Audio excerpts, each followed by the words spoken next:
Salciunas is on the air.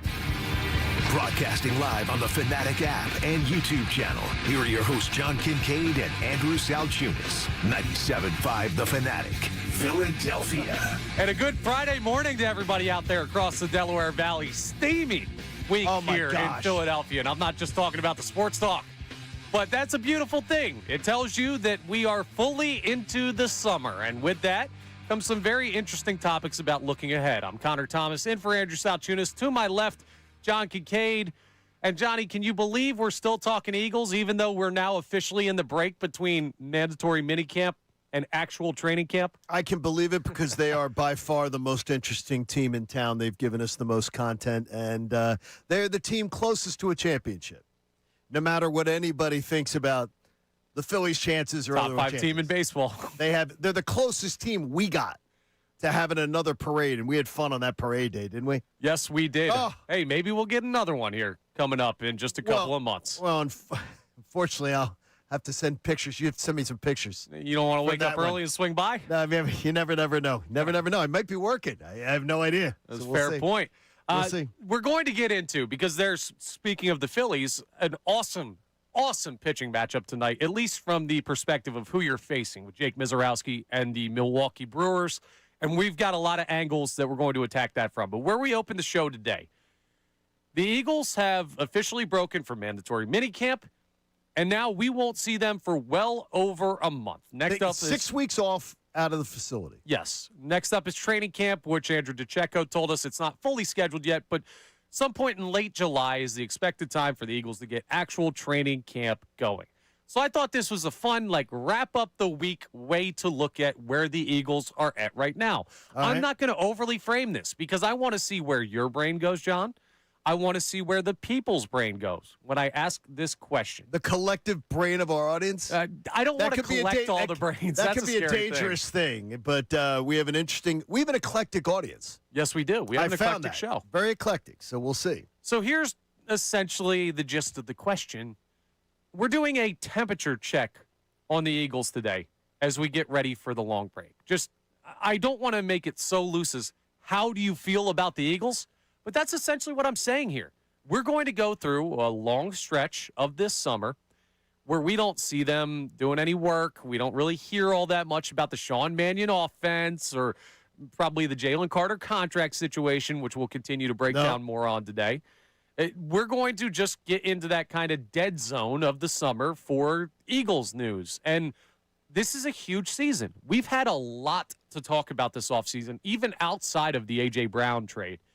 And with the expectations so high, the questions all over the place, more so than any year in the Nick Sirianni, Jalen Hurts era outside of the first year of them together. Yes. This is a big change year for the Philadelphia Eagles, and yet the expectations are still the same. When you say big change here, do you think it's more change than going to when they made the switch over to the two new coordinators after the Super Bowl season? I do. Why? Because those guys were tasked with running what the Eagles had already run. They were adding wrinkles, but that was the most that we heard about Brian Johnson and Kevin Patullo. Kevin Patullo didn't even add wrinkles, really, but it was... Oh, no, he added wrinkles to... I guarantee he added a few to me. Yeah, well... My frowning, there are a few frown lines, I think. The dermatologist told me, stop frowning with that. That's fair. But to the offense, he did not. They were coming in, and essentially it was, this is how we run things in Philadelphia. Add a couple things here and there, but this is the core of what we like to do. Okay. What the organization has told you since hiring Sean Mannion is it's his show on the offensive side of the ball. And with that comes questions about how it's going to look. You've brought it up a billion times, Johnny. They've done something that's worked. Now they're going to something different. Are they trying to fix something that's not broken? And that's what I do ask myself that all the time, is to me fixing something that isn't broken and just going back to business classes is something that businesses have to ask themselves, is the juice worth the squeeze, is one of the things that you hear that expression. Is it worth breaking something because you assume that you're going to make it better? I think we all agree that things could get better with a better offensive coordinator. But absolutely changing your entire philosophy as an organization on how you run an offense, I'm still not convinced that that means the Eagles are going to be better. And that is one of my biggest concerns, that they'll be better because they take this new mentality on. Yeah, let's remember, a bad year for the Philadelphia Eagles over the last half decade has been win the division and lose a wild card and lose in the first round of the playoffs. That's been a bad under Nick Sirianni. That's what it's been. Under Jalen Hurts, that's what it's been. We have a great, and as a long-term Eagles fan from Longland that calls you guys the spoiled brats, and Nick Earnshaw is with us this morning, another spoiled brat generation Eagle fan. They are, and I say that with love, sort of, to all of you. I think that's a problem, because you guys have been raised on, you got, it's one night mom's bringing you filet mignon, and the next night you get ribeye, and the next night you get, maybe you're going to have a sirloin one night. Going to end up with gout. And you're going to goodness. And you're going to be well, no, she throws in a chicken cordon bleu every once in a while and everything. It's still very fatty. That sounds a little fatty. Hungry early. But it's that you guys have lived a very different Eagles life than the majority.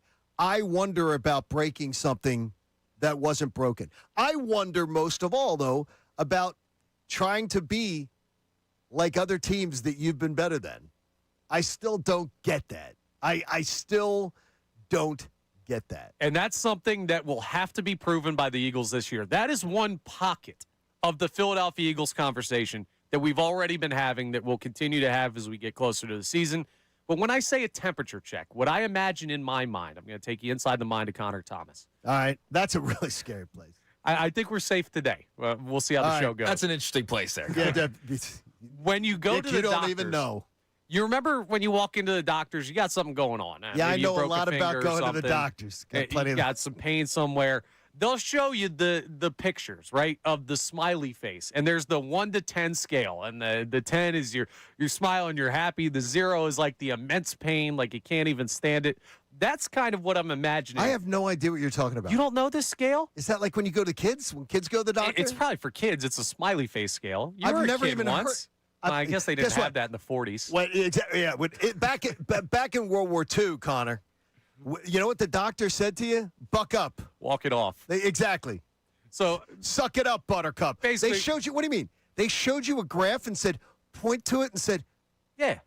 I swear to you, I have no idea what you're talking about. Oh, I guarantee a lot of people really understand this See, one. Yeah. This is where I'm at. You spoiled little brats. That's what they said to you? How you feeling, Connor? Point to where you feel on the map. Yes. Now, I've had a doctor say to me, on a scale of 1 to 10, how's the pain? That's essentially what it is. They just put nice little smiley faces. Oh, my God. You guys are so pampered. Well, that's what I'm doing to you. for Eagles fans today. Oh, my That's what I God. want for the listeners. I want you to tell me where you're at on the smiley face scale when I it have to comes to look the this up Philadelphia now. Eagles. This is Yeah, amazing. go ahead and do some I research don't even remember there. Liv doing that. And we can have conversations, because you're not just going to tell me, I'm a 10. I'm as smiley as it gets when it comes to the Philadelphia Eagles. I need to know why. I need to know what your big concerns are, and we'll break that down further as the show continues. But if I was to ask you, John, just a very general question of your temperature check on the Eagles. This is a guy, if you have not been listening all the time on Kincade Salciunas, we know you have a busy life, but we love when you tune in. He guaranteed an NFC Championship game appearance for the Birds. Final Four. So with that is where I believe the Eagles will end up. Now, could they do better? Yeah. I hope believe, so. I believe they will be in the Final Four. With that being said, I imagine that you're pretty comfortable with where the Eagles sit today. I feel really good about them. I really do. I don't think they were as bad as people think they were last year. I think that they had incompetent coaching. Again, I think Kevin Patullo was a chimpanzee level of intelligence as far as running an offense. I think they could have put like you see they have the little monkeys and they asked them to run a keyboard. I think he could have done just as competent. They'll write Shakespeare eventually. He was terrible. Absolutely terrible. And so I think that's what it was. They weren't that bad last year. They just had an incompetent coach that didn't know how to get the best out of them. So if I were to ask you the question then to follow up about the concerns you have for this team, I'd imagine they're minimal. But we've talked about a lot of them. Mine are minimal, but I'm also hoping that some of the little minor stuff gets taken care of. like contract stuff, things like that. Yeah. I don't want any distractions. I don't want this group having any distractions. And yes, there could be some distractions, and I don't like that. Other than that, I don't really have any concerns at all. I think this Eagles team, part of it being they're so much better in their division than their peers. I don't know that that's true. Okay. It's See, now this is where this discussion even gets more interesting because my faith in them in this division is immense. Yeah. Immense. I don't think they stroll to the division. I don't think it's just a laugher, but I have no doubt they win the division.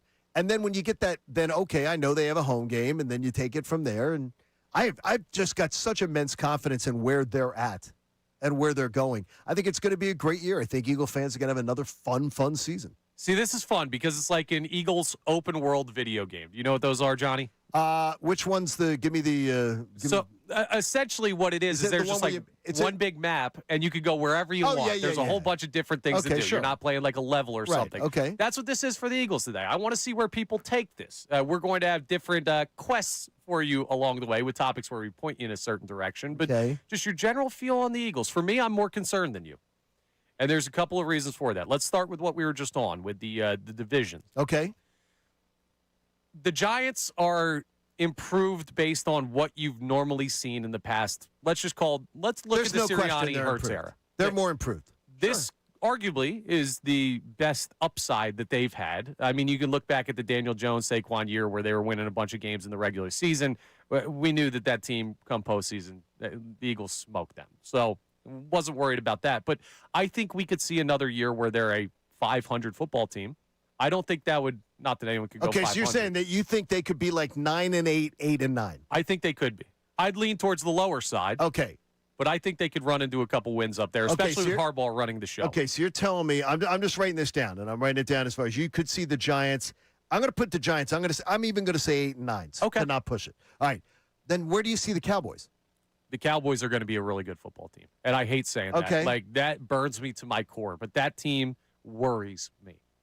Okay. And there are two main reasons for that. One is a guy that was in this town. Christian Parker taking over that defense. If they get anything out of that defense to a level where they're league average, or maybe even slightly below league average, with the offense that you've seen out of Dallas the past couple of years, they could be a problem in the division. I still think the Eagles win the NFC. Okay, so what do you say? Cowboys, are we going from last year they were 7? Yeah, I would look at them as go 10-7? I would look at them as an 11-win. Okay, you say 11 wins. All right. So then you go 11-6 for the Cowboys. Yeah. Now the Commanders. What do you have the Commanders? They're lower down on the list for me. Okay, but no. But you got to give me some numbers here. I'd look at them as like a 6 or 7 win football team. Okay, I'm going to go 6 just to give them. Okay. Then where do you have the Eagles? 12. Dude, there's too many wins in the division for the Eagles. That mean if you had the Eagles winning 12, the Cowboys winning 11, that's 23. The Giants winning 8, that's 31, and the Commanders winning 6, that's 37. No, the NFC East is not having 4 teams with 37 wins. You're overestimating somebody. Okay. Who are you overestimating? Probably the Giants. If I had to guess on that list, I'm probably overestimating the Giants. Because you're overestimating somebody. Yeah. So you think it's the Giants? I would say it would be the Giants, but I hope it's not the Eagles. I mean, I don't think that's where we're at, but no, I don't think that's where it is at either. This division is not going to be a cakewalk. The Eagles should win it, but I think Dallas is going to give them a run for their money. And that in and of itself raises the bar of what you have to do just to get into the postseason.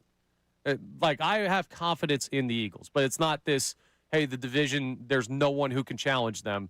They're going to have an easy time in the NFC East where they could get to Week 18 and rest.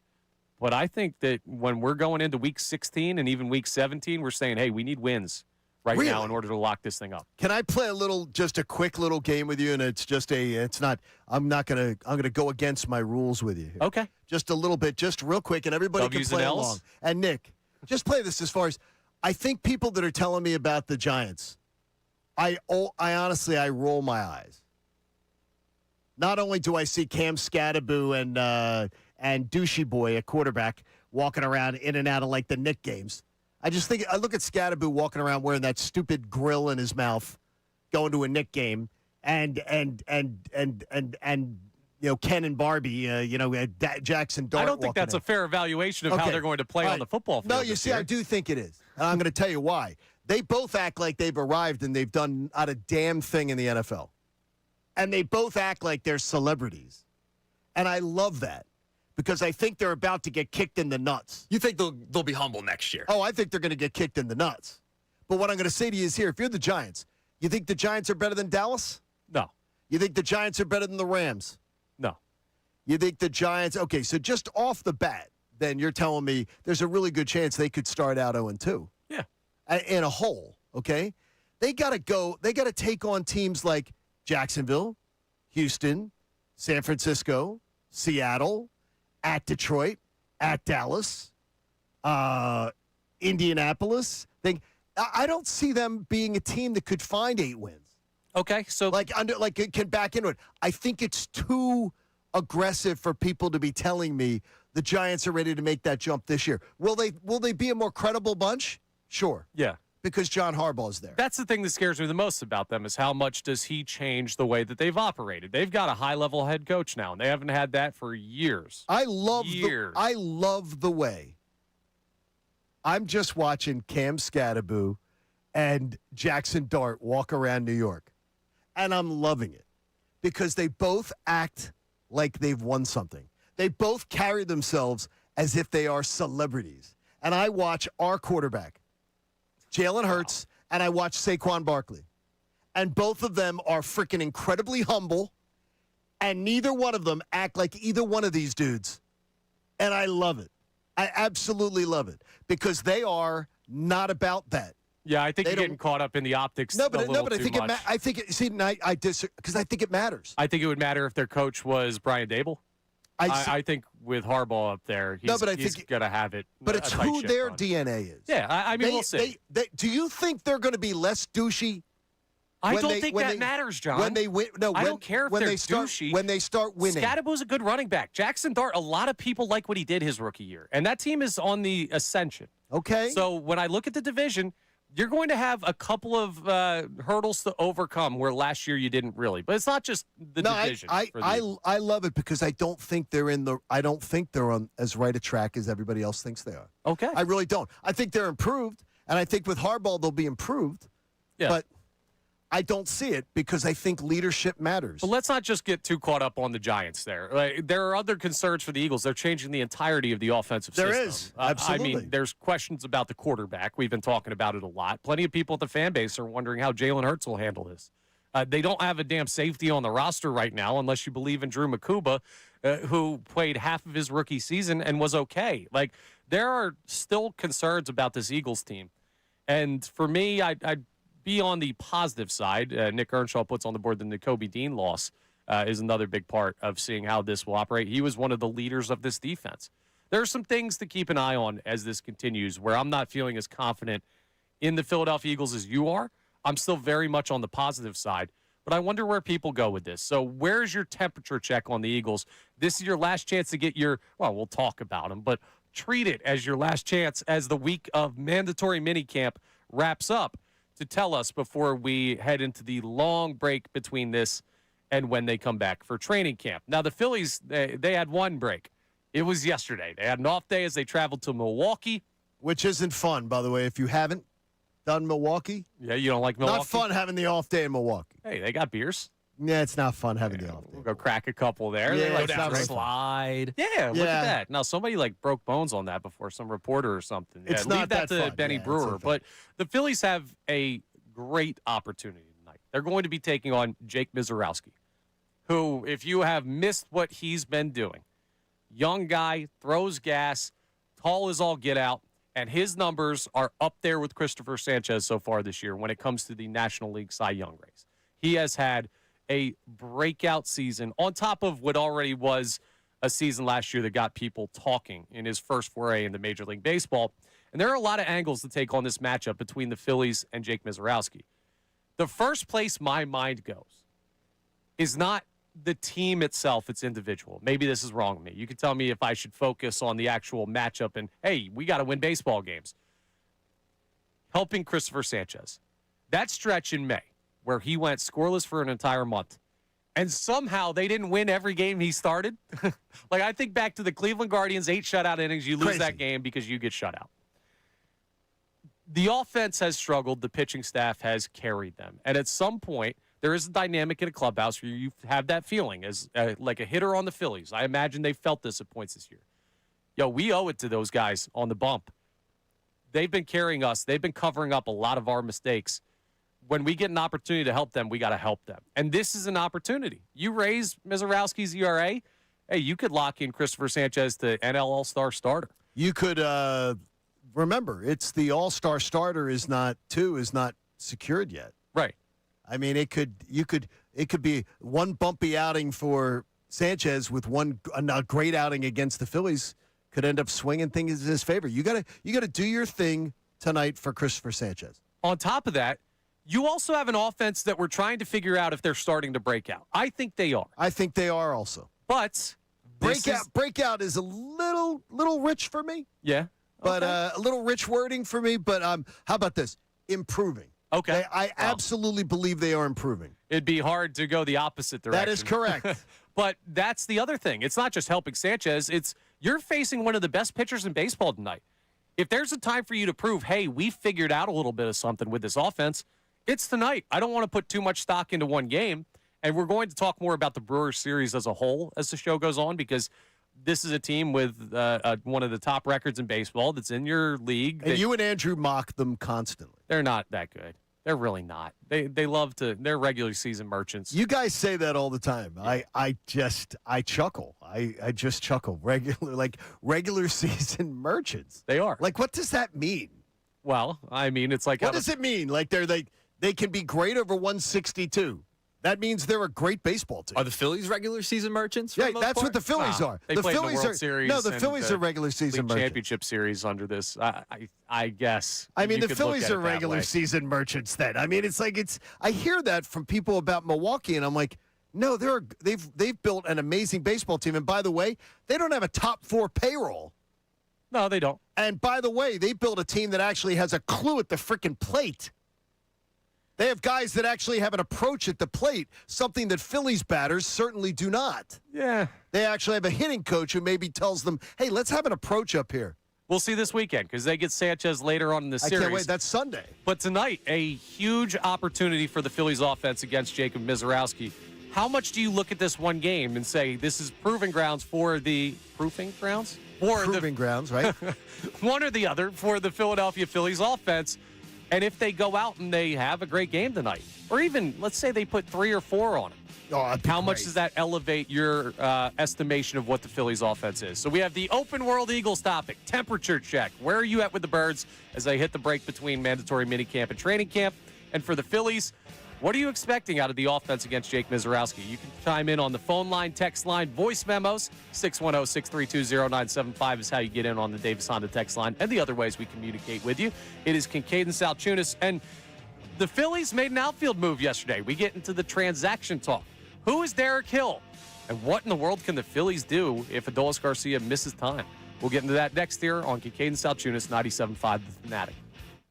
Now on 97.5 The Fanatic Sports Update. As Connor just said, the Phils make a move. I'm Nick Earnshaw with your Fanatic Sports Update. The Philadelphia Phillies made a move yesterday, trading for outfielder Derek Hill, sending 2 prospects to the White Sox. The Phils also acquired international bonus pool money as well. Hill is batting .213 in 50 games this year with the Sox. Adolis Garcia, he left the game with an apparent shoulder injury on Wednesday, and Jim Salisbury joined Unfiltered yesterday and discussed the concern level with Garcia. The way he grabbed his shoulder, I don't know if it was his shoulder, his lat, or his tricep, it was that area. It looked acute, and it looked like a pop. And those things typically land a player on the injured list. So that's kind of my expectation. The Phils return to action today against the Milwaukee Brewers. The Carolina Hurricanes beat the Vegas Golden Knights 4-2 last night and lead the series now 3-2. The NBA Finals, it switches back to San Antonio tomorrow night after the Knicks took a 3-1 series lead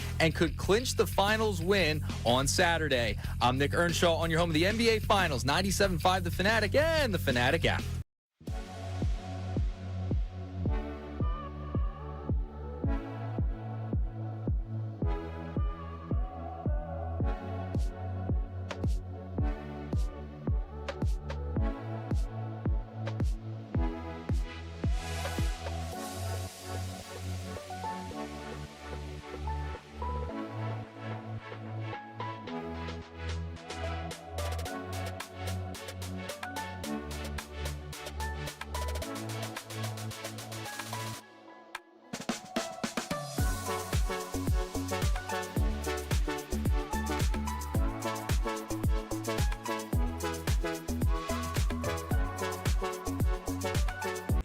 plan to keep Joel? And can you say with 100% certainty that Joel Embiid is back for 2026? Yeah, Joel's ours right now. I've had great conversations with him. We FaceTimed. I'm actually going to see him in a couple days to kind of sit down in person with him. But, we just got to get Joel on the court. Obviously when he plays, we're really good. He's still a dominant force. I mean, he can get 25 in his sleep. And I know he's self-motivated. Obviously he doesn't like the questions about him not being available, but he wants to play. He wants to be on the court. And, that's on me. That's on our whole staff and Nick and the whole building to get him to his best self.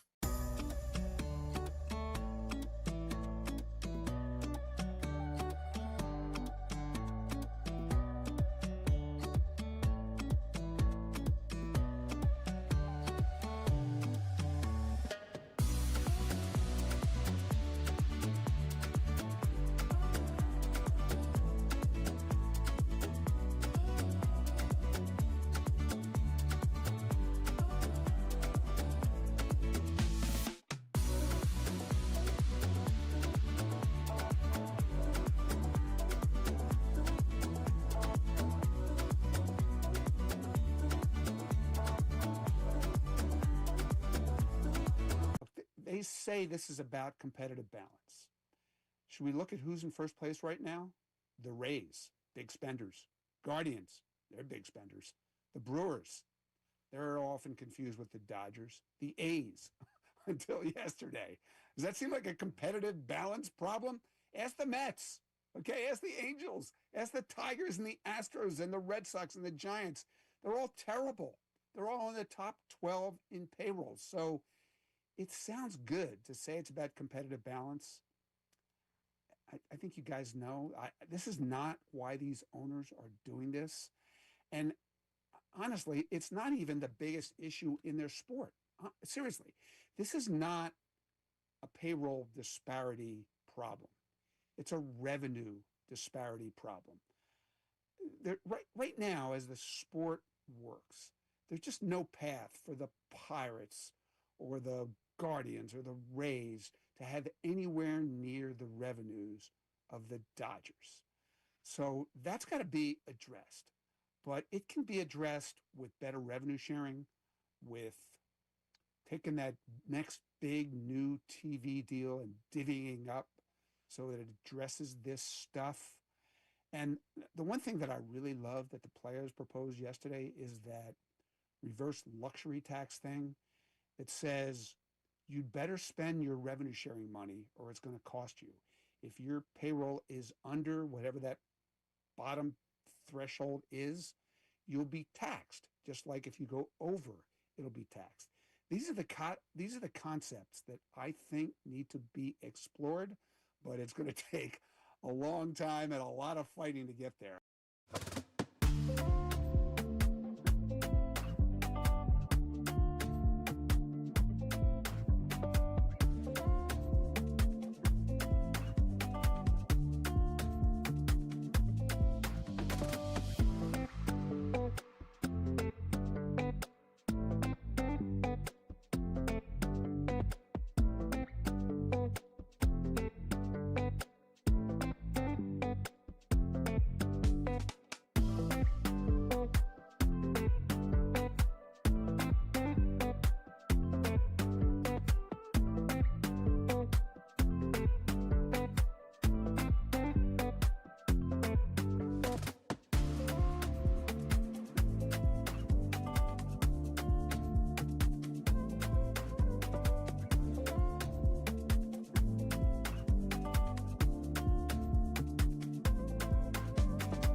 We know Nick Sirianni will meet with media again today at 12:30. Yesterday, the questioning entirely about A.J. Brown.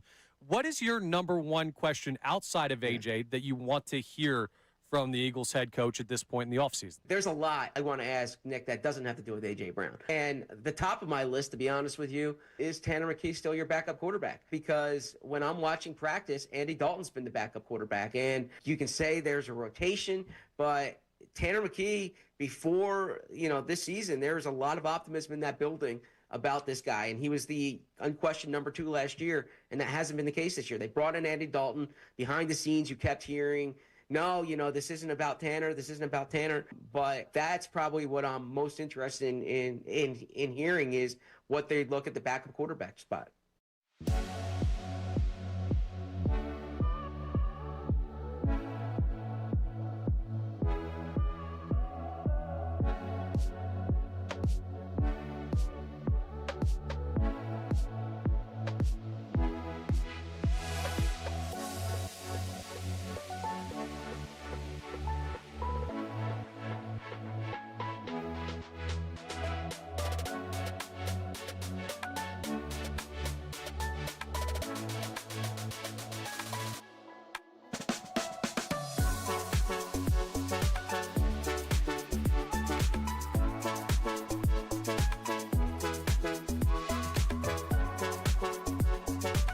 Is the plan to keep Joel, and can you say with 100% certainty that Joel Embiid is back for 2026?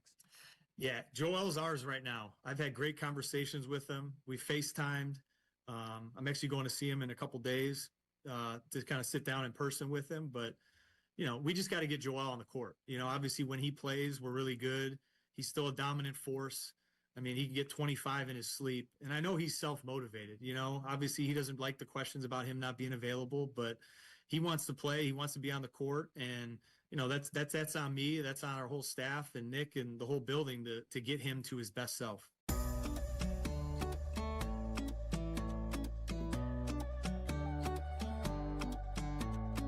Up at 10, Middays with Marks. Now more of Kincade and Salciunas. 97.5 The Fanatic and the Fanatic app.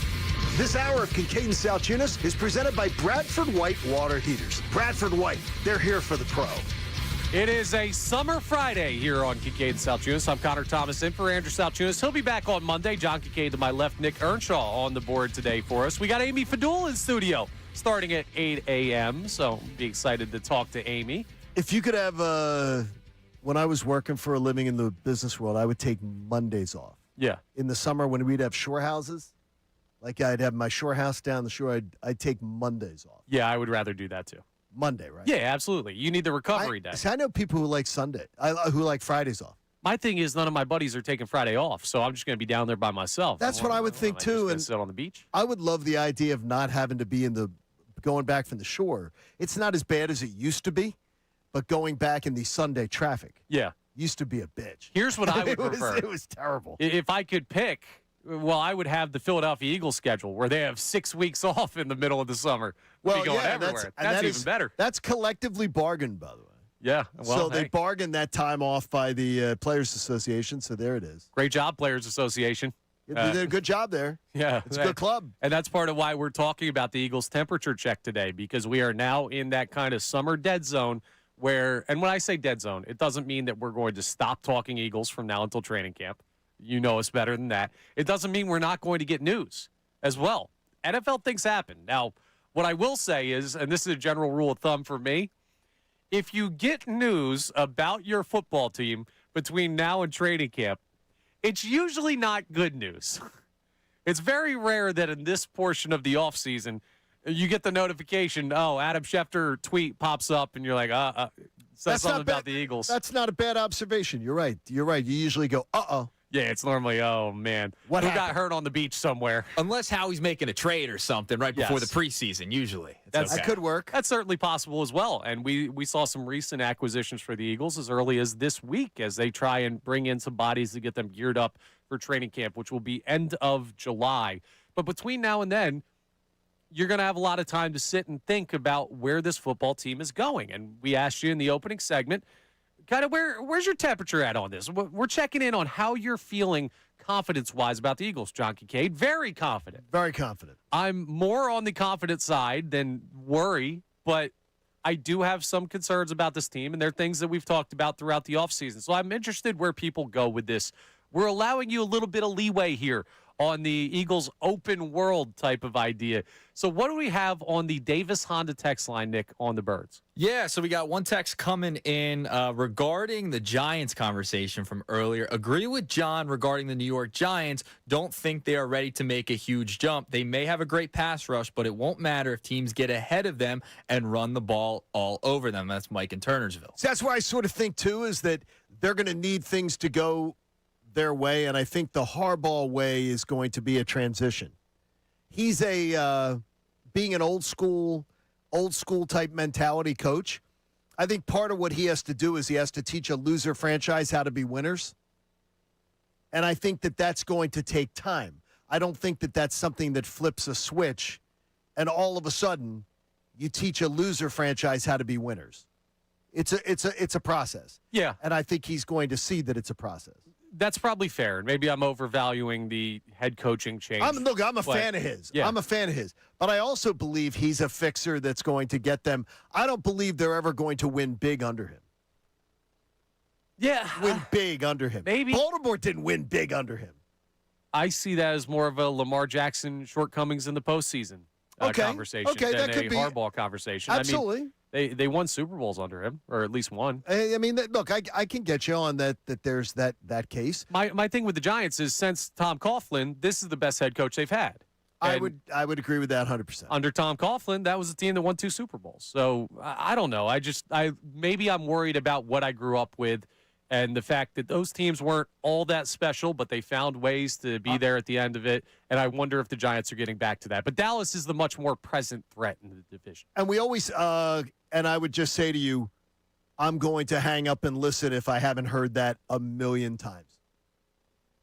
That Dallas is the biggest threat. And even though I do think Coach Schottenheimer is a huge improvement over what they've had in the past, I've heard the Dallas song and dance a lot, and I will need to see that one develop. I'm going to need to see it to believe it. I think that's fair. And that's one that I doubt, because I doubt Dallas's culture. And I think that, again, the Eagles have a culture. And it's really weird, though, what surprises me is, and I go back to the first segment and you sort of saying to me, I don't care about all that stuff with Jackson Dart and Cam Scadaboo and everything. You don't value it. I do. I so value the mentality of having players that want to be football players over celebrities first. There is zero question in my mind, zero, that Jackson Dart loves being a celebrity and is enjoying being a celebrity. And to me, I think that's great for Eagles fans. I think it's awesome because he hasn't accomplished a damn thing, and he's loving being a celebrity. Scadaboo cannot help himself but to be out and about being a celebrity, being spotted. Where has he been? What's he doing? What's he been? I love it. Let them be living that life. Where can we be? Where can we walk a red carpet? Where can we be seen? I will take life with Jalen Hurts, boring-ass Jalen Hurts, and Saquon Barkley, who literally are as boring as white milk and saltine crackers. And I will I'll take it all day long because I think you win with players like that more than you win with guys like that. And I know the thing is that possibly you're of a different generation. Yeah. You're of a different generation. You think that stuff, your generation more thinks that stuff's cool. Well, it's also just become the norm. I can point to plenty of guys who are Super Bowl champions of the past 5 years or so that care very much about their celebrity status. And okay, talent is the thing that I'm much more focused on. I mean, if you look at in their primes when they're winning Super Bowls and everything, nobody was more of a dork and boring than Brady, than Manning, right? But those Peyton Manning. We're talking about greatest quarterbacks of all time. We're talking stuff. Okay, isn't that what Jackson Dart wants to be? Right. I don't want to. No, but that's what I'm saying is that's what I say is that I don't believe that the teams who are trying to come up and knock the Eagles off. I love the fact that they don't have that. Yeah, but Patrick Mahomes and Travis Kelce are on every third commercial on TV, and they were unstoppable for like the past half decade, maybe more than that. That's Patrick the thing. Mahomes It's not. it's Peyton Manning was on the commercials when he was saying, but Peyton Manning wasn't doing the Cam Scatterbo Jackson Dart I thing. could care less I know you about the the wanting to be a celebrity off the field. I think they're a better football team this year. I think it matters. I think stuff like that matters. A little bit, but not as much as on the field, if they're good or not. We'll see. We'll see what happens. We'll see. I always think you do those stuff. Be good on the field first, and then do that other stuff. I don't want to be a celebrity. I don't want to, I go to the same bar, I go home, I go to bed at 9:30. It doesn't mean that I'm a better quarterback than Jackson Dart. I care about the on-the-field stuff so much more, and that team was better. But it's interesting you bring up, and you brought up Dallas and how you look at that franchise. But then you question when Andrew and I talk about the Milwaukee Brewers and why we don't worry about them in the postseason. It's kind of the same thing. It's just history would tell you that they just don't have it when it comes to the big spots. No, they haven't had. First of all, they had not enough chances to have that kind of reputation. They've had chances. They have not had enough. That team is developed. First of all, they're built. They have a great approach at the plate. They're a team that understands the game of baseball better than the team that we have. They don't have a top 4 pay. Can you imagine if they had a top 4 payroll? What they're doing, what their lineup does on a nightly basis, night in, night out basis, the way they play the game, Philadelphia would love that team. Sure. Philadelphia would love that team. Philadelphia should love the team they have. Instead, we have swing and miss boys. Instead, we have poor approach boys. Instead, we have a team that does not play disciplined ball, plays unfundamentally sound. So why would these eras of teams do the Philadelphia Phillies have more postseason success than the Milwaukee Brewers? I think a top 4 payroll is what I've told you. When you win, when you pay what the Phillies have paid, you average 93-plus wins. Where if the Milwaukee Brewers, which are doing, by the way, averaging even more than the Phillies in wins, they're doing it with nothing. They're doing it with food stamps. Sure, win in the regular season. I don't care. That's what the Phillies do. The past 2 years, the Phillies have gone out in the first round that they've played in. The years before that, they were NLCS and World Series. Correct. Tell me the last time the Brewers won the pennant. Because they did it, and they did it as an underachieving top 4 payroll team that was a wild card. You have the same issue as a lot of Phillies fans right now. Okay. You want different. You're doing what the Eagles are doing. You want to break something that's not broken. Oh, no, something's broken. See, this is where you're falling into it. The Phillies are broken, Connor. No, they're not. They are broken. The Phillies are streaky, but guess what? There are 25 baseball teams in major leagues that would trade places with the Phillies right now. The Phillies are a broken product. They're a broken product. If that's broken, I'll take broken. I saw a decade of no playoffs. If you think this is broken, you got to open your eyes. No, this is broken. This is a team that's not built well. This is a team that somehow is spending what they're spending, and they're not getting the results they should be getting. What do you mean? They're not built well. They're just last week we were talking about them, a historically bad run in the history of the franchise. You've said the payroll number per game. You said the payroll number plenty of times of what the bar is. Here's what you average. And in the 4 years they've had that payroll, 2 times they've gone over, 2 times they've gone under. Yeah, but no, they've averaged less than the amount of wins. They've actually underachieved what they've spent. If you spend what you spend what the Phillies spend, they've actually a little underachieved. You said it's 93 wins, right? Or it's 93. They won 95 and 96 the past 2 years. What do you mean they won 89 and something else the other 2 years? You got to do your math, Connor. Come on, that's how it averages out. That's what average means. Phillies are broken, folks. Yes, they are. No, I think more people would agree. Second best record in baseball since Don Mattingly took over. Let's ask people that. Are the Phillies broken? Yes, I think people would think they are. 610-632-0975. Well, they're definitely having trouble in the outfield. We'll talk about Derek Hill coming up next and some other potential solutions for the team. Jim Salisbury had something very interesting to say. He was on earlier this week, and we'll play something from him coming up next. Open up the Twitter poll as well. It's already a busy Friday here on Kincade Salciunas, 97.5 The Fanatic. Bill Colarulo. Opposing batters when Andrew Payne.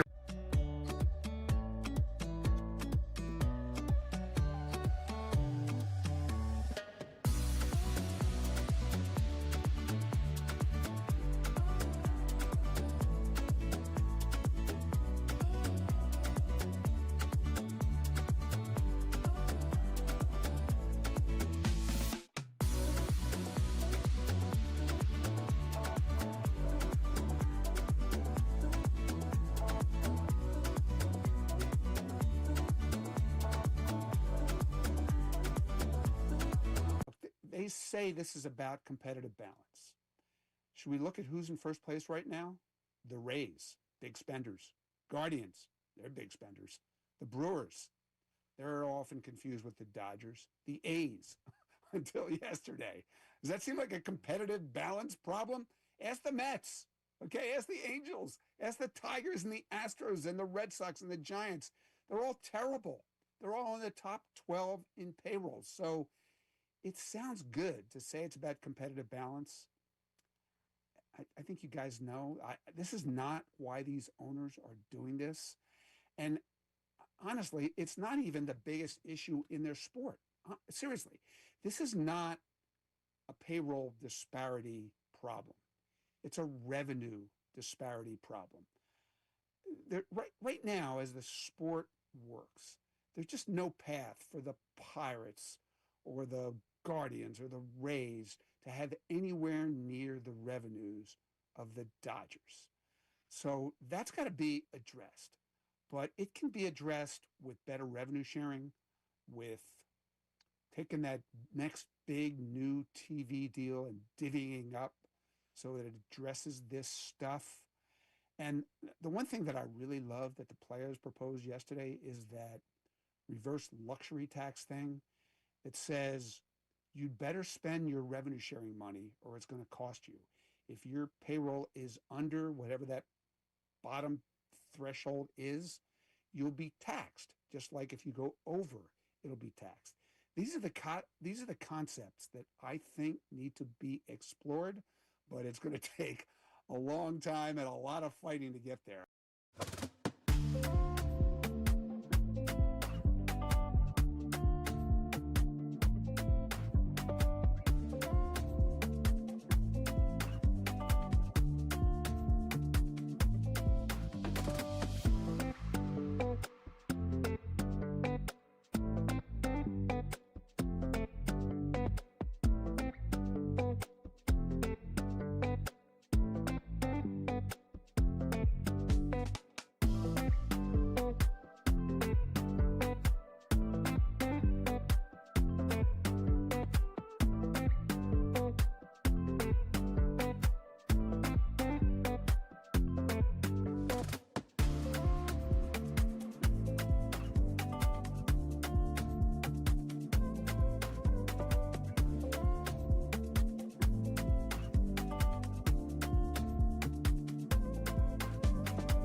We know Nick Sirianni will meet with media again today at 12:30. Yesterday, the questioning entirely about A.J. Brown. What is your number one question outside of A.J. that you want to hear from the Eagles head coach at this point in the offseason? There's a lot I want to ask Nick that doesn't have to do with A.J. Brown. And the top of my list, to be honest with you, is Tanner McKee still your backup quarterback? Because when I'm watching practice, Andy Dalton's been the backup quarterback. And you can say there's a rotation, but Tanner McKee, before this season, there was a lot of optimism in that building about this guy, and he was the unquestioned number 2 last year, and that hasn't been the case this year. They brought in Andy Dalton. Behind the scenes, you kept hearing, no, this isn't about Tanner. This isn't about Tanner. But that's probably what I'm most interested in hearing is what they look at the backup quarterback spot.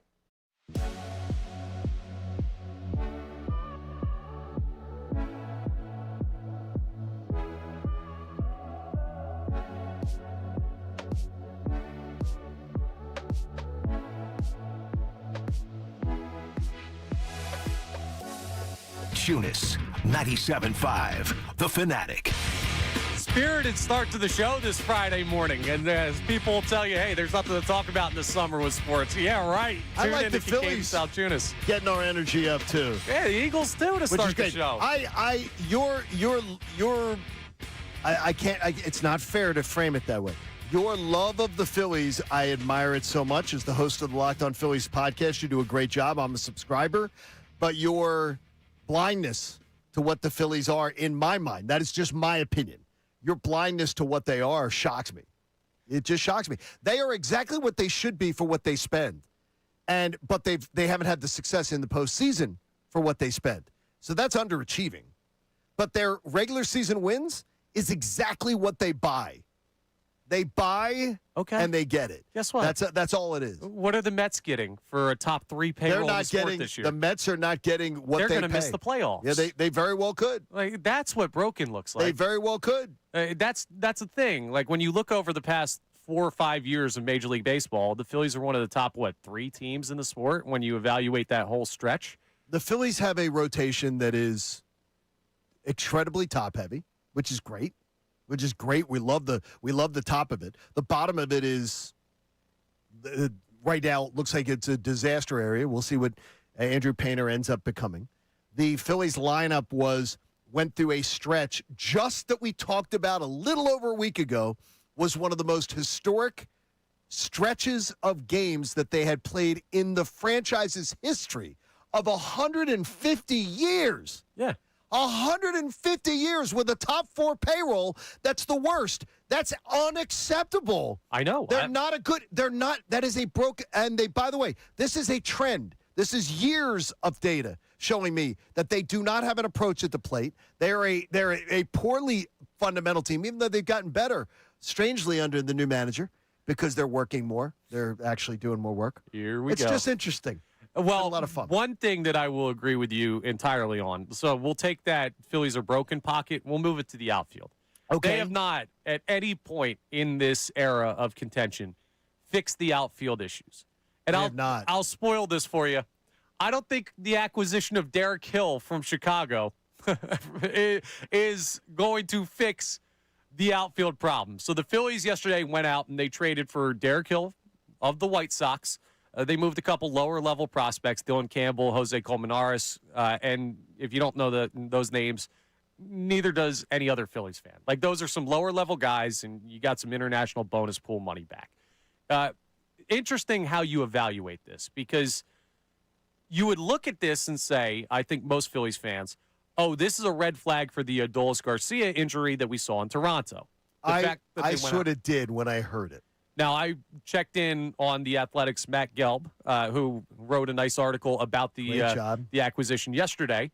And they had been in talks, the Phillies and White Sox, on Derek Hill prior to the Adolis Garcia injury. So this wasn't just like, get on the phone with everybody. Who is available that's a right-handed bat that we can go get? We'll take any major league player. Right. Now, what this could be is, hey, we're worried about Garcia being healthy anytime soon, and we do need to pull the trigger on this deal now. But it's not just a blanket, panic move. This has been something the Phils had been planning for. So what does this mean for the outfield? Well, he's going to be on the Major League roster. He's not great. Derek Hill has never in his career been anything better than a platoon player, which is fine because you just need warm bodies right now for the Philadelphia Phillies outfield. Okay. He's better than Garcia. No, he's better. He's better in every category than Garcia. Yeah, at the plate. He will be a defensive downgrade. Yeah, but when you say downgrade, Garcia's been pretty good. He has not had he didn't have a good week. He had a few plays this week that were a little shaky. Really? It was the first time. I didn't think so at it was all. the first time to me he looked a little shaky. I thought it was good. I thought he looked a little shaky on a couple this week. He did not, but he's been a fantastic upgrade. I mean, he has been a difference maker at many times. He's their best defensive outfielder. But I don't think that anything I'm reading on Derek Hill, it doesn't appear that he is in no way going to be a liability out there. No, he's an athletic guy. He's a step down from, how about this? He's a step down from Garcia, but he is a huge step up from what they had for years with Castellanos. Yeah, absolutely. So I'm not worried about that at all. And supposedly a fine arm. Yeah, he's not an average to slightly better than average arm. Yeah, but you're probably not going to play him every day. So this could be a dual move situation for the Philadelphia Phillies where you'll platoon him with a left-handed bat. Now, Justin Crawford has not been going well lately. Brandon Marsh is going to be playing every day in one of the center field or left field spots. So that would mean you're probably going to be seeing a call-up for the Philadelphia Phillies. And you can now call up a lefty and platoon them. You do have an extra roster spot. I know it's going to break your heart, John. They're carrying 3 catchers right now. Garrett Stubbs still with the team. That would probably be where the Phillies go. What are they doing? I don't know. No. This is the kind of stuff I need you. I need you to offer some level of insight to me. What do you want to tell me? I have no insight on that. I don't know. They like having Garrett Stubbs on the team. But that's For what reason? I don't know, John. I don't have an seriously. explanation. No, but the thing is, though, Doesn't that bother you with the top 4 payroll? When was the last time he played? Look at the team. No. Yeah, but that's what I'm saying to They're you. winning baseball Then games. He's not playing. Why is he here, and why with a top 4 payroll? Because they don't have a lot of Do you have organizational Garrett depth right now. Stubbs? They don't. But he. And that's why the team's broken. The point of the conversation is that's a spot that you're not really using where you can then go ahead and send him down or put him through waivers or whatever. And you can bring up a left-handed outfield bat from the minor league system. And I would expect to see a platoon system in right field until Garcia returns. That would be my guess for what the Phillies are going to do. I would just look at it and say, wow, it's incredible what they have spent, and the roster they've built. It's horrendous. The L.A. Dodgers roster and what the Phillies are spending. The Phillies are spending. Everyone's talking about the Dodgers. You can't compare them to the Dodgers. The Dodgers are spending $22 million more than the Phillies. The Phillies are spending the top. They're right there. The Phillies are spending $22 million less than the Dodgers. The Dodgers roster is so much better. You know top why? to bottom. Because there are free agents that are saying, I want to go play there, and I'll take $1 billion deferred because I want to win. The Dodgers are breaking the sport. They're not a fair bar. The Yankees roster is better. I don't believe that to be true. You would not take the Yankees overall roster better than the Phillies roster. The Phillies have a bunch of quad A. The Phillies have quad A guys they're constantly putting on this major league roster. Well, if you're talking organizationally, we'll get into this further coming up. No, but that's what I mean. We got to hit a break, but we'll get into this as we continue. I think you're really undervaluing the Phillies. We're going to reset our Eagles temperature check coming up next. I have a question that might seem easy to answer, but when we actually dive into it, it might be a little bit tougher than you think. And we'll also look at this Phillies-Brewers series that starts tonight from a team perspective. Because, man, this is also just a big series in general, not just because you're facing Mizorowski tonight. Absolutely. Kincade Salciunas. We'll open the Twitter poll on the other side as well here on 97.5 The Fanatic. Now on 97.5 The Fanatic Sports Update. We await news on Adolis Garcia. I'm Nick Earnshaw with your Fanatic Sports Update. Adolis Garcia, he pulled up with an apparent shoulder injury against the Toronto Blue Jays on Wednesday, which led to a move and the Phillies acquiring Derek Hill, sending 2 prospects to the White Sox. The Phillies also acquired international bonus pool money as well. Hill's batting .213 in 50 games this year. With that being said, the Phillies, they have been much better since the hiring of Don Mattingly, and Anthony Sanfilippo from On Patterson joined Kincade Salciunas yesterday and discussed what has changed. Is indicative of switching from 9-19 to 25-11, right? But at the same time, it's maybe that the way that the message is being delivered, it's pretty much the same message. It's just being delivered slightly differently. Phils return to action today against the Brewers. Andrew Painter is on the mound against Jacob Mizorowski. The Carolina Hurricanes, they beat the Vegas Golden Knights 4-2 and lead the series 3-2. The NBA Finals switches back to San Antonio tomorrow night after the Knicks took a 3-1 series lead in New York. This update is brought to you by the Crohn's and Colitis Foundation. The Crohn's and Colitis Foundation has led inflammatory bowel disease research and care for over 50 years. Learn more at crohnsandcolitisfoundation.org. I'm Nick Earnshaw, and you're home for the NBA Finals, 97.5 The Fanatic and The Fanatic.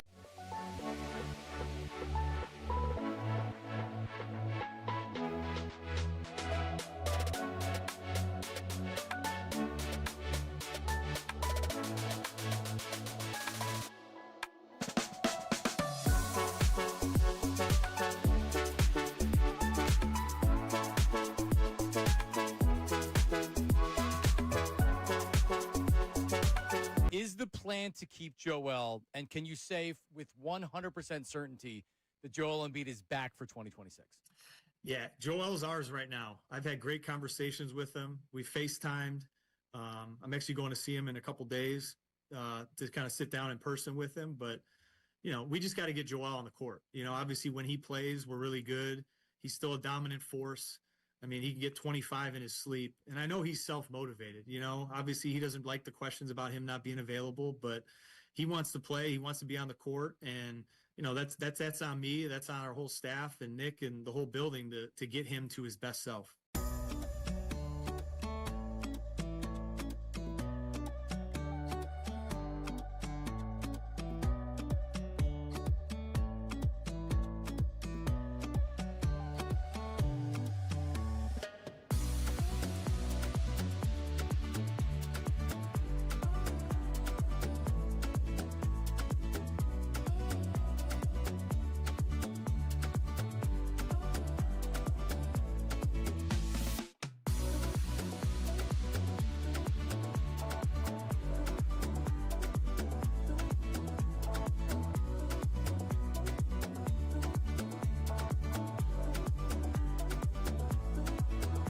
They say this is about competitive balance. Should we look at who's in first place right now? The Rays, big spenders. Guardians, they're big spenders. The Brewers, they're often confused with the Dodgers. The A's, until yesterday. Does that seem like a competitive balance problem? Ask the Mets. Okay, ask the Angels. Ask the Tigers and the Astros and the Red Sox and the Giants. They're all terrible. They're all in the top 12 in payroll. So it sounds good to say it's about competitive balance. I think you guys know this is not why these owners are doing this. And honestly, it's not even the biggest issue in their sport. Now back to Kincade and Salciunas, 97.5 The Fanatic and the Fanatic app. All right, let's open up our Twitter poll today. Dr. Avidan Appel of Iron Mountain Men's Health makes sure that the Twitter poll is strong all 4 hours here in the morning. We should have a good amount of results on it as well. Taking our temperature check on the Eagles. Nick Earnshaw, who's on the board today. What do we have for our Twitter poll question and the results so far? All right, Connor, we have how do you feel about the Eagles now compared to when the team walked off the field against the 49ers? Do you feel better, feel the same, feel worse? Right now, feel better is at 69%. Okay. We're looking at a large majority then that are saying that's a large better. 7 out of 10. I don't know how you can. How many people are saying they feel worse? What percentage is well, what does feel worse? 12%. Okay, so that's the real minor group. Roughly 1 out of 10. Is why do you two think people are saying feel better? I think Sean Mannion is a big part of it. I think because A.J. Brown's gone. I think that's a big part of it. You really think people feel better just because A.J.'s not here? Yes. I think the tide has turned on A.J. Brown. I do think the tide has turned. But I think people have now seen A.J. Brown has shown his ass. He's shown his ass. He's shown who he really was. He's shown his behaviors. He's shown that he is not a grown he doesn't conduct himself like a grown man. And he that's is not, why, and you're seeing it now. John, I'd argue that that's why people are relieved, right? And they feel better because he's out of the locker room. He can't bring the team down. That's why I would say people are feeling a little bit better, Connor. And here's what I'll tell those people. One, the talented wide receiver, don't let that get lost. Like, he was a very good player for the totality of his time here. Now, totality. Very good player. Now, listen to what I'm saying. I know where your head is going. Let me finish. Very talented player. The effort on the way out was not where it needed to be. Doesn't mean he wasn't still good. He quit. Sure. That doesn't change the talent level. Hear what I'm saying here. You've got an all-pro caliber or a Pro Bowl caliber guy walking out of the building. That needs to be accounted for. The emotion can't overshadow what this wide receiver room is going to have to make up for. If I've got a talented player, but he's not playing, if I got a talented player and he's not giving me his all, if I got a talented player and he's jogging through plays and he's not giving me his all, what the hell do I care what his talent level is? I'm not getting the talent. Right. You know what I mean? So I'm glad to see it go. I'm not talking about the effort level. I'm just saying there are some people who are like hearing what he's saying in New England. We're going to play something from A.J. Brown a little bit later on this hour that are hearing that see the exit, and they're like, that guy always stunk. Glad he's gone. Now, that's a stupid response. That's who I'm talking I would say to you, the first 3 years of A.J. Brown here, I would agree with you 100%. The last year of A.J. Brown, it was a bunch of dog poop, a flaming dog poop bag that somebody lit on fire. I know. That's not the argument. I agree. You know what I mean? I agree with you. That's not what I'm trying to say. I'm just saying don't let that change the evaluation of the talent that the guy had when he was here, which is something that just from a football perspective has to be made up for by some guys that you're taking shots on. Like Mekhi Lemon's a rookie. Dontavian Wicks has been the secondary or tertiary option in his NFL career. Hollywood Brown and Elijah Moore, you're throwing at a dartboard and seeing if you find something there. Like Eli Stowers is a rookie. Dallas Goedert had a great year last year. But the pass catchers outside of Devontae Smith, you could have valid questions about all of them. As much as A.J. Brown did not conduct himself well on the way out of here, going into any season with A.J. Brown as your number one wide receiver, you don't have the questions that you have about a lot of the guys in this wide receiver. But if you had him going into the season next year, and I think what Nick's trying to say is, from that standpoint is that if you had him going into the season next year, you'd have a lot of questions about it. Oh, for sure. Because he was such a half-assed attitude and work ethic last year. Yeah, that's exactly what I would say. I think that's why people are feeling better, because they saw the performance and him dropping all those passes against San Francisco. They saw everything that went on, the twitch. He's a Patriots fan. He gets the rug, the whole thing. I think people are just glad that he's gone, and they're seeing a little bit different attitude out of Jalen Hurts. He's smiling a lot more. I mean, the guy's smiling a lot more this offseason. So I'm excited about that, and I think that's why people feel better. This is part of my point of what I'm trying to say. JM on the YouTube says it pretty well here. Just him being out there opened up the field regardless of effort. I think that's valid. Now, does that make up for the way he conducted himself? No. I'm not trying to cover A.J. Brown's ass here. I'm just saying I know you're not trying to do that. That it's going to be, like, teams are going to prepare, whether the effort is there or not. A team, a defensive coordinator, going to sleep the night before A.J. Brown is on the field or Mekhi Lemon as a rookie is on the field, are going to have different evaluations of their defense's chances. Well, that's why I say is that everybody who is like, is Devontae Smith, is he a number one? And people are like, oh, yeah, Devontae Smith's a number one. You're saying that you've never seen it. We've never seen it where he's been asked to be this franchise's number one guy. We have, though. No, early on in his career. You've seen it in little. We can't project that out. You've seen it in a little game. And I think that, and I still believe no matter what happens, and I love Devontae Smith's game, I still think him as a number one is easier for defenses to prepare against than A.J. Brown as a number one. Yeah. What I've been trying to get to, though, and I brought this up a couple weeks ago, I forget why we were having the conversation. It was just A.J. related probably, but remember, the Phillies had a situation like this. Nick Castellanos, there were plenty of stories that came out after the Phillies released him about issues in the locker room, playing his own music after losses, being a bit of an eye guy at points. Now, I don't want to just turn this into a comparison of the two guys. That's not where I'm getting here. But Castellanos left. There were some people, myself included, who had the conversation about, hey, could the Phillies just be better? Could this be addition by subtraction, that the locker room's in a better spot because a guy that wasn't on the best terms with everybody is no longer with the team? Take a look at what the Phillies have done offensively. Take a look at what the Phillies have done from the right side of the plate. They're not better. Take a look at what they've done in the outfield. They're not better. No, they're not. And by the way, is Nick was not a problem, much like A.J. Brown. You see me? Yes, there were guys, Bryce Harper, who had problems with Nick Nick Castellanos. There were many guys in that locker room that did not. Right, and he was the same about A.J. He was not, exactly. No, A.J. was more loved than Nick Castellanos. Exactly. So I think I don't want people to overstate Correct. AJ's gone, so they've got to improve. The Phillies are showing us right now that is not necessarily something that you can count on. Now, it's different sport, different player, different environment. I just want that as a rule of thumb there. But let us know on the Twitter poll there. Get your votes in on how you're feeling about the Eagles. I don't know how anybody could be feeling worse. I don't know. I don't know either. That's 12% for the feeling worse feels way too high for AJ's burner account? I don't think he has enough to get 12% of the vote. Brian Colangelo's burner? Don't sell him short. Don't sell AJ short. I don't think he's got hundreds of them. But you never know. Could be like Kevin Durant. I need to hear from y'all the 12% on the text line. I said like y'all. that. He had a y'all. You were born in the. You were born in the South, North Carolina, baby. There you go.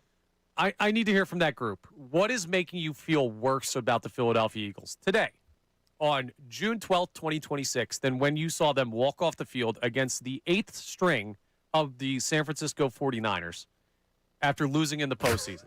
Like, you're not kidding with that, no, by the way. They were getting guys off the street, and they came into your house, and they knocked you out of the postseason, and you're telling me that today you feel worse than that moment. You better have a damn good argument, because I don't see a single reason.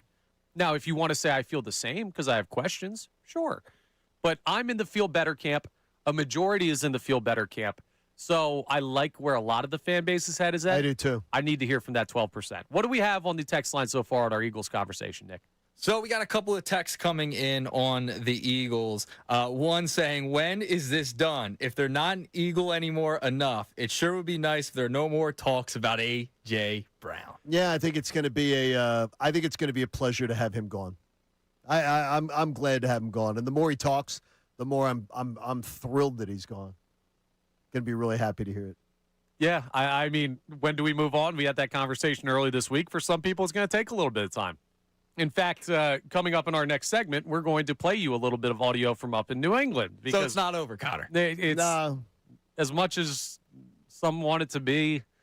It's tough to move on. It really is, and I don't blame Eagles fans. My point earlier in the week on that was like, not at all. Yeah, if you want to hold the grudge, hold the grudge. The way he exited, you should and the feel way some he type of way. continues to exit, hold a grudge. In fact, make the grudge bigger. Make the grudge make bigger. it big. No, make it bigger. Make it bigger. I'm not. Oh, I'm absolutely not. Oh, I'm amping it up. I don't even really have one. I'm amping it up. I'm totally like non-concerned with it at this point. We're on to what the Philadelphia Eagles can do themselves with the guys in the room. That's where I'm at. But I get you. No, I get you and totally understand it. But again, I'm not going to tell anybody not to hold a grudge. That's not where I'm at right now. Now, we're going to check in again on the text line here in a second, but in just about 3 minutes here, we're going to do an exercise. I saw an article today on ESPN where they were breaking down to this point in the season what the ABS numbers are for individual hitters, individual catchers, and for full teams. So this is the data on the success percentage of challenges. They've got the top 15 or so, 20 or so individual hitters and catchers, and then they have every team broken out. So we'll get to that, and we'll see if you guys can guess a couple of the Phillies that are on the top 20 list in both of those categories and where the team stands. But what else do we have on the text line? We've been getting into the Phillies a lot. Do we have some Phillies text back there on what we've been talking about today? Yeah, we got a couple of Phillies texts coming in, guys. And one says, oh, just a couple. Not a little more than a couple, actually. I agree with John Kincade. The Phillies are one starting pitcher injury away from being a sub-500 team. The bats are so underperforming. The outfield is so questionable. With Garcia's injury, it shows we have zero depth. John C. in Tennessee. Yeah, if the Dodgers didn't have Shohei, they wouldn't be the Dodgers the same way. I mean, if you're going to say if Christopher Sanchez gets hurt, this team is in trouble, thanks for breaking news to us today. If Shohei Ohtani's out, the Dodgers offense does not fall apart. That is ridiculous. That's ridiculous. No, but they're not who they are. Their offense does not fall apart. The Phillies. Look, it is a bad. Let's just put it. It is a bad setup right now for the Phillies. They are paper thin, and how you have a paper thin team that hangs by a thread as far as you don't have depth. You don't have you don't have guys to call up from your system. When you're a top 4 payroll, it's unbelievable to me. Well, top 4 payroll doesn't play to the minor league system. That's a different conversation. No, it means it's that you don't even have a good roster at the major league level. You haven't built a roster at the major league level you can't, Connor. You can't. If they build a good roster, I'm going to put this to you here because you're looking at me like I'm speaking. You're telling me the team Mandarin. with the 7th best record in baseball doesn't have a good roster. Yes, I'm going to tell you right now. If they put Trey Turner on the trade block today, how many calls do they get? If they put Trey Turner, they get 3 or 4 calls. I do not believe that for a second. For a second, I don't think they get calls. He's got a horrendous contract. A horrendous 8 years left. And he is so underperforming that contract. And he's got 8 years left. It's a horrible contract. I'm telling you right now, you put Schwarber on the block, they'd get a ton of calls. Okay. You put Harper on the block, you'd get a ton of calls. All right. I'm not going to take Wheeler can't be traded. He's at the end of his career. Sanchez obviously would get a lot. Other than Schwarber and Harper, who could they put? Like, I hear people going, the Phillies got to go out and improve this lineup. Who could they trade of their starting players? Oh, there's this guy that's going to be an all-star this year that's probably the best hitter on the planet in Brandon Marsh. What do you think Brandon Marsh is getting you in a trade right now? Major League Baseball. He's getting you something. What do you think he's getting you? He's getting you under team control, hitting .330. He's under team control for what, one more year? Yeah, but still. What do you think he's these guys are rentals? What do you think Brandon Marsh with his careers? I'm saying, well, Connor, I mean, you got to play the game here. They've got a guy in Stott nobody wants. Right, I don't know what they got a guy. I can't tell you every team's top prospects. They got a guy in Crawford but they got a guys. Nobody on this. This is their starters. John, nobody wants JT Realmuto. Nobody wants your outfield. Nobody wants it. Marsh is having a career stretch. Okay.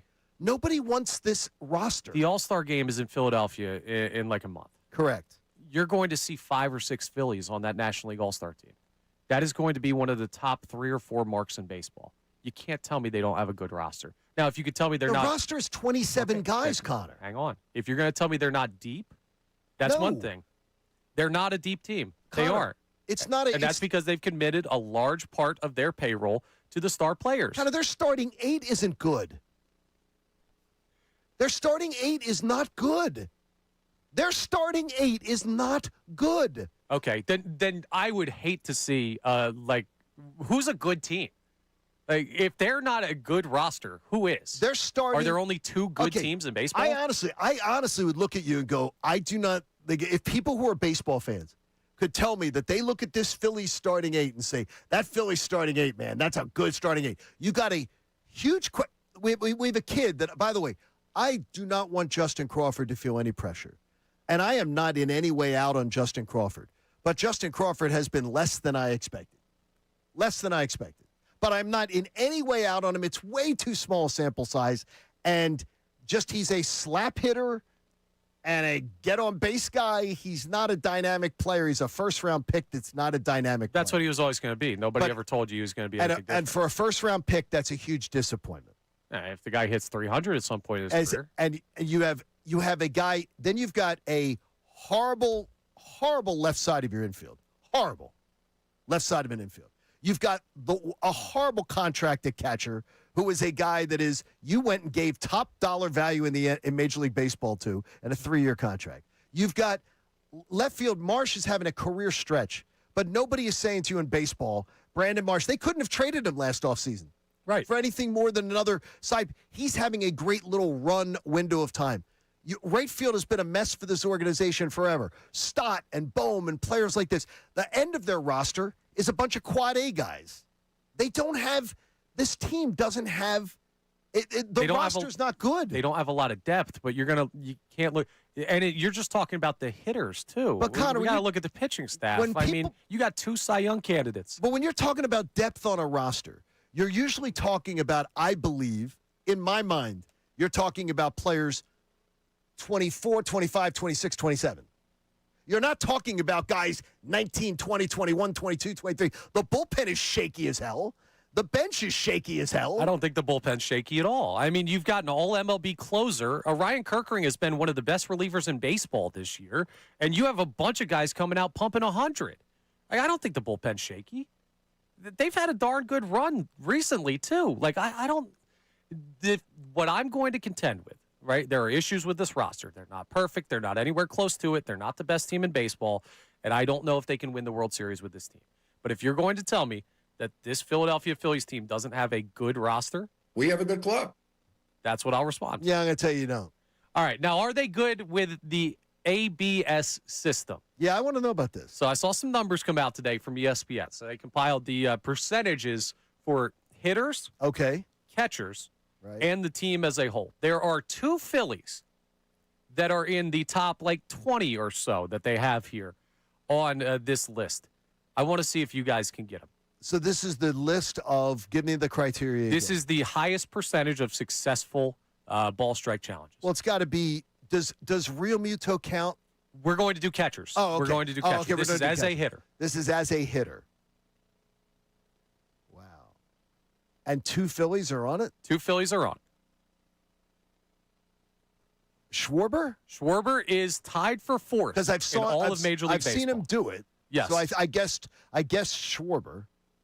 There's one more Philly on the list. He should be one of the first ones that comes to your mind. Harper? Absolutely. Really? Because he has no awareness of the strike zone, obviously. Clearly, the numbers would tell you that that is incorrect. Considering what he swings at, I'm shocked. Well, the numbers would tell you he has a pretty darn good idea of where the strike zone is. Those are the only 2 Phillies up there. They do have 2 represented for the hitters. Now, what I would say is when we get to the team numbers, it would probably tell you there's a pretty big drop-off between those guys and the rest of the roster. But let's go to catchers. Obviously, we know the name on this list. They go 1 through 20 here. JT Realmuto, where do you think that he ranks when it comes to the catchers? 3rd. Nick, do you have a guess on that one? I already looked. Okay. All right. Then you'll absolve yourself from guessing. I will stay out of this one. He's 17th. I would have guessed 3rd. kind of crazy, I right? thought it would have been top 5 too. I would have thought he was too, because I think he'd start to do something to earn that paycheck. That's because it's shocking. He's 23 for 28 on Yes, challenges. So it's the By number. the way, 23 for 28 to me is not terrible. William Contreras, it's actually 82% and change. So the percentage has you up there. I don't think that's terrible. This is the successful numbers, and Wilson Contreras has already 50 successful challenges. You're going to see, William Contreras has 50 successful for Milwaukee. I don't think leading all of Major League Baseball. You're going to see a lot of challenges in this series, by the way. What are you saying? 82% though? Yeah, it's not bad. I don't think that's terrible. This at is all. why pitchers aren't allowed to challenge. That's great. Now for the Philadelphia Phillies as a team, they are down in the bottom third of baseball in overall challenge percentage when you look at it from both hitters, pitchers, catchers, like every perspective. There are only 1, 2, 3, 4, 5, 6, 7, 8, 9 teams worse in baseball, challenge-wise percentage, than the Philadelphia Phillies. So, in case you're wondering if the ABS is helping them this year, not as much as some other teams. Just to dispel some narratives, because I feel like what we've seen this year in baseball and what you hear from the broadcasts, and I get it, it's a local broadcast, but it's hard to tell day to day, like if they're being more successful than not. The numbers would tell you that for the Phillies overall, as a whole, they have not been one of the more successful teams in baseball when it comes to the automatic ball strike system. Are you shocked? No, not really. No, just based on watching them pretty much every single night, you could get a gauge of like, all right, they're probably middle of the pack, bottom tier a little bit. I mean, he's got a. They have one of the. They are. I've attested for a long time. They have one of the worst approaches at the plate I've ever seen. Yeah. Well, and now it's sort of backed up. At least, but if you it's backed up. Yeah, if you put the stock in the challenges like that, and I think that's relatively fair to do so. So that's where they stand there. I just thought it was interesting for a look in, since we hadn't really gotten numbers on that yet this season. Coming up next, something that we've got plenty of content on so far this offseason, we'll go back to. So much for moving on. A.J. Brown spoke. And what he had to say about Drake May, you're going to want to hear this coming up next. Compare it to how he talked about Jalen Hurts, or maybe what he didn't say about Jalen Hurts. We'll play that for you next here on Kincade and Salciunas. I'm Connor Thomas in for Andrew Salciunas. John Kincade to my left. Nick Earnshaw on the board. We're back after this. Now on 97.5 The Fanatic Sports Update. The Phillies, they made a move yesterday. I'm Nick Earnshaw with your Fanatic Sports Update. The Philadelphia Phillies traded for outfielder Derek Hill, sending 2 prospects to the White Sox. The Phils also acquired international bonus pool money as well. Hill is batting .213 in 50 games this year. And what does that mean for Adolis Garcia as he left the game against the Blue Jays with an apparent shoulder injury earlier this week? No update if he is on the IL just yet, but Jim Salisbury joined Unfiltered yesterday and discussed the concern level with Garcia. The way he grabbed his shoulder, I don't know if it was his shoulder, his lat, or his tricep, it was that area. It looked acute, and it looked like a pop. And those things typically land a player on the injured list. So that's kind of my expectation. Phil's got the Brewers tonight. Jacob Mizorowski on the bump for the Brew Crew, and the Phillies have Andrew Painter going for them. Carolina Hurricanes beat the Vegas Golden Knights yesterday 4-2 and lead the series 3-2. The U.S. men's national team takes on Paraguay in the World Cup tonight. This update was sponsored by the McComb Group. Visit McCombGroup.com. The McComb Group supports contractors with one of the largest PVF inventories. From pipe, valve, and fittings to trusted brands, count on the McComb Group to help you stay on schedule. Visit McCombGroup.com today. I'm Nick Earnshaw, and you're home of the NBA Finals, 97.5 The Fanatic and the Fanatic app. Got something to say.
We know Nick Sirianni will meet with media again today at 12:30. Yesterday, the questioning entirely about A.J. Brown.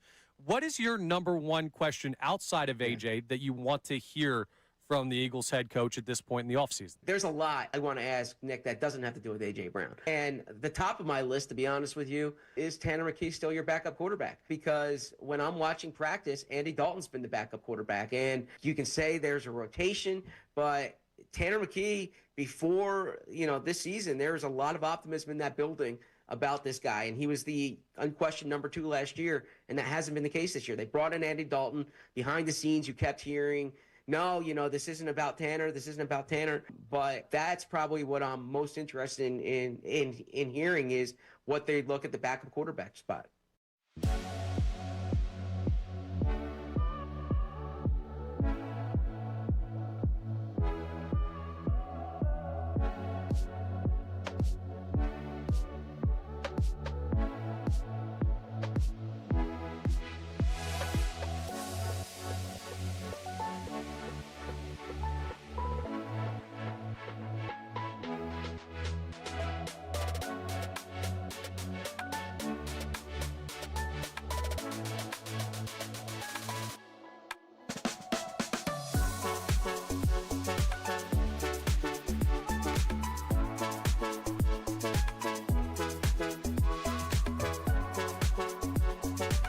Is the plan to keep Joel, and can you say with 100% certainty that Joel Embiid is back for 2026?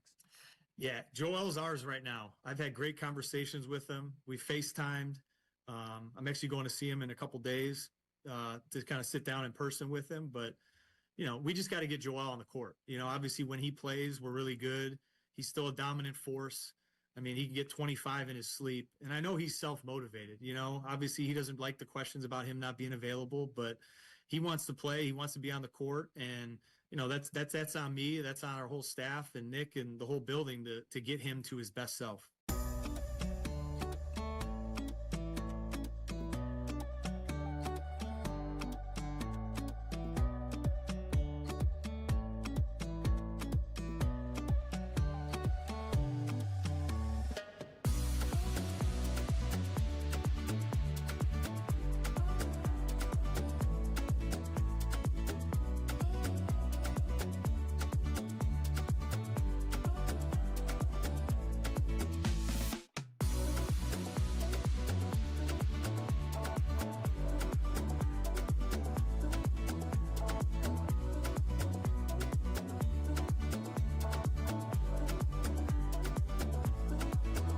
They say this is about competitive balance.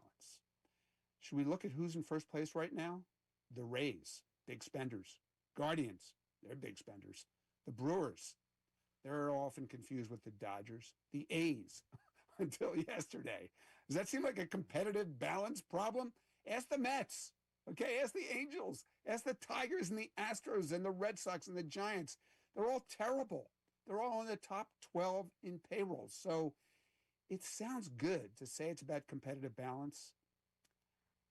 I think you guys know this is not why these owners are doing this.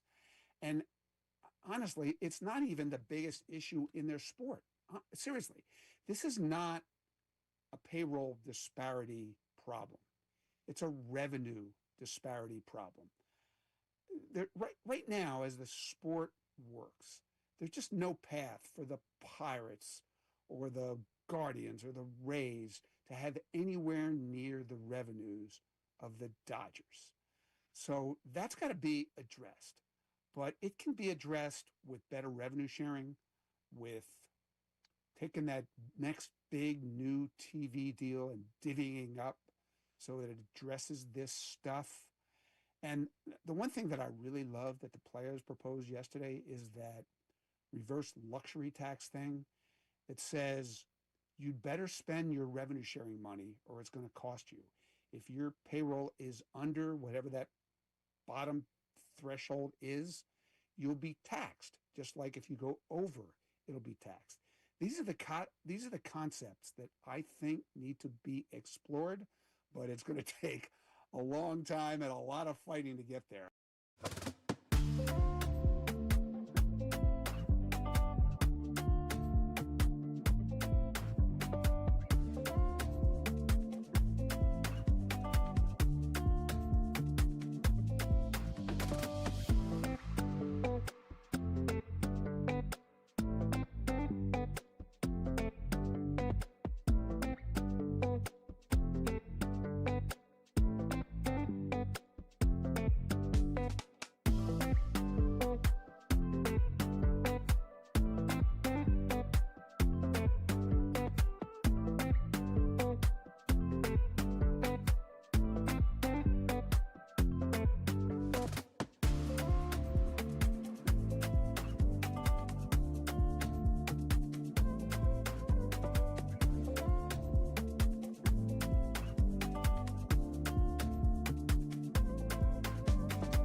We know Nick Sirianni will meet with media again today at 12:30. Yesterday, the questioning entirely about A.J. Brown. What is your number one question outside of A.J. that you want to hear from the Eagles head coach at this point in the offseason? There's a lot I want to ask Nick that doesn't have to do with A.J. Brown. And the top of my list, to be honest with you, is Tanner McKee still your backup quarterback? Because when I'm watching practice, Andy Dalton's been the backup quarterback. And you can say there's a rotation, but Tanner McKee, before, this season, there was a lot of optimism in that building about this guy, and he was the unquestioned number 2 last year, and that hasn't been the case this year. They brought in Andy Dalton. Behind the scenes, you kept hearing, no, this isn't about Tanner. This isn't about Tanner. But that's probably what I'm most interested in hearing. Brought to you by the BetParks online casino and sportsbook app. Live bet sports on the BetParks app. Play all your favorite casino games. There's always another way to win on the BetParks online casino and sportsbook. Got to be 21 in Pennsylvania, Jersey, or Maryland. Gambling problem? Call 1-800-GAMBLER.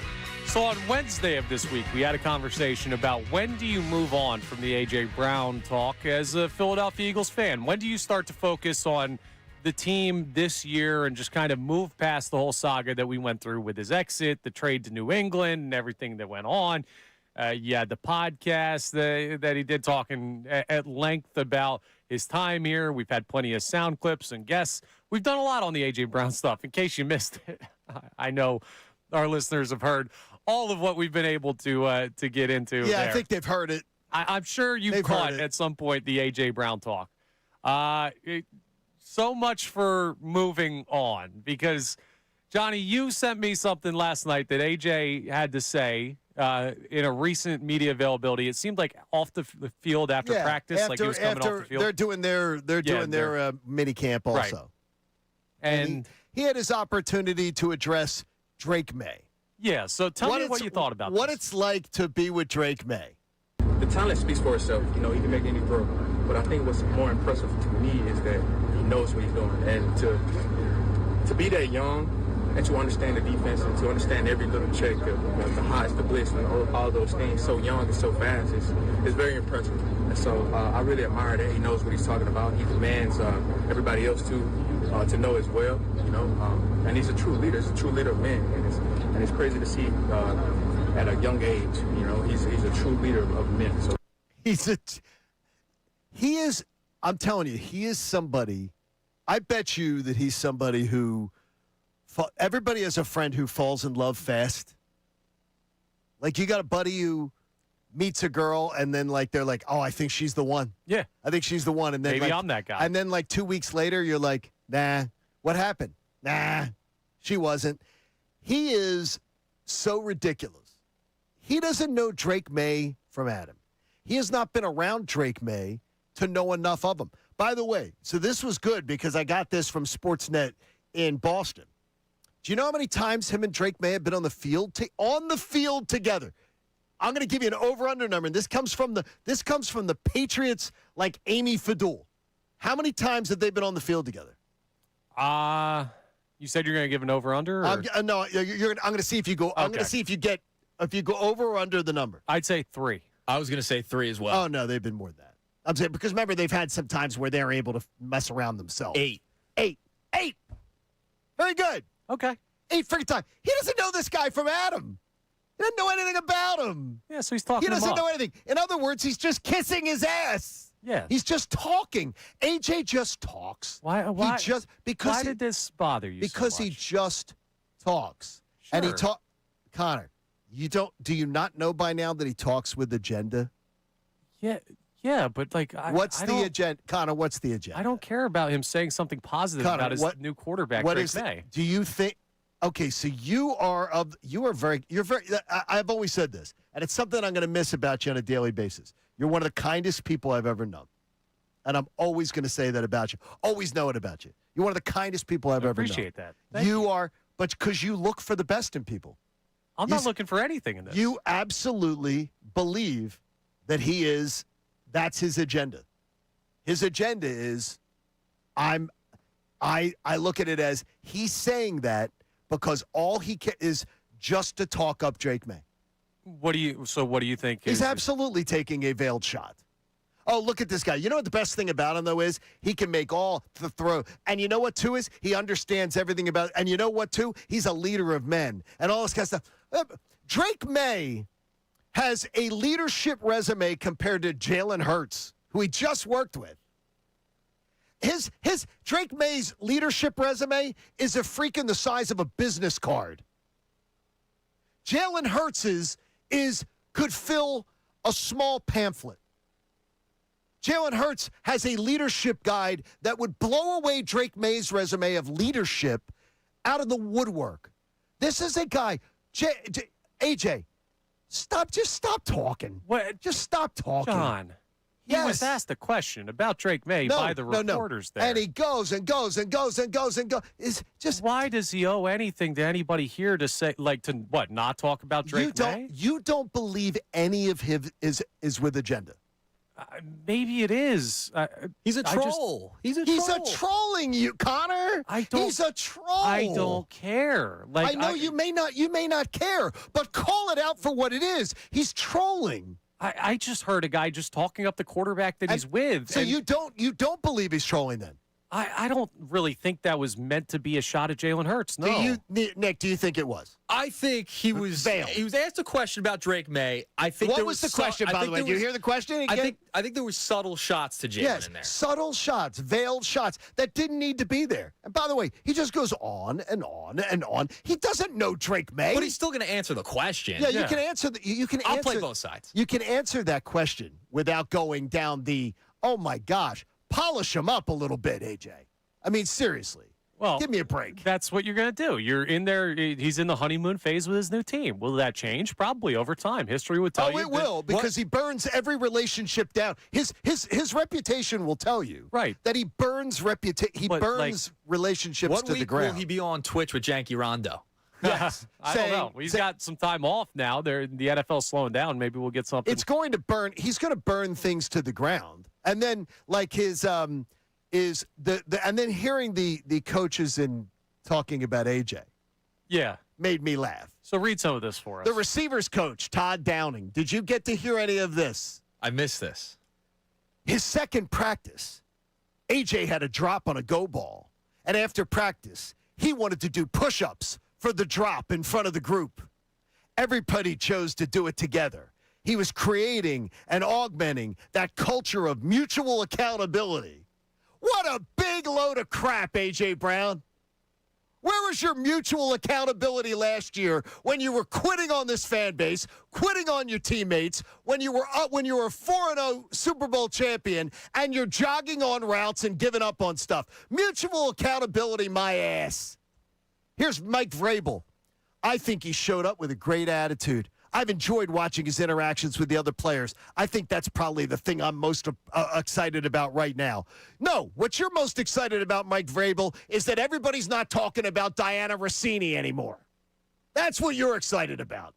Nobody's talking about you and the sideline reporters. That's what you're excited about. Give me a break. Like, he's a culture of accountability. What is this like a high school movie? Is this like, remember the Titans? Hey, Coach, I'd like to do some push-ups for that drop that I had during the drill there. Yeah, what is this? High school Harry crap. That's eyewash. It's AJ. He's contrived. He's fake. Okay. Everything about him is fake. So what? Every time he says something nice about Drake May, that we're going to get upset about it? No, but even that's fake. Okay. He's a fraud. Right, but he's not here anymore. He can't hurt you anymore, John. No, but he's a fraud. He can't hurt you. It's not your fault. No, but it's not your fault. No, but he's a fraud. It's not your fault. No, but he's a fraud. That's what it is. But he's like... No, but he's still taking shots back at a guy. He's talking Drake May, talking up Drake May. Give me a break. Yeah, he's just quarterback now. I don't know what you want the guy to say. Here's what I'd love to see. Did AJ Brown sleep through the Super Bowl? Because he played with a quarterback who, by the way, really played really, really well on the biggest stage of his life twice against Patrick Mahomes, who's supposed to be the greatest quarterback, and he outplayed him twice. And what did A.J. Brown do? He's sitting here waxing poetic about Drake May, who pooped himself. So what would you want the clip to be? Hey, Drake May's cool, but he's no Jalen Hurts. No, I think it should be supposed to say? I'm really excited about what I'm seeing out of Drake May. This kid looks like, man, this kid's very exciting to watch. it's going to be fun to play with Drake May. I'm excited to play with him. But come on, a leader of men. He's a leader of men. Dude, A.J. Brown, you couldn't lead a bachelor party to a strip club. For God's sakes. I mean, four-year captain here in Philadelphia? Yeah, Yeah, guess what? Quitting on his team. Yeah. See him down at, Well, Sirianni took like a little subtle shot the other day, too. Yes, he did. I don't think it was subtle. Wow. I was being nice. I don't think that was He subtle didn't name at names. all. You know what I mean? Well, it was a question He didn't about name names. It was a question. But he also was taking little shots in the media. He was also asked about AJ. He was asked about AJ directly. This was just a question about Drake May. Did AJ Brown go over the top? Yes. Does he actually believe that stuff? No, because he's an absolutely orchestrated fraud. And remember, this isn't going away because they have the joint practice coming up later this summer. Yeah, the joint practices will be interesting. We will have conversation about it at that point. I would just expect that pretty much every wide receiver or like a guy new to a team is going to have a similar soundbite about their new quarterback. They want to talk these guys up. Is he going to talk about? Do you think most of them will talk about their old quarterback? Sort of. You think that is you because you don't believe that's there. Nick, you sort of believe it's there. I do believe it's there.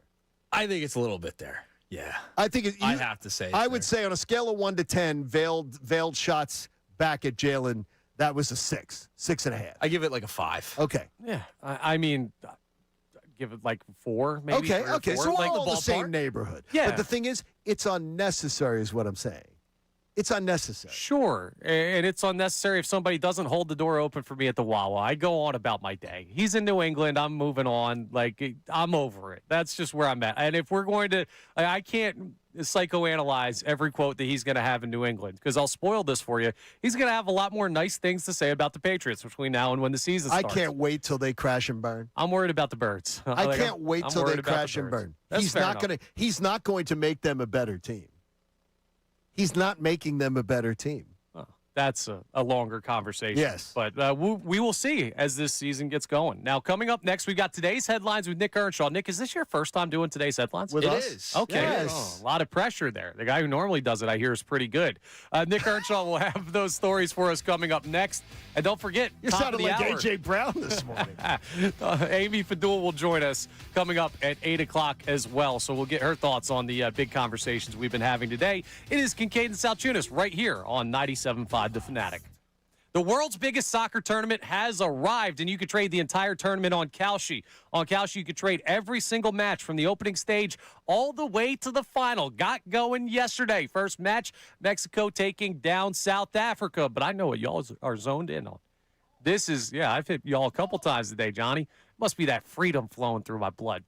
Team USA plays tonight, and they got Paraguay. And if you want to trade on Team USA, well, they're trading at a 48% probability to beat Paraguay. Now, they're the favorites. You can also trade on a draw if you want to do that. But $100 trade on Team USA to win, you're going to win $201. You're going to double your money if that happens tonight. We're all rooting for the Stars and Stripes, right? And all tournament long, you can trade on these matches or who's going to win it all on Kalshi. And on Kalshi, the best part is you're trading against peers in a live market, meaning there's no house. And as the probability changes, you can buy in and out of your position. For a limited time, download the Kalshi app and use code FANATIC to get $10 when you trade 10. Kalshi. That's Kalshi. Trade the beautiful game. 18 plus only. Restrictions and eligibility requirements apply. Event contract trading involves risk and may not be suitable for all investors. Prices, values, and available markets may differ from those mentioned. For more information, see Kalshi.com/regulatory.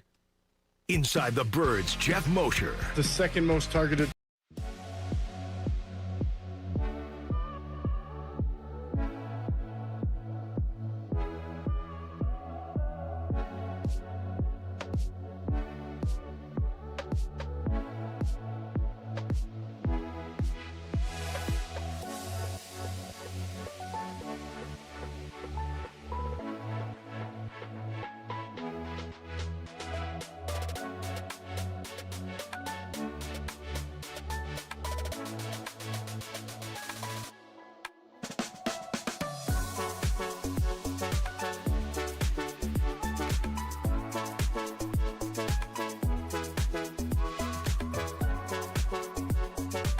Is the plan to keep Joel, and can you say with 100% certainty that Joel Embiid is back for 2026? Yeah, Joel's ours right now. I've had great conversations with him. We FaceTimed.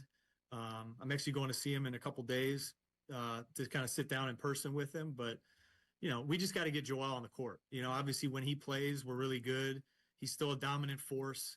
I mean, he can get 25 in his sleep. And I know he's self-motivated. Obviously he doesn't like the questions about him not being available, but he wants to play. He wants to be on the court. And, that's on me. That's on our whole staff and Nick and the whole building to get him to his best self.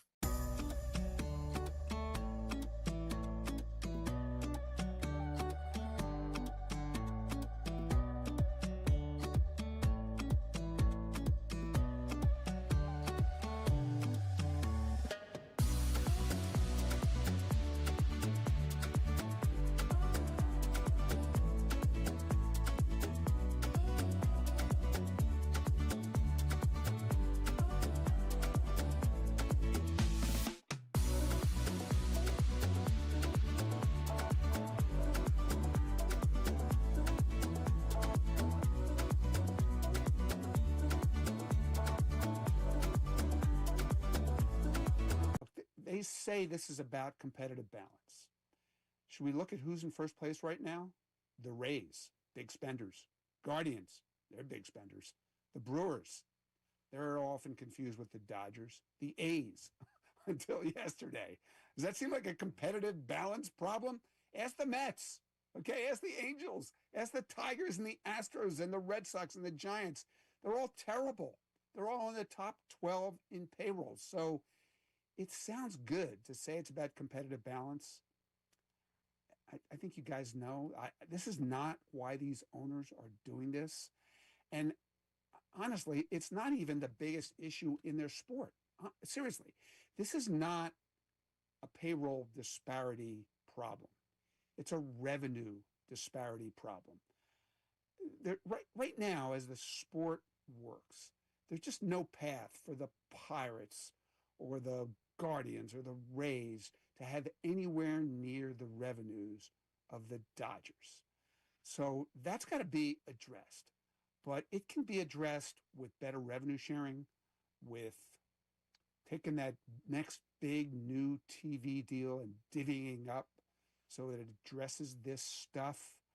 And the one thing that I really love that the players proposed yesterday is that reverse luxury tax thing. It says you'd better spend your revenue sharing money or it's going to cost you. If your payroll... Kincade and Salciunas, Philly Sports Talk, 97.5 The Fanatic and the Fanatic app. We got today's headlines coming your way in just a minute with Nick Earnshaw. Amy Fadul joins us at the top of the hour. She'll be with us for the remainder of the show. You can start sending in your Ask Me Amy Thing questions for the final segment of today's show, where you could just pick the brain of Amy Fadul, one of the most interesting people we have here in the Philadelphia sports media scene. Pick the brain. Yes, whatever you'd like to know, you can go ahead and send that in. We'll do that later on in the 9 o'clock hour. Let's get a check-in on our Twitter poll before we get to today's headlines dealing with the Eagles. I'm interested if that group, the 12% that we had before that said they feel worse about the Eagles today, if that's grown, diminished. So what's our question, Nick, and what are the responses? All right, our question of the day is, how do you feel about the Eagles now compared to when the team walked off the field against the 49ers? Feel better, feel the same, or feel worse? Relatively unchanged. Feel better is at 57%, feel the same at 32%, and feel worse at 11%. Okay, so it's gone down 1%. We knocked off 1% of that feel worse. Maybe they didn't want to explain themselves. Because I asked them to on the text line. I like the fact that people are just feeling the feeling better. Do you think that that's in one of my buddies texts and goes, stupid question today? I'm always like that. I'm always like, yeah, go stick to your job. No, that's what I told him to do. I said, he goes, everybody's going to feel better months off of a terrible playoff loss. Clearly not. Clearly not everybody, but not everybody. That's what I expected. He goes, everyone's going to feel better coming off a bad playoff loss. You're going to feel better. Some people are feeling there was 30+% that feel the same today, which that's interesting as well. Like, not that I don't want to hear from the people who feel better because we're having an Eagles conversation, a temperature check today. Sure. But I'm most intrigued by the people who either feel the same or feel worse. Like, what has brought you to that point? Or what has not moved you to the positive with all the stuff the Eagles have changed this offseason? So we have the phone line, text line open, 610-632-0975 is how you jump in on the Davis Honda text line, and you can feel the Davis difference at Davis Honda in Burlington. Also, feel free to send us some voice memos. We'd love to hear your voice on this lovely Friday morning. But we're going to hear Nick Earnshaw's voice next because it's time now for today's headlines. Today's headlines with the Connor Thomas. Well, it's not. No, it's Nick Earnshaw filling in. But Nick doesn't have an opening yet. He hasn't earned one. We'll work on that for you. He hasn't earned one yet. Haven't earned it yet. I haven't gotten my stripes yet. But by the way, it is brought to you by, for over 70 years, Lundy Law has been fighting for injured people. If you need them, remember the name Lundy Law, your injury lawyers. Visit LundyLaw.com. That's LundyLaw.com. Nick Earnshaw with the headlines today. And what do we got? My first one is regarding the NBA Finals. So in this city, we're all too familiar with L2M reports following games. So yesterday, it comes out late in the game. I'm going to play the play that was ruled incorrect from the NBA Finals. Here is Mike Breen on the call. Hassel stumbled, lost it. Picks it up again. Hart right with him. Hassel on the drive. Inside, and he stepped out of bounds. Knicks ball with 1:02 remaining. Now, a big call in the game. And if people aren't familiar, the L2M report is the breakdown from the league of the officiating if there were any calls that were ruled incorrectly in the final 2 minutes. Yeah, so they ruled that play was incorrect, and he did not step out of bounds. Do you guys think that would have changed the complete outcome of the game? It could have. I still think at the end, if Fox just turns or runs to the corner and doesn't go to the hoop and turn the ball over. Yeah, it changes the whole game. I can't believe that ever happened. The Spurs still had the game in their hands. I saw someone say on Twitter yesterday, even if Ben Simmons had gotten that ball, the Spurs would have won because there's no way he would have tried to make a layup. Why did Mitch not challenge it? What is he holding on to challenges forever? That's the thing is I don't understand that with coaches. The Knicks have some weird thing going on, man. They had it in the Cavs series where they didn't burn their timeouts at the end. The Spurs have had a couple instances where they're not using timeouts where they should. Like, I don't know what it is about the New York Knicks that forces, like, they freeze the other coach somehow. Weird. But that series, pretty much over. You think now? It's pretty much over? I mean, you lose that game if you're the Spurs. I think that's one of the, again, and I heard John Marks use the expression yesterday, it's one of those losses that there's certain losses where you think, okay, you're not coming back from that one. Yeah. It sort of feels that way that you're not coming back from that. I'm with you on that. What else do we have, Nick? All right, so Chase Utley joined the All the Smoke Baseball podcast with Matt Barnes. Wow, I didn't know this. Yeah, and he dropped a little nugget about him and J-Roll prior to games. Take a listen to this. And I didn't feel like I was the best player on the field, but I felt like I was the most prepared. And if I felt the most prepared, that gave me the most confidence to lead to success. So with Jimmy's perspective, I vividly remember, we're taking BP. This is 2 hours before the game. And he'd be like, who's pitching for them today? I'm like, Jimmy, I've been here for like 4 hours studying the pitcher and every single one of their pitchers. Come on, you got to know who's pitching. So he's like, no, I don't. Tell me who it is. Give me a game plan. So I would kind of run through a game plan with him. But Jimmy was awesome. Jimmy was obviously an amazing player. I love that there are people in life that can be like Jimmy Rollins. Yeah. But I would be like Chase Utley and be like, are you freaking kidding me? I'm one of those people like Jimmy where I was just like, you know how it goes. I'll be going on vacation. Like if I had a flight, like an overseas flight tomorrow, I wouldn't be back What do Andrew today. and I both get on you about every time you're traveling? Yeah, like where are you going? Where are you staying? Connor, what are you doing? Connor, when's your flight? I don't know. I don't know. Connor, you're leaving today. Have you packed? No, I'm going to pack after the show. Yeah. And Andrew packs days in advance. Yeah, I've never heard anything like that in my life. It always gets done. And what I'm going to do, I'm going to prepare, then I'm going to forget, and then I'm going to have to re-prepare. I don't like doing things twice. No. That's unbelievable. But Jimmy, maybe, hey, I can't argue with the results. No. He's all-time hits leader in Phillies history. And Jimmy Rollins is my favorite. Yeah. Like as far as the favorite guy that I watched of that era, it's Jimmy. Sometimes show and go is the best way to do it. And what else do we have, Nick? All right, final one. This is according to the New York Times. Major League Baseball will question the Dodgers doctor about banned drugs. Dr. Neil El-Atrashi, the physician for the team, supported the UFC star Conor McGregor in using performance-enhancing drugs while recovering from an injury. And the MLB is going to open an inquiry just to ask him why he supported that decision as the team doctor of the Dodgers. Interesting. Now, I don't think anything will really come of this. I don't think there will be any negative repercussions to the Dodgers organization. If you're looking at this like, ooh, maybe there's some MLB sanctions coming against this Los Angeles Dodgers team. You had a dude caught for gambling, clear lie about his translator stealing money from him, and now he is still continuing to be one of, if not the best players in baseball right now and one of the greatest of all time. No questions asked. So I think the Dodgers are going to get off scot-free from that one, but something to keep an eye on. People can dream, right? It is good, but we're going to find it. There's a lot of athletes of generations that have broken down way early. Their bodies broke down on them way early, and they were the top of their field.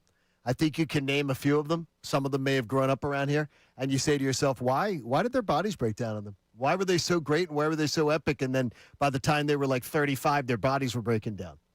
I think we're going to find out there's a lot of guys that did things that sort of cheated the system. What, but they got away with it. In baseball? No. Well, golf. Never. Golf, we saw one. And then you just don't want them as their Uber drivers. You know? Like the greatest I ever watched. The person who made me, look, no one will ever convince me otherwise. And the greatest I ever watched, the man who made me a golf fan. No one will convince me otherwise. Nobody's perfect. Perfect. Perfect. No one's asking for perfection. But as close as it gets is Amy Fadul. She joins us coming up next. I don't know about that. I think she's been on performance enhancers. We'll talk to her coming up about her Eagles temperature check and what we've been getting into today. By the way, someone on the YouTube says the dude with the mustache filling in for Salciunas is clueless. Connor Thomas, by the way, in case we're not familiar, I am filling in for Andrew. He'll be back on Monday. Well, John Kincade to my left, Nick Earnshaw on the board. Amy Fadul joins us coming up next. It is Kincade Salciunas here on a summer Friday, 97.5 The Fanatic. Now on 97.5 The Fanatic Sports Update. What's up with Adolis? I'm Nick Earnshaw with your Fanatic Sports Update. Adolis Garcia, well, he seems to be injured and injured his shoulder on Wednesday against the Toronto Blue Jays. No update if he is joined the IL just yet. Probably we'll hear about that later today. The Phillies did make a move yesterday, trading for outfielder Derek Hill, sending 2 prospects to the White Sox. The Phillies also acquired international bonus pool money. Hill is batting .213 in 50 games this year. And Jim Salisbury talked about the ramifications of the Adolis Garcia injury and where he is concerned. The way he grabbed his shoulder, I don't know if it was his shoulder, his lat, or his tricep. It was that area. It looked acute, and it looked like a pop. And those things typically land a player on the injured list. So that's kind of my expectation. Phil's back in action against the Brew Crew today. They get Jacob Mizorowski, and the Phils, they have Andrew Painter on the mound. The Carolina Hurricanes beat the Vegas Golden Knights 4-2 and lead the series 3-2. The NBA Finals switches back to San Antonio tomorrow night after the Knicks took a 3-1 series lead. They look to wrap up the entire series. And the World Cup, USA and Paraguay, they are playing tonight at 9 p.m. I'm Nick Earnshaw on your home of the NBA Finals, 97.5 The Fanatic and the Fanatic app.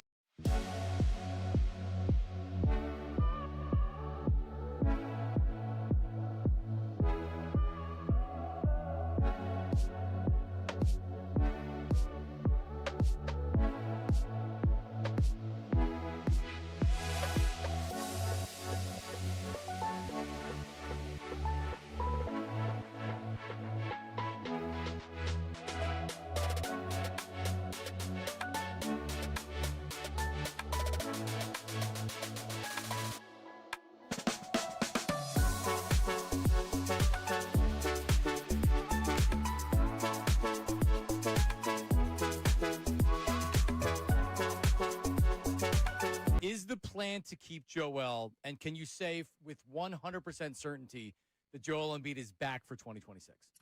Yeah, Joel's ours right now. I've had great conversations with him. We FaceTimed.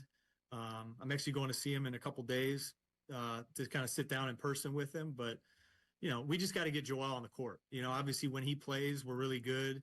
He's still a dominant force. I mean, he can get 25 in his sleep. And I know he's self-motivated. You know, obviously he doesn't like the questions about him not being available, but he wants to play. He wants to be on the court. And, you know, that's on me. That's on our whole staff and Nick and the whole building to get him to his best self.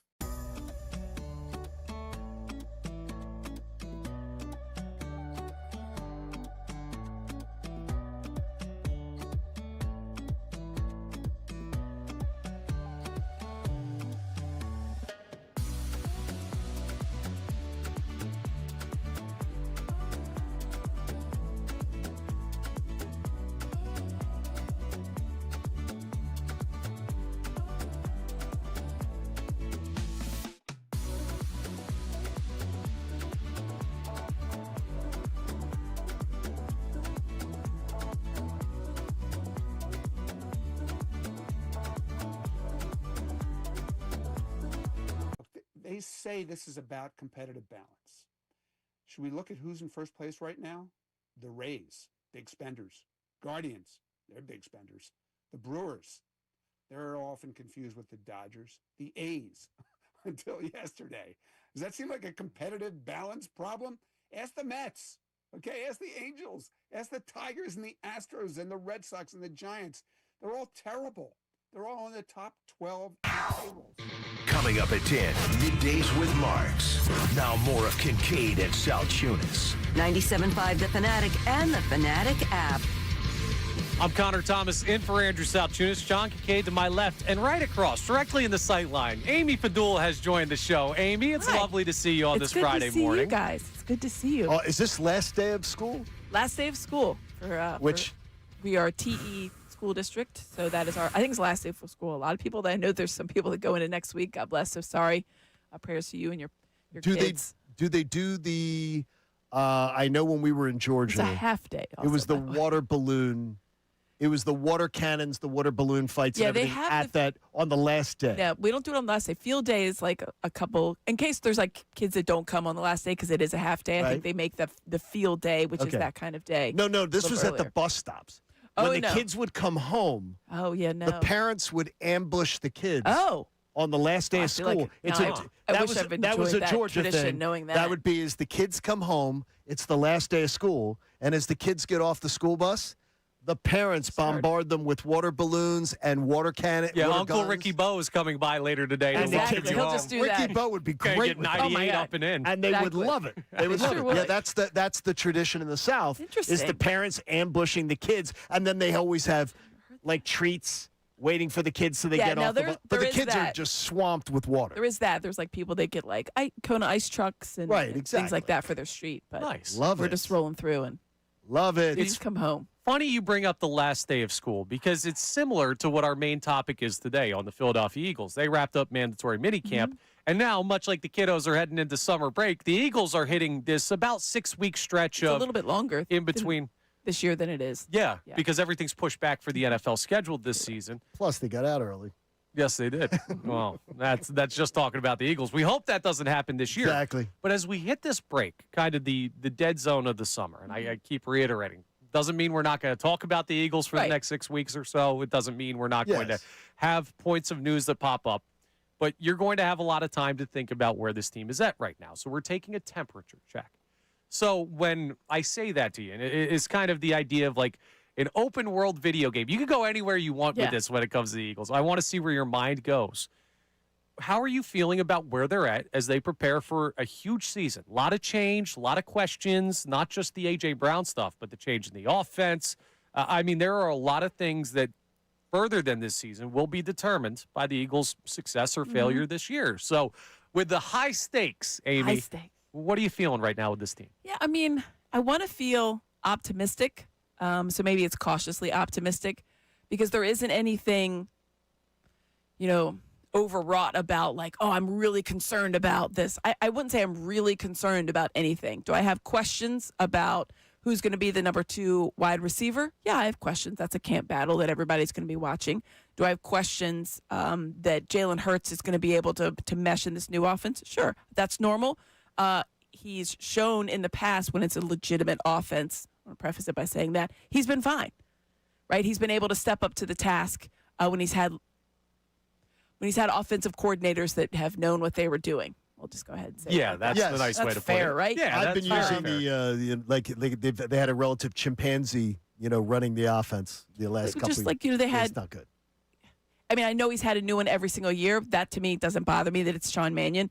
If this is a complex offense, that also doesn't bother me. It's just the fact that he needs to be able to get on the same page as everybody else, and everybody else has to learn this new offense. It's not just Jalen Hurts, right? It's Devontae Smith, Saquon Barkley, the offensive line. They all have to learn.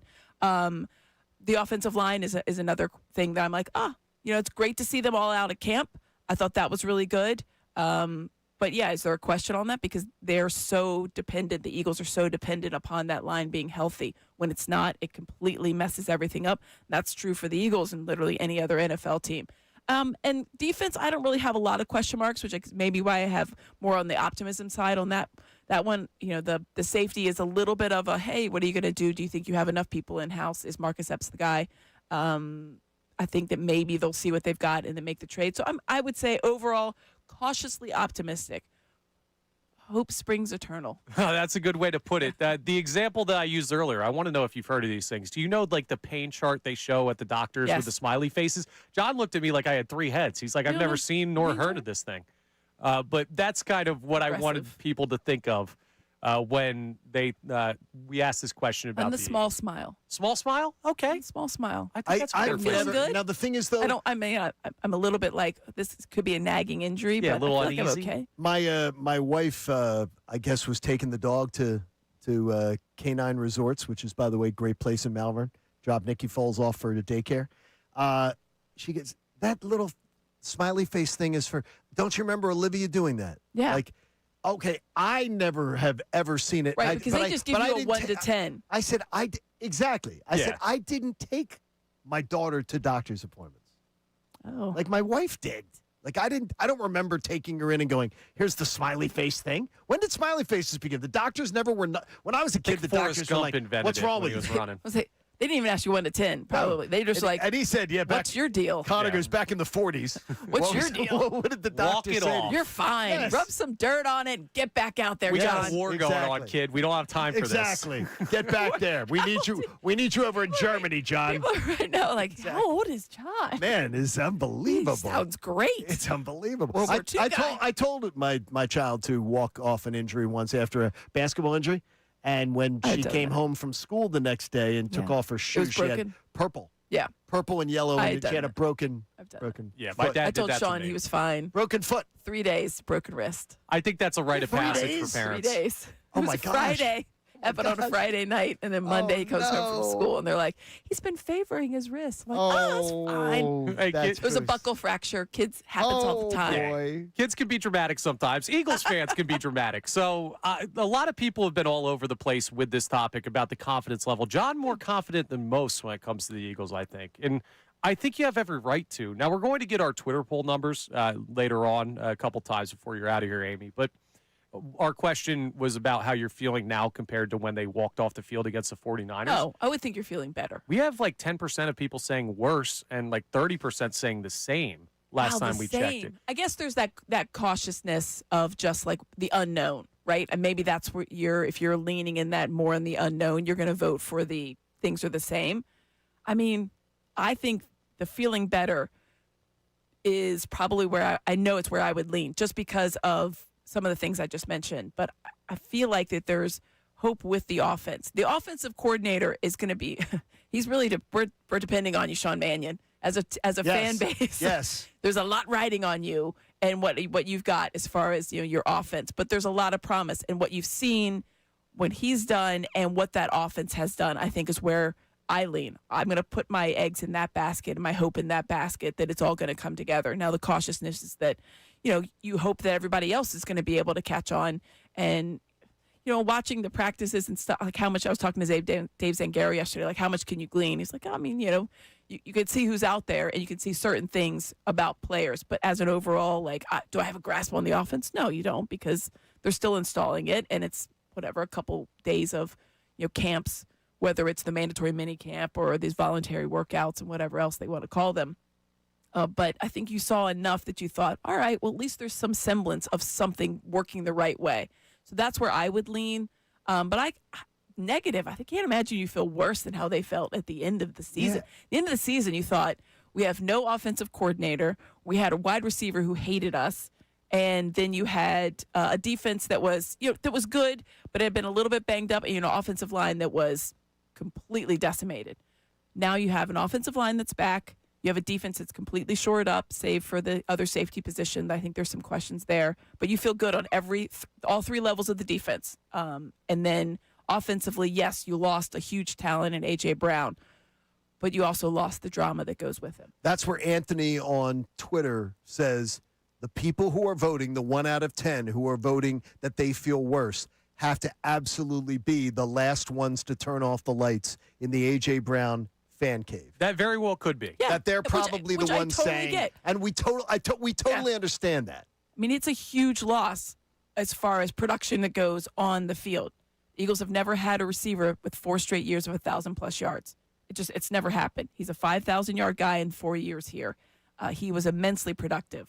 His production did decline over those times, but that's also part of the offense. I don't think he declined. I think he's a very good elite wide receiver. You don't think he's declined? I don't. I do. I think his speed, he's going to have an unreal year in paid. I think his speed has declined.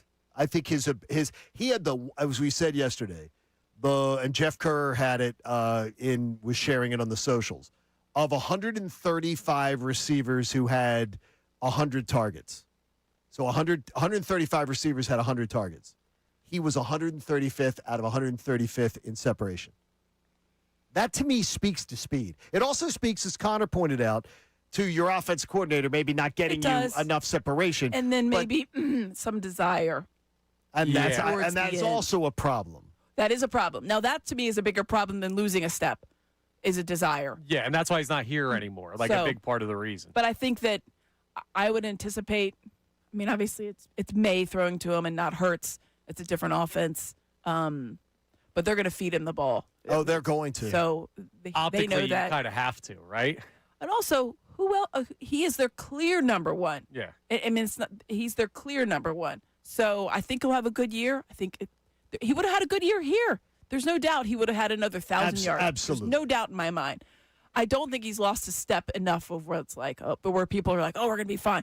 Yeah, there's going to be some growing pains because Devontae Smith is going to be singled out now. Like, he's going to get some of the protection that A.J. Brown afforded him. Like, I thought that was a really good one, too, because A.J. Brown out there, so Devontae Smith got some balls because of that. Now that he's not out there. But also, they didn't have to force-feed A.J. Brown. Right? They had to do that last year. Now they don't have to force feed anybody. You're not going to force feed Mekhi Lemon. No offense, Mekhi Lemon. You're a rookie. You get the ball when you get the ball. So that will free up Devontae a little bit in that regard. See, you have these questions about the wide receiver room and making up for that loss, and all of that on top of your first point about the change in the offense. Like, I'll use a basketball example for people out there, and I'm not trying to fear-monger or anything and scare you, say, oh, the Eagles are going to struggle to start the year. They may very well be fine. And this is going to be on the adaptability of the offense and the coaching ability of Sean Mannion. But when you first saw the Heatles, the LeBron, Chris Bosh, and Dwayne Wade down in Miami, like the first month and a half of that, they looked like an average basketball team. And that was to be expected because it's like, hey, you got to learn how to play with each other, what you're trying to do there. It was different than what those guys had been used to. We're talking about 3 Hall of Fame talents. It's not an apples to apples sports comparison because it's different there with 5 guys on the floor.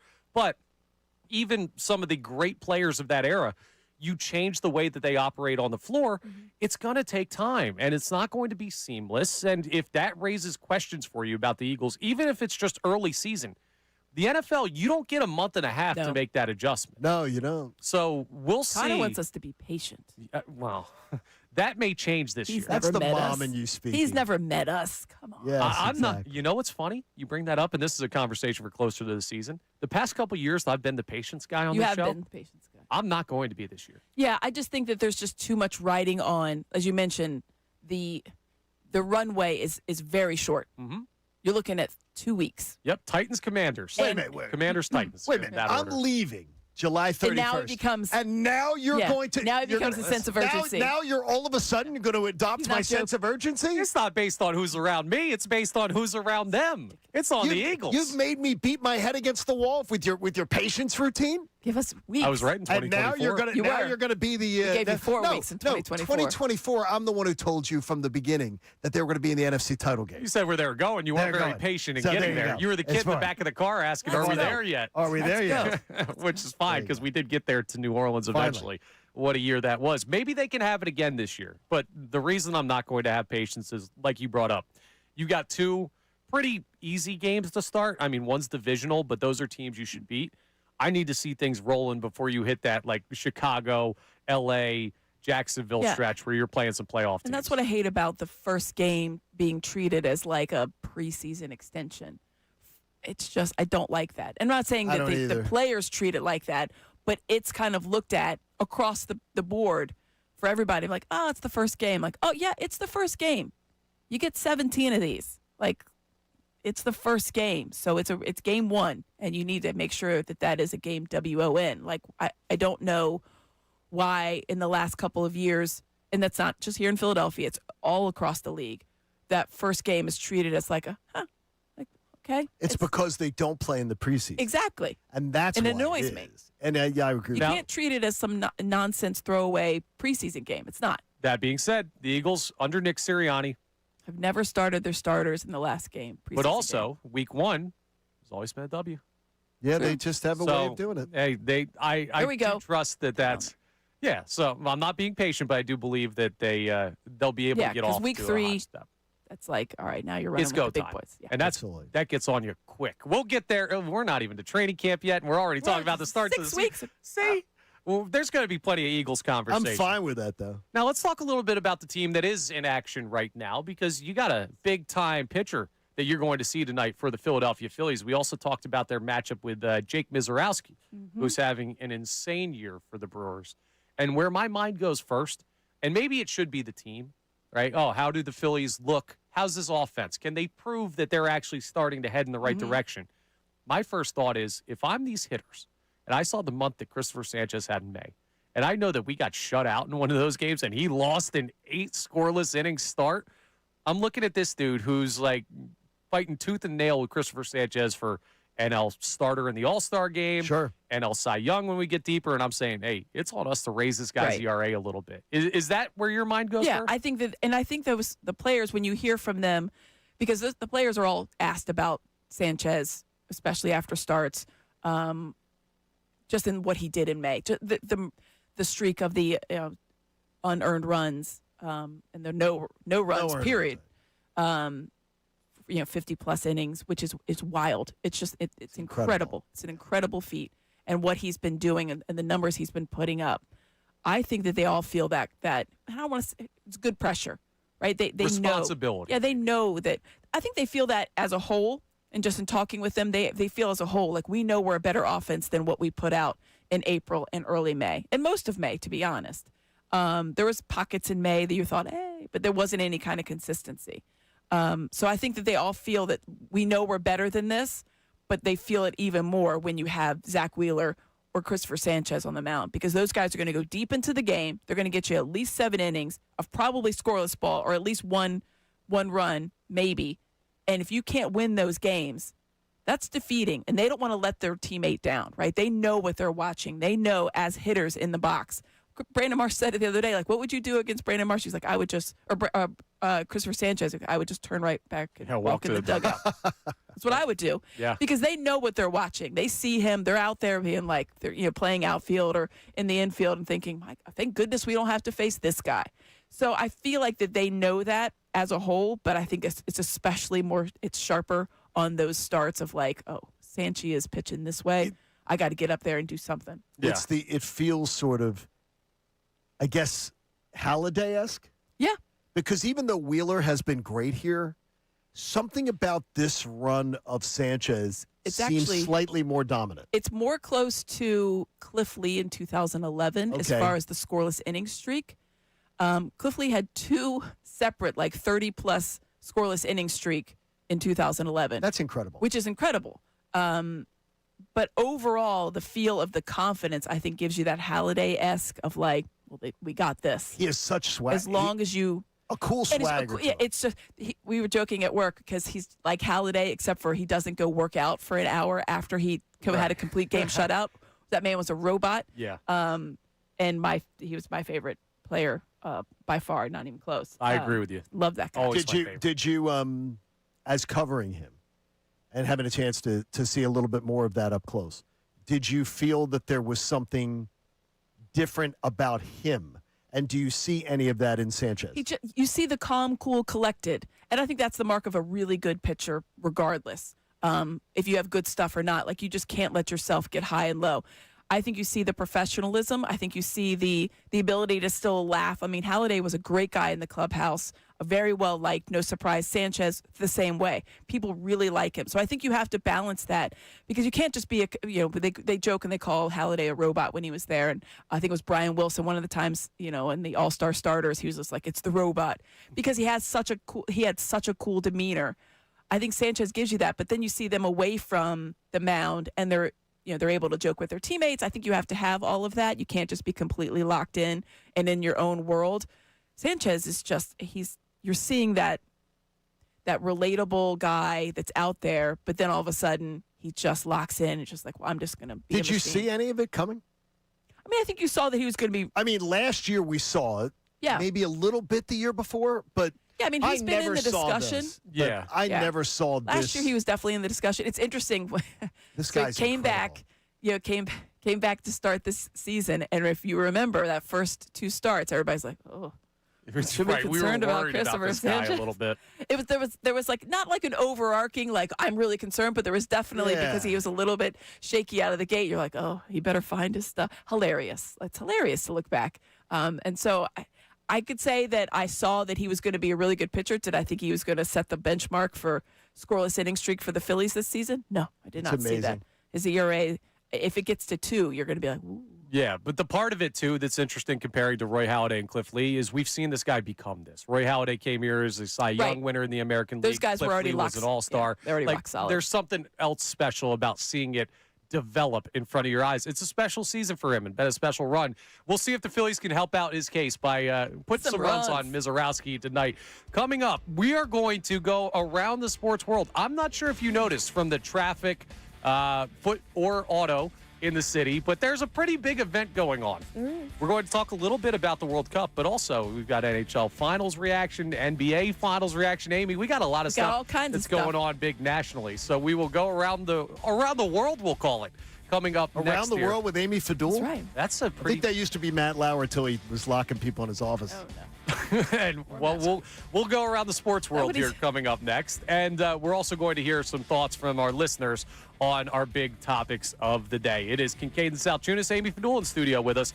Back after this here on 97.5 The Fanatic, and I got to tell you about the world's biggest soccer tournament. It has arrived, and you can trade the entire tournament right on Kalshi. On Kalshi, you can trade every single match from the opening stage all the way to the final. Let me show you how easy this is. I have my phone here. I just unlocked it. This is how quick you can find a great way to trade on Kalshi. Go right to the World Cup tab, and I'm going to just take a look at the game going on here in Philadelphia this weekend. Ivory Coast taking on Ecuador. Ecuador is currently the favorite, trading at 41% to take down Ivory Coast, which means a $100 trade is going to pay you out $234 if Ecuador starts their tournament 1-0. It's that simple. Just found all the odds. You can click on the tab and it'll show you where everything's been moving there for the trades. Like it is a great way for you to enjoy one of the biggest events of the sports scene this summer. And on Kalshi, you're trading against peers in a live market, meaning there's no house. And as the probability changes, you can buy in and out of your position. So for a limited time, download the Kalshi app and make sure you use code FANATIC to get $10 when you trade 10. That's Kalshi, Kalshi. Trade the beautiful game. 18 plus only. Restrictions and eligibility requirements apply. Event contract trading involves risk and may not be suitable for all investors. Prices, values, and available markets may differ from those mentioned. For more information, see Kalshi.com/regulatory. Now on 97.5 The Fanatic Sports Update. Dave Dombrowski makes a move and gets on the phone. I'm Nick Earnshaw with your Fanatic Sports Update. The Phils, well, they might be without Adolis Garcia for some time. We'll get probably an update on that later today. But the Phillies traded for outfielder Derek Hill, sending 2 prospects to the White Sox. The Phils also acquired international bonus pool money as well. Hill, he's batting .213 on the year in 50 total games with the Chicago White Sox. Anthony Sanfilippo joined Kincade Salciunas yesterday and talked about where the Phillies are at, what message has changed since Don Mattingly took over. Is indicative of switching from 9-19 to 25-11, right? But at the same time, it's maybe that the way that the message is being delivered, it's pretty much the same message. It's just being delivered slightly differently. They're going to need that message today as Jacob Mizorowski is on the mound for the Brew Crew, the Milwaukee Brewers, and Andrew Painter gets the ball for the Phillies. The Carolina Hurricanes beat the Vegas Golden Knights last night in the Stanley Cup Final 4-2 and lead the series 3-2. The NBA Finals switches back to San Antonio tomorrow night. Knicks have a chance to wrap that up. This update is sponsored by Bank of America. Bank of America, sponsor of the FIFA World Cup 2026, dedicated to offering solutions to help businesses meet their goals. bankofamerica.com/game changers. I'm Nick Earnshaw, and you're home with the NBA Finals, 97.5 The Fanatic and the Fanatic app. You tell it like it is. It sounds good to say it's about competitive balance. I think you guys know this is not why these owners are doing this. And honestly, it's not even the biggest issue in their sport. Seriously, this is not a payroll disparity problem. It's a revenue disparity problem. Right now, as the sport works, there's just no path for the Pirates or the Guardians or the Rays to have anywhere near the revenues of the Dodgers. So that's got to be addressed. But it can be addressed with better revenue sharing, with taking that next big new TV deal and divvying up so that it addresses this stuff. And the one thing that I really love that the players proposed yesterday is that reverse luxury tax thing. It says you'd better spend your revenue sharing money or it's going to cost you. If your payroll is under whatever that bottom threshold is, you'll be taxed. Just like if you go over, it'll be taxed. These are the concepts that I think need to be explored, but it's going to take a long time and a lot of fighting to get there.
We know Nick Sirianni will meet with media again today at 12:30. Yesterday, the questioning entirely about A.J. Brown.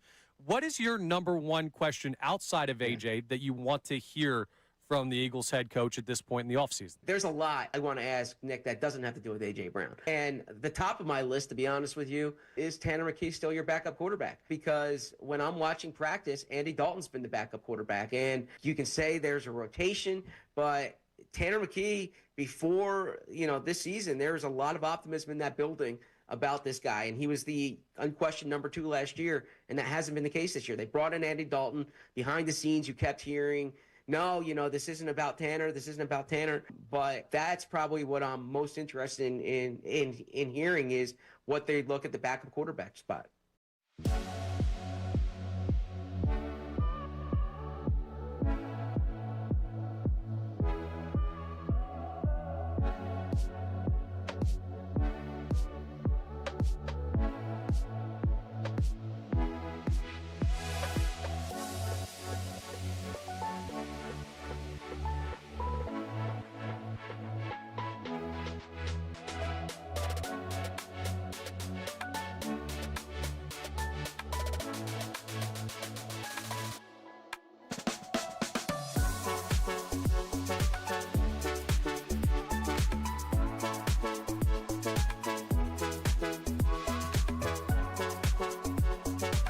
Is the plan to keep Joel, and can you say with 100% certainty that Joel Embiid is back for 2026?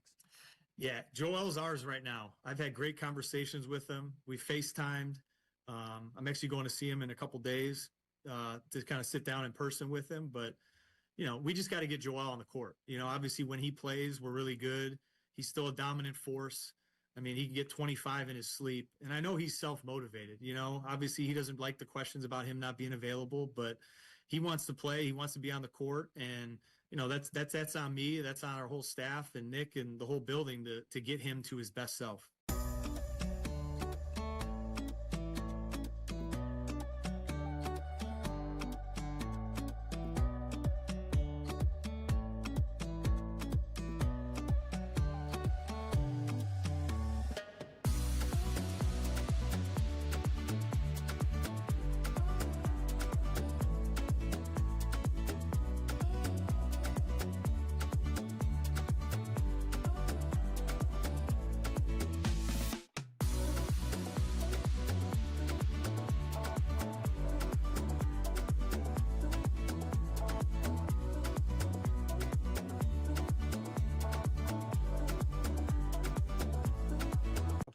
They say this is about competitive balance. Should we look at who's in first place right now? The Rays, big spenders. Guardians, they're big spenders. The Brewers, they're often confused with the Dodgers. The A's, until yesterday. Does that seem like a competitive balance problem? Ask the Mets, okay? Ask the Angels. Ask the Tigers and the Astros and the Red Sox and the Giants. They're all terrible. They're all in the top 12 in payroll. So it sounds good to say it's about competitive balance. I think you guys know this is not why these owners are doing this. And honestly, it's not even the biggest issue in their sport. Seriously, this is not a payroll disparity problem. It's a revenue disparity problem. Right now, as the sport works, there's just no path for the Pirates or the Guardians or the Rays to have anywhere near the revenues of the Dodgers. So that's got to be addressed. But it can be addressed with better revenue sharing, with taking that next big new TV deal and divvying up so that it addresses this stuff. And the one thing that I really love that the players proposed yesterday is that reverse luxury tax thing. It says you'd better spend your revenue sharing money or it's going to cost. Padul in studio with us. Andrew Salciunas not. He's got the day off. He'll be back on Monday. So I'm Connor Thomas filling in alongside John Kincade and Nick Earnshaw on the board. And we've been talking about the Eagles and your temperature check as they hit the break between mandatory mini camp and true training camp to get ready for the season. Also, the Phillies start a big series with the Brewers up in Milwaukee. It's not just the Mizorowski start tonight that should have your attention.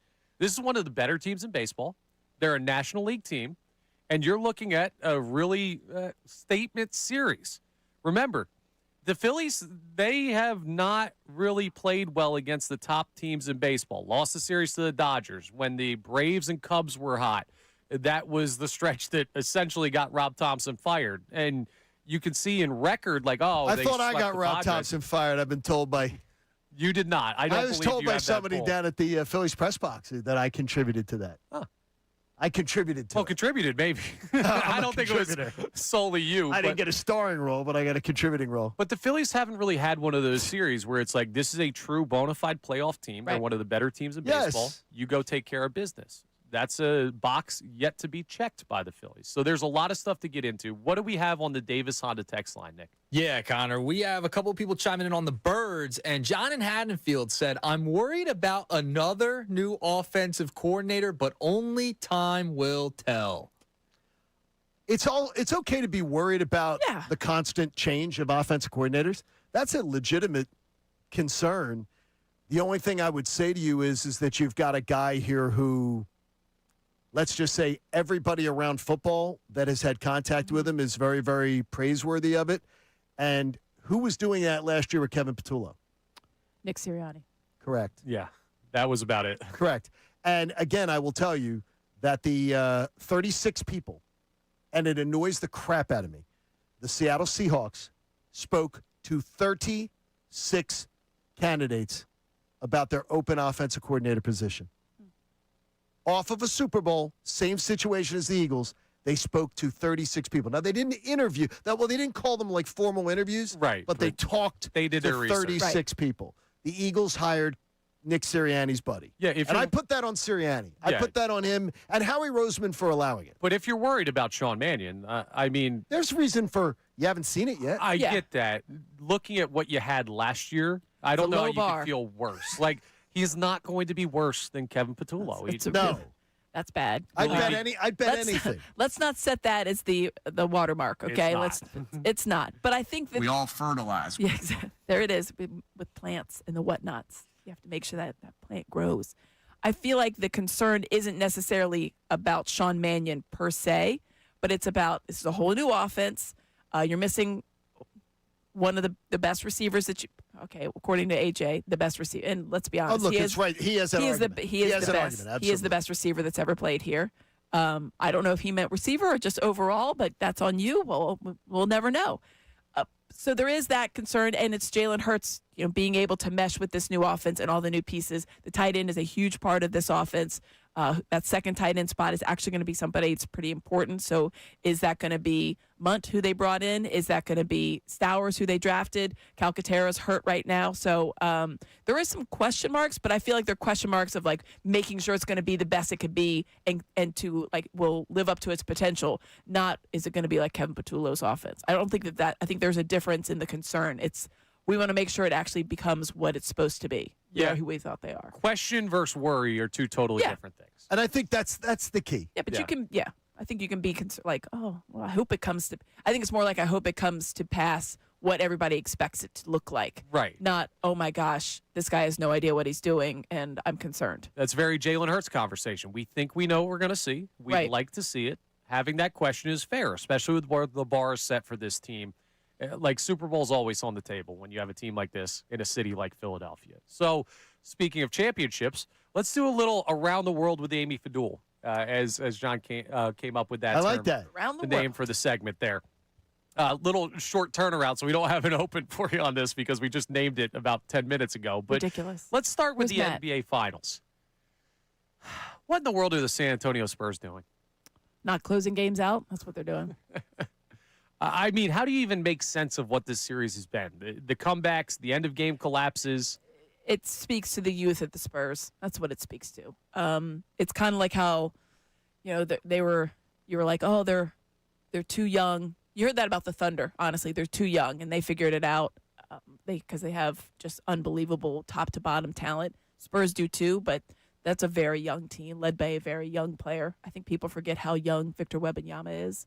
That just shows me the youth. That's all that is. It's just youth because it's not like they're not talented. It's not like the Spurs can't win games, but they've had 2 games in closeout situations that they've let the Knicks come back and take over, and it just they were frazzled. You just saw them; they were completely rattled. Just holding the basketball. But Victor Wembanyama at one point, what was it, 2 games ago, threw it into the back of Stephon Castle, right into his back. That is the nerves of like, all right, we got to go. But you also have to make sure that the team is looking at you. Yeah, the coach could call a timeout. There are a lot of things the Spurs could have done. It's just... That's the youth. That's the youth of this. Yeah. Now, is that series over to you? We talked earlier about how that I think the loss... Spurs win 1 in San Antonio. But So do I. Yeah, I don't. You don't. You think it's over, right? You think it's done? That game... I think it's over, but I think the series is over. I don't think that... I think the Spurs win 1 in The way San that Antonio. game ended, I don't know if they can get up off the mat. That's where their youth does come into effect. I'm going to bet... They actually... I mean, for them, it's like, oh, well, we're young. I'm going to bet big Spurs win. Ooh, okay. Like I big had Spurs win. I had a Spurs that I bet in January, plus 850. Maybe cash that one out. No, I'm going to bet a big Spurs win Game 5. Like a big, one of those ones where the Knicks almost take their eye off the ball a I may have cashed it out in the third quarter. Did you really? That's probably a good move. It was $50 at that point. I was like, okay, I'm going to go ahead and cash that. Get what you can get out of it. Now, $49.75. I didn't know about this. Like, I want to talk NHL Finals, the Stanley Cup Finals. I want to bring up a little bit of World Cup, but we might have to burn all of that. Nick Earnshaw, this is you who put this on the board? Yeah, I did. That apparently, so you made a bet with a Knicks fan. Yeah. That if they win the finals, you have to go to the parade? Yeah, I have to go to the parade. Why would you ever make that bet? Because I never thought they would win. Really? Wait. When did you make this bet? This has been going on for years. Did you make this bet in January? No, about like 10 years ago. Oh, okay. 10 years ago. So I made this guy go to the Eagles that's actually parade. a good bet then. Oh, you made him go to the You've Eagles been living parade. life. Yes. Every time a Philadelphia team wins. Okay, he so has to go anytime to that any New parade. York team. Well, in your defense, it's been a really long time. Karma's catching up with me for what I did. No, today, I think that that's parade. a pretty... That's a good Yeah, a bet. decade out of it. I'd say you got your money's worth. Yeah. Sean had this bet with a friend of his who's a Yankees fan, and it was in 2001. The Yankees had just won the World Series, and he was like, I bet the Phillies in the next 25 years win more World Series than the Yankees. And right now it's tied at 1. It's tied at 1. It's wild. And I think the bet is now done because it's 2020. I'm Yeah, pretty you've sure they had made enough. it. Yeah, I'm pretty sure they made it in 2001. Maybe this is the year that the Phillies get that bet won. They find a way to win it all. Need to even it up here, Connor, at the end of the year. Hey, by the way, if you're going to the Knicks championship parade, if and when they do win the finals, maybe helmet. I don't know. I have to wear a Knicks jersey. I have to wear the whole door. Well, Then you you'll know be what? fine. Then you'll be That's how dumb I safe. am. You'll Yeah. be no. Wait a minute. That's actually very smart. No, that's Nick. Wear a Knicks jersey. Did you make Did you make this dude wear Eagle stuff to Absolutely. Oh, there you go. Yeah, Well, these These are great bets. Like, That's do a you like great this bet. person? Yes. I guess. They, He's a buddy I've known for a long time. Like at our old radio station, we would always have a thing about the people who lost fantasy bets and what the best competitions, but for leagues, we would give away prizes for the best punishments. And one of them was the guy one year who had to go sell Girl Scout cookies on a Saturday door to door.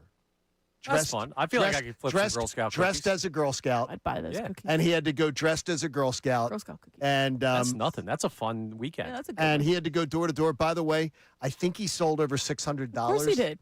Because look at people were having fun with it. Wouldn't you enjoy that? Like, And he had the this is sign. funny. So there's stuff like that. Then there was the person who had to go, the adult who had to go trick or treating. Yeah, I saw a video of someone doing that recently. This trick or treating. Yeah, I mean, these are that's fine. It's harmless. Especially with fun. the sign there, it's like I get it. There you go. I'd be a lot more worried about going to If Nick wasn't New York right now. if you weren't going to wear a Knicks jersey, I would be concerned for you. Yeah, so I I'm glad would've worn that's something going to plain. No, I but, feel like you got to go all in. They'd sniff you out. This is a detriment to me. This is my nightmare. Oh, I think that's Also, just being in New York for that parade is going to be bananas. Yeah, it's wild. Listen, we would never I would tell act you like this. that in Philadelphia. I'll tell you what. we would never. Never. Nick, don't drive up. Take train. Oh, we will. We're probably going to stay there the night before. Okay, make sure you take the train. I've hypothetically, we've already figured I was this going to out. say, you've already got And the I've used logistics. the word hypothetically every time. Yeah, well, I feel like Well, I that's think going it's to be pretty a much reality happening. at Get this ready point. for it now. Sorry, So Nick. we've got the NBA Finals where Nick will potentially be going to the parade. The Canes just took a 3-2 lead over the Knights last night in the Stanley Cup Finals. So we'll see how that one rounds out. I've been rooting for the Canes only because of the optics of John Tortorella They're getting in our fired here. division. I don't care. I don't have beef with Carolina. Why are you rooting for? First of all, you're rooting for the team that knocked out the Flyers. I like that. And you're rooting for a team that's in our Sometimes- division. I like how they One, play. I enjoy, and this is kind of like my weird fandom. Sometimes, and by sometimes I mean almost always, I like if the team beat my team to go all the way because it makes me feel better. Like, oh, like the Raptors. Oh, well, at least they won it. We were the only team to give them 7. Oh, we took it. We had the so they were the best team. At least clearly, there's logic behind that. there was clearly the best team. So that's kind of my thought process. I justify that every March Madness too. Yeah, well. Look at my team didn't get to the Final Kentucky Four, didn't but the win team, this time, but the team that beat them did. Wow. You got to find a way to rationalize end of Yeah, season but losses. for me, I like if the team I that can't beat root my for. team. I'm not rooting for goes all the way. Dallas or the Well, Giants. No. Or the Commanders. Don't pretend like the Carolina Hurricanes have the same rivalry with the Flyers as the Dallas No, Cowboys. they don't. do But with they're the in our Eagles. division. Yeah, but it's not the same. You're still not rooting for a team in your division. Yeah. You're not rooting for the Phillies. And I Aren't will rooting for the say, Mets. Stop in me. football, I don't know Mets, that Nationals? would be true. I'd have to think about that. Would you Never ever root for the Cowboys. Mets, Nationals? I could root for the Nationals. Would you root? What? I could No. root. The No. Nationals, I have a lot of vitriol for the I Nationals. hate the Nationals. I've never had any beef with them. Attitude. The I hate it. natitude to me, Natitude. Yeah. it was such a reverse thing. Like, oh, look at our natitude. I'm going to look at the empty seats you have. That's what I'm looking Could at. you root for the? I'm trying to think. There's Yeah, players in that I liked, basketball- but I as a got to whole- tell you, I don't know the divisions well enough in basketball. Yeah, well, not a lot of people do. You're not alone. The Nets are in their division, right? Like I'm not rooting for the Knicks. I'm not rooting for the Celtics. But like, No, unless it's never. one of those. There are some folk around here that are rooting for the Knicks, Which is ridiculous. it's not. Villanova. That's not, so stupid. It's both that and the fact that it's like, well, they beat us. And by the way, it's a lot of the people who are doing it. A lot of them are the Villanova. Walmart alumni of Villanova, and I call them the Walmart alumni because they don't have parchment from Villanova. They just root for Villanova. So they go to Walmart, they buy a Villanova shirt, and then they're like the loudest, obnoxious people about Villanova. My Walmart does not sell Villanova shirts. Yours doesn't? Ours does? Oh, my God. Well, you must be in Villanova country. Yeah. I'm telling you. You're But- further out. Jesus, please. We'll see how those play out. She's right in the middle Listen, of Villanova I- country. I do not like the Knicks. Do not at all. It's just I look at them and I'm like, ugh, gross. But I can't root against Mikal Bridges. Like that's real hard for me. Yeah. Because he's exactly who you would want to play on the Sixers. He plays the right way. He's the perfect 3-and-D player. What laundry is he wearing? So that's I it. can root against him. So like when he's like struggling, I do not take joy in Yeah. Mikal Bridges' struggles. But when the Knicks lose, I'm like, but It's a team thing for sure. That's So tough. Also, That's Team funny. USA plays tonight against Paraguay, so we'll be watching What time's that? 9 p.m. That's that not bad. game will Friday kick off. night, 9 yeah, o'clock. Friday night, so I'll be going out school's to the bar. out, John. Yeah, No, Friday night's not bad. I But have some to of these What do you games. got? I have to tell you, speaking of late games, Shawnee, I made him go to sleep at 10:30, and he was up in his room. I can hear him, and he goes, "Mom, they're only down 18," because he wanted to watch the end of the Knicks Spurs game 2 nights ago. And I was like, "Buddy, it's 10:30. It's second to last day. You got to go to sleep." Yeah. Wakes up. I hear him 7 a.m. He pulls his iPad out, goes to his ESPN app. Oh my God! I was like, "Oh man, Mom, if I had stayed," I was like, "I'm sorry, friend. I I'm know. Sorry. I felt that way up. when I woke up from that one too. You should have stayed Had up. like 70 text messages. Had no idea what was going on. Yeah. Figured it out pretty quick. You did. Oh Should've stayed man, up. that damn New York team. All right, coming up next, we're going to talk about something that I think anybody, regardless of fan base, should be a fan of. John has some numbers from something interesting going on around baseball and the start times for games. We'll also get a check-in on our Twitter poll. A lot still to come here on Kincade and Salciunas, 97.5 The Fanatic. You know, Bet Parks has just the best. It's absolutely the best. It's got the best sports book to be able to go watch all of the action. It's so funny. The World Soccer action. It starts, it's all hours of the day, and the Bet Parks Casino has got you covered, and the Bet Parks app has got you covered. So whether you're in person or whether you're online, Bet Parks has got you with the best action. They have their Summer Soccer Fest going on all day long. Did you hear Mark's Embrace yesterday? They were having a blast out there. Get to the best sports book out there. You can go live or you can go right there in the palm of your hand. You can be betting on the grand old USA anytime you would. Plus, check out the World Soccer Hub on the BetParks app. You're going to get daily odds boost, player and team props, and more. It's the BetParks Sportsbook at Parks Casino in Ben Salem. So anytime you want to watch the games, do it there. Details available for you at betparks.com. Got to be 21 in Pennsylvania, Jersey, or Maryland. Gambling problem? Call 1-800-GAMBLER. Hall of Fame sports writer Jason Stark.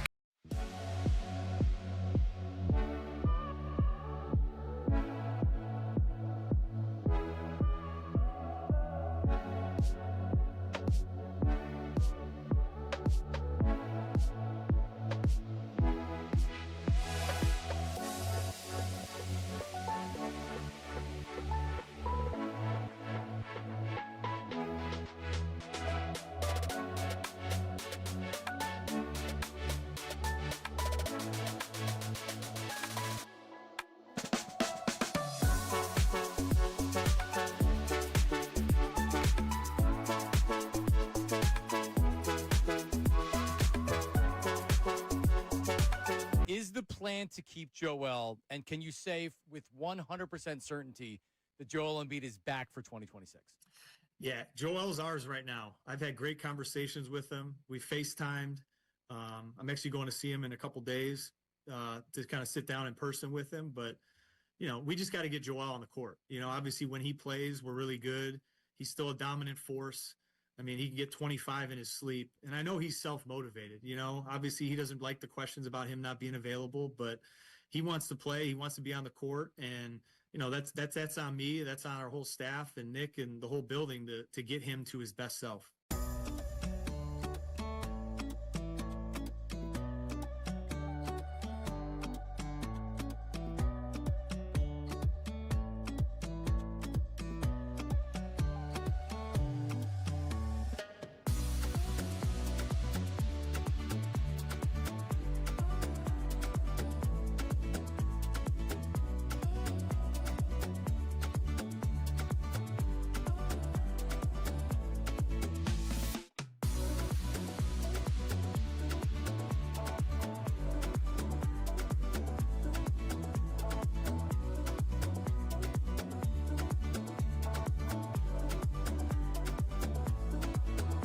They say this is about competitive balance.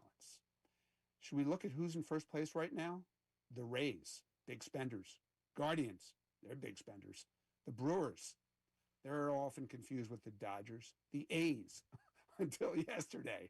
Does that seem like a competitive balance problem? Ask the Mets, okay? Ask the Angels. Ask the Tigers and the Astros and the Red Sox and the Giants. They're all terrible. They're all in the top 12 in payroll. So it sounds good to say it's about competitive balance. I think you guys know this is not why these owners are doing this. And honestly, it's not even the biggest issue in their sport. Seriously, this is not a payroll disparity problem. It's a revenue disparity problem. Right now, as the sport works, there's just no path for the Pirates or the Guardians or the Rays to have anywhere near the revenues of the Dodgers. So that's got to be addressed. But it can be addressed with better revenue sharing, with taking that next big new TV deal and divvying up so that it addresses this stuff. And the one thing that I really love that the players proposed yesterday is that reverse luxury tax thing. It says... Now back to Kincade and Salciunas, 97.5 The Fanatic and the Fanatic app. All right, let's get a check-in on our Twitter poll of the day, brought to us, as always, by Dr. Avidan Appel of Iron Mountain Men's Health. Nick, what is our Twitter question?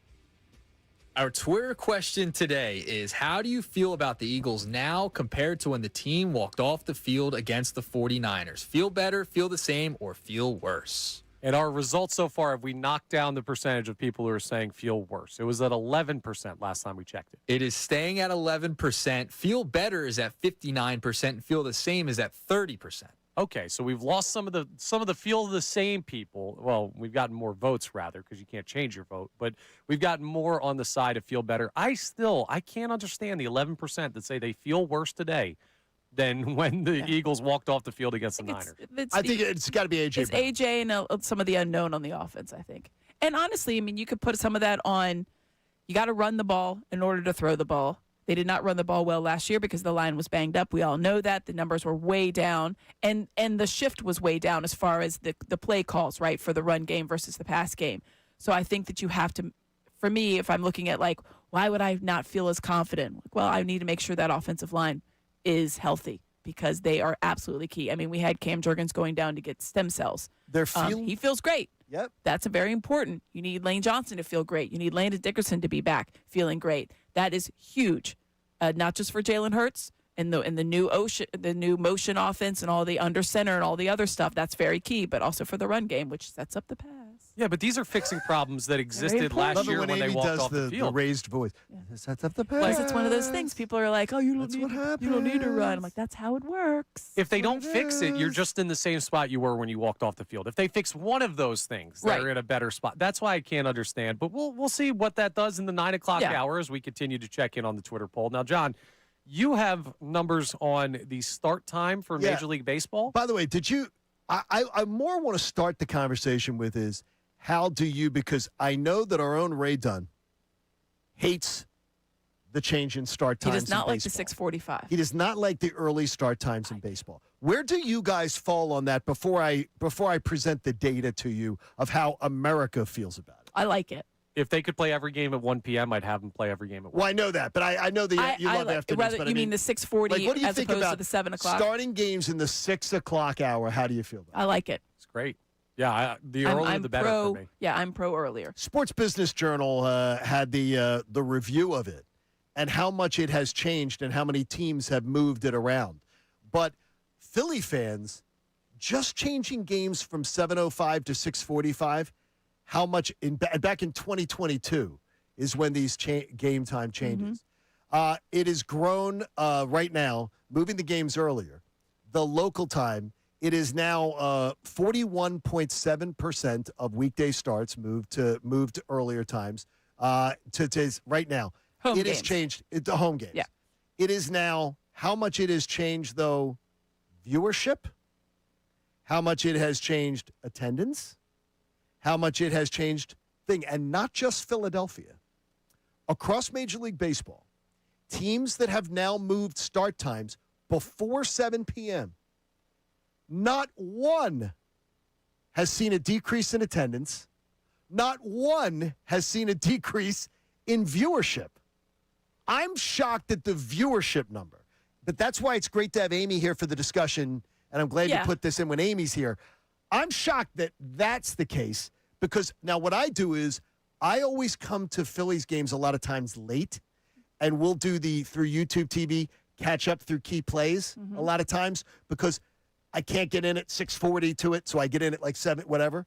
But not one team in Major League Baseball has seen a drop in viewership, a drop in attendance. How about this one for you, though?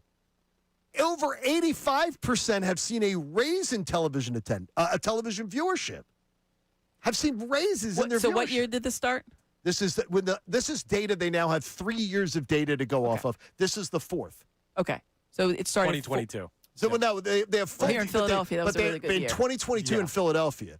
But the last 3 years of data they have for all of Major League Baseball. I think there's a lot of things that are going to go behind that. One, I think baseball has had a bit of a renaissance as a whole. I think people are more into it because of the quick pace and because of the earlier time. It's always been something here in Philadelphia, so I think it's important to look at Philadelphia and then as a whole, because Philadelphia, it's just what people do. It's the summer, you watch the Phillies. It doesn't matter if the Phillies are the worst team in baseball or the best team in baseball. Yes, there's more, fans that are kind of on the fence that'll, I got to make sure I watch. But it's almost always on people's televisions, and we're so thankful, especially at NBC Sports Philadelphia. But also, people's habits have changed. Right? People are done work earlier. People are working from home earlier, so they're able to get to those games now. Never thought about the working from home. And that is a big deal. So you can wrap up your work day at 5 o'clock, and you're at home. So you can drive on into the game. It might take you an hour because other people are working, but you're going to get there. If you leave at 5:30, no matter where you are, you're going to get there before the game starts. As opposed to, I'm done with work at 5 o'clock. Now I have to drive all the way home, and now I have to get everybody, and now we're back out the door, and there's no way I'm making 6:45. It would never happen. And that's a huge thing when you're, as far as like going in person. Now at home, then you just, you just put turn the on crock the TV. pot on. That's Like all John easy loves enough. crock pot meals. That crock pot's been cooking all day, John, for you. Is it the pea green crock pot? It's not stew. The crock pot that It's not is stew. green. It's summertime. Green. We're making like buffalo chicken in there. Oh, that's not some bad. beautiful Taco stuff. meat. Get that ready. Hey, you got a good one to be on time for tonight as the Phils take on the Brewers. up Be in on time for Milwaukee. that one. Jake Mizrowski goes for the Brewers. Andrew Painter for the Titans. So a little bit of a pitching mismatch by the numbers. We'll see if the Phillies You offense. take the word little out of there. A tiny little bit. Marginal difference. The Phils have their work cut out for them in this one. We've got our work cut out for us when it comes to a certain contract situation in Philadelphia. If I said the first name Jalen, you might think I'm talking about the quarterback. But we're talking defensive line. Amy, we talked about Jalen Carter yesterday. I'm interested in how worried you are about what we've seen in mandatory minicamp and a little bit more on the Eagles with the contract. Bill Barnwell said generally what it could be for Carter. Is that palatable? We'll talk next on Kincade Salciunas. Now on 97.5 The Fanatic Sports Update. Dave Dombrowski gets on the phone. I'm Nick Earnshaw with your Fanatic Sports Update. The Phillies made a move yesterday, trading for outfielder Derek Hill, sending 2 prospects to the White Sox. The Phillies also acquired international bonus pool money in the deal as well. And that means, what does that mean for Adolis Garcia? He left the game with a apparent shoulder injury on Wednesday, and Jim Salisbury joined Unfiltered yesterday and discussed the concern level with Garcia. The way he grabbed his shoulder, I don't know if it was his shoulder, his lat, or his tricep, it was that area. It looked acute, and it looked like a pop. And those things typically land a player on the injured list. So that's kind of my expectation. Phil's got the Brew Crew and Jacob Mizrowski tonight. The Carolina Hurricanes, they beat the Vegas Golden Knights 4-2 in the Stanley Cup final last night and lead the series 3-2. They are 1 game away from clinching the whole thing. The NBA Finals switches back to San Antonio tomorrow night after the Knicks took a 3-1 series lead. This update is brought to you by Modelo. Don't miss the first Modelo match night of the summer. Join Sean Brace this Sunday from 4 to 6 at Tradesman's for a block party with $5 Modelo drafts, exclusive giveaways, and all the soccer action with 97.5 The Fanatic. Visit 975thefanatic.com for details. I'm Nick Earnshaw on your home of the NBA Finals, 97.5 The Fanatic and The Fanatic app.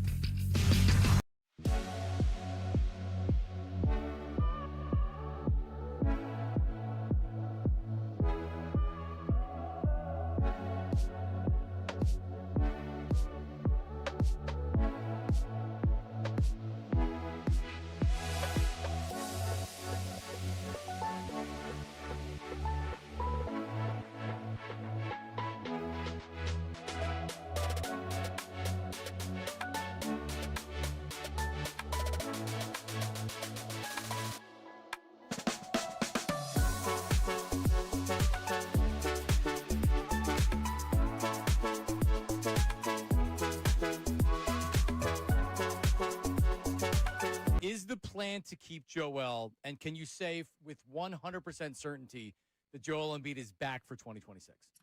Yeah, Joel's ours right now. I've had great conversations with him. We FaceTimed. I'm actually going to see him in a couple days to kind of sit down in person with him. But, we just got to get Joel on the court. Obviously when he plays, we're really good. He's still a dominant force. I mean, he can get 25 in his sleep. And I know he's self-motivated. Obviously he doesn't like the questions about him not being available, but he wants to play. He wants to be on the court. And, that's on me. That's on our whole staff and Nick and the whole building to get him to his best self.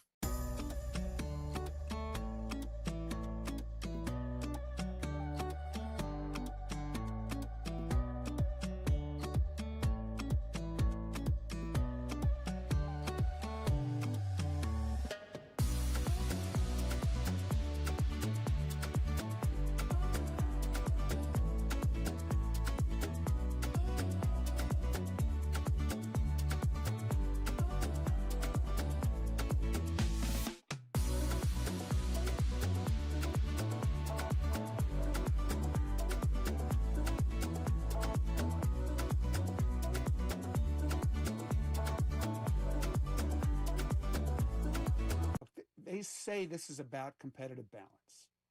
Should we look at who's in first place right now? The Rays, big spenders. Guardians, they're big spenders. The Brewers, they're often confused with the Dodgers. The A's, until yesterday. Does that seem like a competitive balance problem? Ask the Mets, okay? Ask the Angels. Ask the Tigers and the Astros and the Red Sox and the Giants. They're all terrible. We know you want to hear more of what Andrew and John have to say. Don't worry, we will. But first, let's hear what they got into earlier today on Kincade and Salciunas. If I was to ask you your temperature check on the Eagles, Final Four. So with that is where I believe the Eagles will end up. Now, could they do better? Yeah, I hope believe so. They will be in the Final Four. With that being said, I imagine that you're pretty comfortable with where the Eagles sit today. I feel really good about them. I really do. I don't think they were as bad as people think they were last year. I think that they had incompetent coaching. I don't really have any concerns at all. I think this Eagles team, part of it being they're so much better in their division than their peers. I don't know that that's true. Okay. The Giants are improved based on what you've normally seen in the past. They're more improved. This arguably is the best upside that they've had. I think we could see another year where they're a 500 football team. Then where do you see the Cowboys? The Cowboys are going to be a really good football team. And I hate saying that. Okay. Like, that burns me to my core. But that team worries me. Okay. And there are two main reasons for that. One is a guy that was in this town. Christian Parker taking over that defense. If they get anything out of that defense to a level where they're league average, or maybe even slightly below league average, with the offense that you've seen out of Dallas the past couple of years, they could be a problem in the division. Like, I have confidence in the Eagles, but it's not this, hey, the division, there's no one who can challenge them. They're going to have an easy time in the NFC East where they're get to week 18 and rest. But I think that when we're going into week 16 and even week 17, we're saying, hey, we need wins right now in order to lock this thing up. Now back to the show. And in order to find those wins, you're going to need the best players on the field. Now, it's a mandatory minicamp for the Eagles. There was an interesting, it wasn't an absence, but an absence of the team drills. He was there. For one Jalen Carter, as we're back here on Kincade and Salciunas. I'm Connor Thomas, in for Andrew Salciunas. That's the voice of Amy Fadul, who's with us for the remainder of the show. Hi, Amy. And John Kincade to my left. So we talked about the Jalen Carter situation, and people are trying to figure out, like, what percentage of this situation is he had the 2 shoulder procedures. Is it injury related? Is it contract? I imagine it's some combination of both, if we're being fair. But did you take that as more of a, hey, we've got a contract situation brewing with Jalen Carter? No, I did not take that at all. The Eagles have let it be known that they are going to be extending him to get done. They don't usually talk about those things. They don't do things in season. We know that the Eagles are not an in-season type of contract extension team. Once the season starts, they kind of lock down, and we're going to worry about this, and then we'll figure everything else out later. So I think that it's one of those, we know what's going to happen. You look at other players that have had a similar surgery, as far as the shoulder surgery, the double shoulder surgery. They've also been a little bit, I don't want to say slower to come back because that makes it seem like he's hurt. the team has been more cautious. And if I'm the Eagles, knowing I'm going to have this guy break the bank, set the bar for defensive tackles. Right now, the bar is set. Chris Jones, $32 million. He's going to get more than that. He's younger. They believe he's going to be more productive. So if you have a player you're going to have that kind of investment in, why in the world would you need him to be productive 2 days of minicamp in June? I need him to be at his full, complete health, ready to go for training camp. That to me was like it's a combination of both. It's not a contract holdout. It's a hold in. It's not even but it's not even like I don't think he's like I'm not working because I don't have a contract extension. I think it's like, hey, we want to make sure you're completely healthy before we even approach any of these things. The amount of money that he is going to get paid is going to set the bar until, of course, 6 months later and someone else sets the bar. But it's going to set the bar for when it happens. I don't think that's a big question in my mind. I think he's going to beat Chris Jones's $32 million number, and I think he's going to set the bar for defensive tackles. So if I know that, if I'm the team, I don't need to see him for 2 days out there. I don't need to see that. Now, from what I was told, the team did not hold him out, though. No, that's what I mean. I mean, he decided, I'm not participating, and that's a Drew Rosenhaus thing to me. Yeah, I think there is some of that, but I think it's both. But I do believe the team might not be displeased with him not being out there because of the surgery. Correct. But that's why I think Drew it's both. Rosenhaus, from what I understand, is the one saying, no, until we get that deal done. Yeah. And from what I understand, from what I've been told, it's not close. And that just makes me wonder is how close the two sides are. They both want to get it done. There's no acrimony reportedly between the sides. But there's a whole thing about, hey, I want to be here. I want you here too. What's your price? Oh, no. That's not. I want you here too, but not at that price. Yeah, I think the Eagles are going to. What we've seen with the Eagles is they try to get the fair market value before everything is out there, right? Absolutely. When they gave the extension to Vontae, when they gave the extension to AJ, when they gave the extension to Jalen Hurts, all those were big numbers at the time. They were quickly eclipsed by Justin Jefferson and Patrick Mahomes eclipsed everybody. Yeah. But other people, Justin Herbert at the time, there was a bunch of numbers that came out after those guys were locked in. That's very important to the Eagles because it helps them set up everything else. So they get guys for fair market value, sometimes for a little bit below. That's not going to be the case here. But Rosenhaus obviously wants to get the most up for his client. He's going to try to break the bank for he might want that number as a 4. I don't know that the Eagles are going to go high as 40. And congrats to Devontae, who will be married tomorrow. Devontae Smith. Nice. Devontae's wedding day is tomorrow. So is John Clark's. And that's John Clark's big day. So is John Gordon's, one of my childhood best friends. Hey, look at that. Look at that. That's a little bit lower power profile threes. wedding, but Congratulations, John Gordon. That's great. Yes, and John and Clark. Jess married tomorrow. I'll And be at John that Clark. one. I need it to And not be And 100 Devontae degrees. Smith and mine. Yeah, I think Love that is in the air if here in I had to Philadelphia. guess, they're going to want that number to be in the 4s. They're going to want 40, and that might be a little too much. That could be the divide there. I think 38's a pretty good number. They're going to come to an agreement. Right. There's no It's doubt just about it. a matter I of think when. That's why I think it's a little bit of both. Rosenhaus is probably like, hey, we're not going to be out there for the we'll be out there, but we're not going to be participating in the mandatory, workouts during mini camp. And the Eagles are like, I get it. I don't, like you said, I don't think they were like, oh, no, you have to show up or that's going to make contract. I don't think that was it. I think it was, all right, we understand your position. Totally agree. Fine. So you guys may Coming back be from surgery. overvaluing what the potential year-by-year number is if you believe Bill Barnwell of ESPN. He wrote an article. Now, this was not just an Eagles article. It was not just Jalen Carter. Okay. It was the current top market value of positions in the NFL and who's most likely to set the market next. And for interior defensive line, it was, of course, Jalen Carter, the guy that he picked as the next to set it. Now, he says that an extension for Carter would likely come in between $32 and $35 million per season. He does expect it to be a record setter, which I'd imagine he means is the total value of the contract. Well, if it's over 32, then it'll be a record setter per year. Yeah, because you guys are saying Well, like it's gonna be 38, Chris Jones. Oh, I 40 think it's going to be. potentially. I think it's going to approach 40. Okay. I don't know that I don't think the Eagles I will think pay him 40. 36 to 38 is Yes. probably where you're looking. So you But guys are both going if over. they get for 32 to 35, then I think no, that's I'd a love steal. that. If they get him around 35, I think it's a steal. Yeah. Well, this right here might be the contention. We might have just had the perfect lab experiment of what the Eagles and Jalen Carter and his representation might be talking about, because they may be saying, hey, 32 to 35, and he might be a little bit closer to that 4 mark. That's something that Howie Roseman, Drew Rosenhaus, and the other parties involved will have to iron out between now and the start of the season. But we had something on this yesterday, Amy. where it was our poll question. Your reaction to this Jalen Carter potential contract situation, paying him a huge extension, would it be a no-brainer? Would you be cautiously optimistic about it? Or would you be essentially against it, or you don't want to see it? I'm cautiously optimistic about it, but I feel like most people are going to be a no-brainer. And it is. It is a no-brainer to pay the guy. There's just a little thing in the back of my head when he shows up out of shape that is a little bit disconcerting because I look at the other defensive tackles that are in that range. And we had the list yesterday, and obviously Chris Jones, as I've mentioned, tops that list. You don't hear about those type of things with those players. Yeah. Jalen Carter's obviously very young, and maybe it's just one of those things. 24.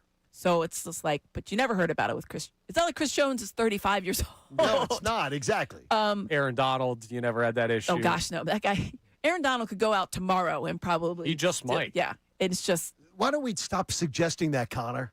It's just, when you see his listening. workouts, I'm like, my goodness. Oh, my yeah, God. so it's probably somewhere between, of course you're going to do this contract and cautiously optimistic, leaning, like, of course you're going to do the contract, and it's a no-brainer. But there is just something in the back of my mind. It's like, I really hope that he continues on the path of, I have to stay in shape, I have to keep my body right, I have to focus, I have to lock in all off season, including the regular season. Like, it's now your job is your job, right? A lot of these guys come in, they're so talented, they know they could just show up and they're going to be great. Jalen Carter is that guy. I mean, for a lot of people, he should have been either 1, 2, or 3 in the draft. For most people, they had him up there. We all know why he fell. There is, and then you see that he's and they've talked about his conditioning. Jordan Davis took that very seriously last year and completely changed everything. And I think you saw that to come to fruition on the field, and then he got the payday. You're hoping that that's the same with Jalen Carter. I think it will be, but I'm in the camp of, like, of course you're going to do the contract, no brainer. Just make sure that he does the work he needs to do. And one of the guys who kept. Is that weird? But I feel like. No, I think that's where a lot of people work. It now, is, but I'm like, the majority yesterday was on the comfortably optimistic vote. One of the guys who kept him in line, though, and one of the guys who got Jordan Davis sort of in line as far as that, is now a Las Vegas Raider. In Nakobe Dean. Yeah. So Yeah, they credit him with a lot. So I'm hoping that, but Jordan Davis has been credited a lot now as being, he's really upped his game as the leader. Yeah, so hopefully. What a tremendous year he had last year. Jordan has really turned that on. So that's great. We've got a little exercise here that I want you to put you guys through with the idea of a no-brainer. Now, what we're going to do, the premise for this, wipe every Eagles contract off the book. It's not how much they're earning now or anything like that. It's not even the value of the contract. But we're talking about if you were to pay top of market value, who would be the top 5 players on this team that you would be most comfortable giving top of market value to right now? Because I'm interested in if Jalen Carter will be one of those top 5 guys. He's one of my 5. Quinyon Mitchell's one of my 5. Quinion's the Cooper first DeJean's one one of my 5. Yeah, Quinyon's the first person that comes to mind. Yeah, no. For this defense, you have to give Cooper DeJean money. The thing is, I worry about it in the long run, Amy, and only why. And I love watching Cooper DeJean play. But as I'm starting to look ahead to paying everybody, and I'm saying to myself, well, yeah, this isn't a realistic. No. You're not fitting this in with other contracts. I was like, you can't. Oh, well, then because it's going to be like 2 dudes. Then Coop would definitely be. But I'm telling you, the first name comes to mind. It's got to be Quinyon Mitchell. Quinyon Mitchell is number 1 on my list. I wrote it as the first thing I wrote down. That's number 1. One that I wrote down. Quinyon. I absolutely Devontae Smith. I'd have no problem. I agree with that as well. I would have no problem writing down his name. As far as that. Now at his. Then when it gets dicey, Jordan Davis at his position, I'd have no problem. At his position. You're saying by position, right? Top of market? By his position. Yeah, by his position. He's already paid top 15%. How about like a Jordan Mailata? Would he be on this list?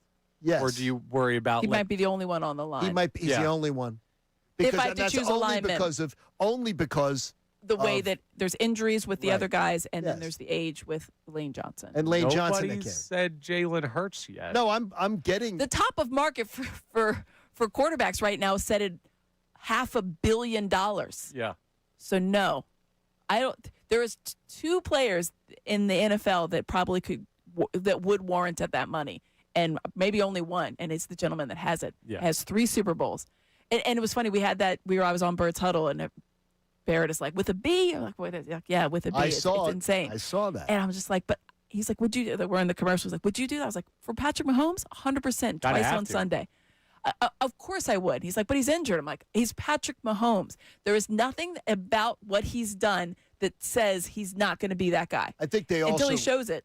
They want to know that They want to know that he's 2033. always going to be. He's always. You can't let that guy walk It's out. till he's 39. Yeah. Yeah, They he'll locked be him there down for till he's Listen, 30. Aaron Rodgers is in the league right now. Okay.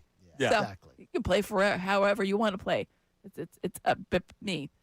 Top of market for a quarterback. That the market is no longer. The market's out the door. The That's market is fair. up in the sky. That's kind of a unique Give me like case. a realistic market. So here's the point. You guys proved essentially what I was trying to argue yesterday when I was saying it's the vote for no-brainer should be where most Eagles fans are at with Jalen Carter. This is a really talented team. We're talking about a Super Bowl contending team with some talent all over the place. Like you got Saquon Barkley, you got a great offensive line on paper. We'll see how healthy they are.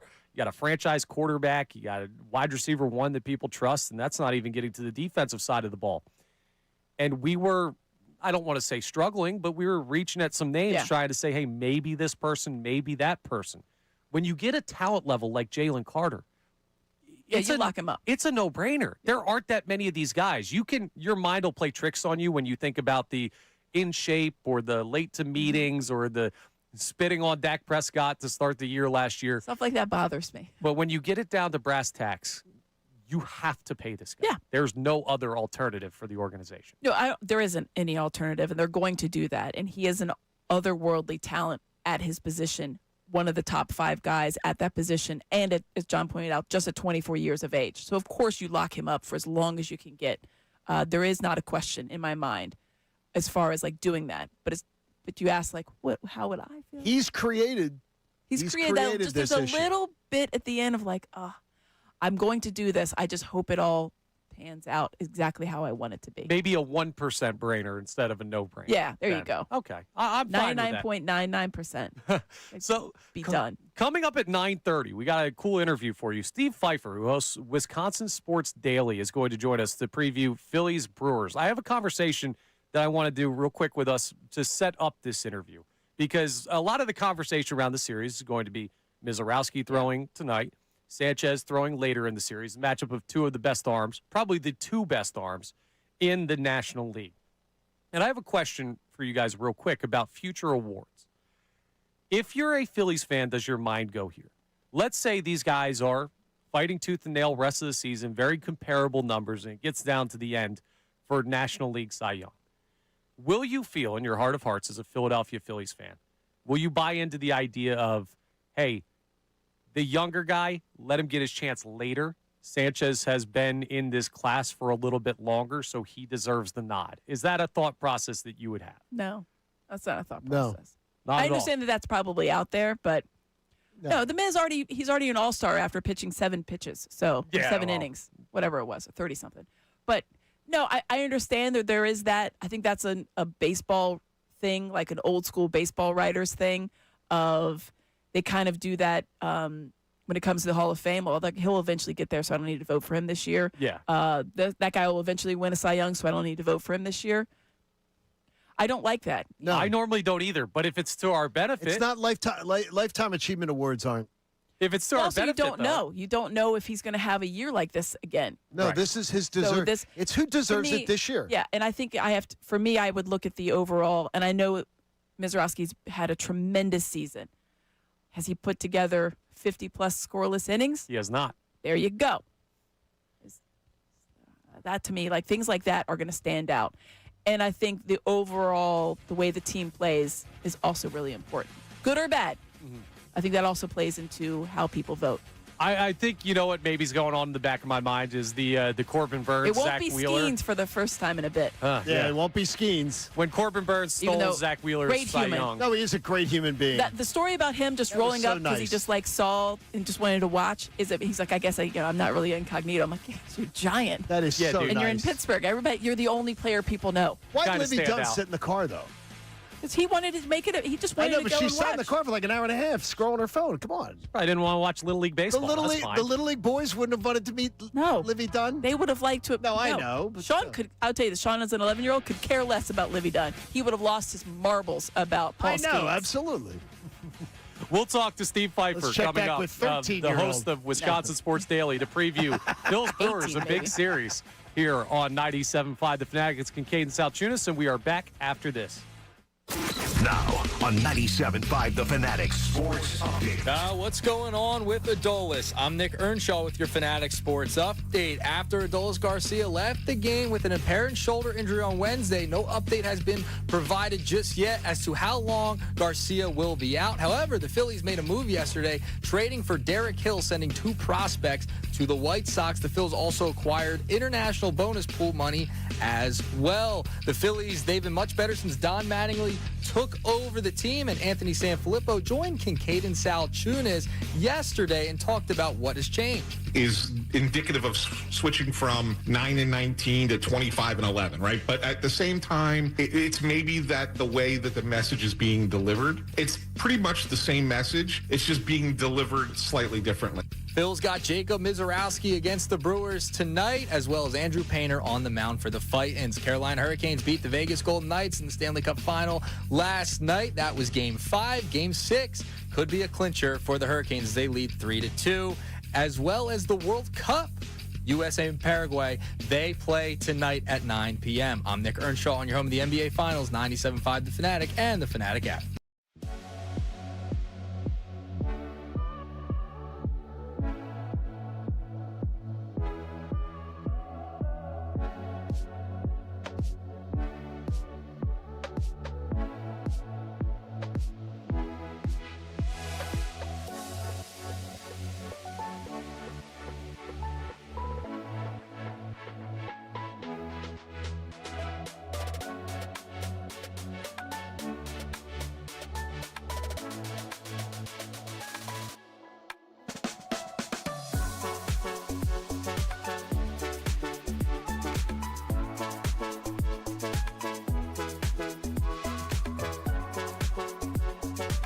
Is the plan to keep Joel, and can you say with 100% certainty that Joel Embiid is back for 2026?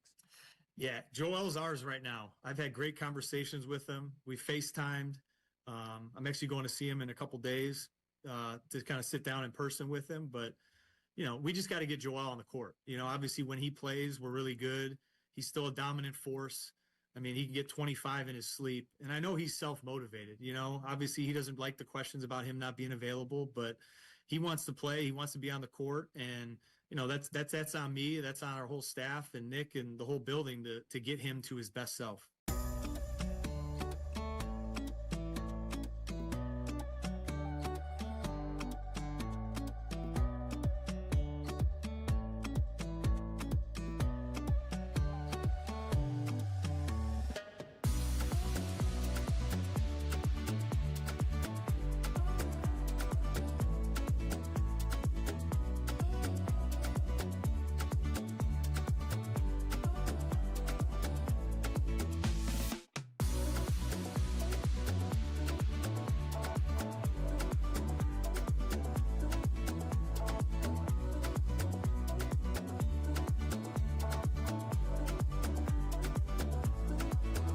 They say this is about competitive balance. Should we look at who's in first place right now? The Rays, big spenders. Guardians, they're big spenders.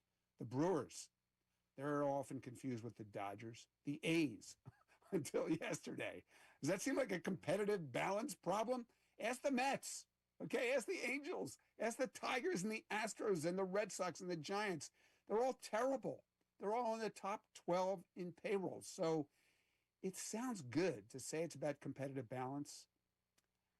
I think you guys know this is not why these owners are doing this. And honestly, it's not even the biggest issue in their sport. Seriously, this is not a payroll disparity problem. It's a revenue disparity problem. Right now, as the sport works, there's just no path for the Pirates or the Guardians or the Rays to have anywhere near the revenues of the Dodgers.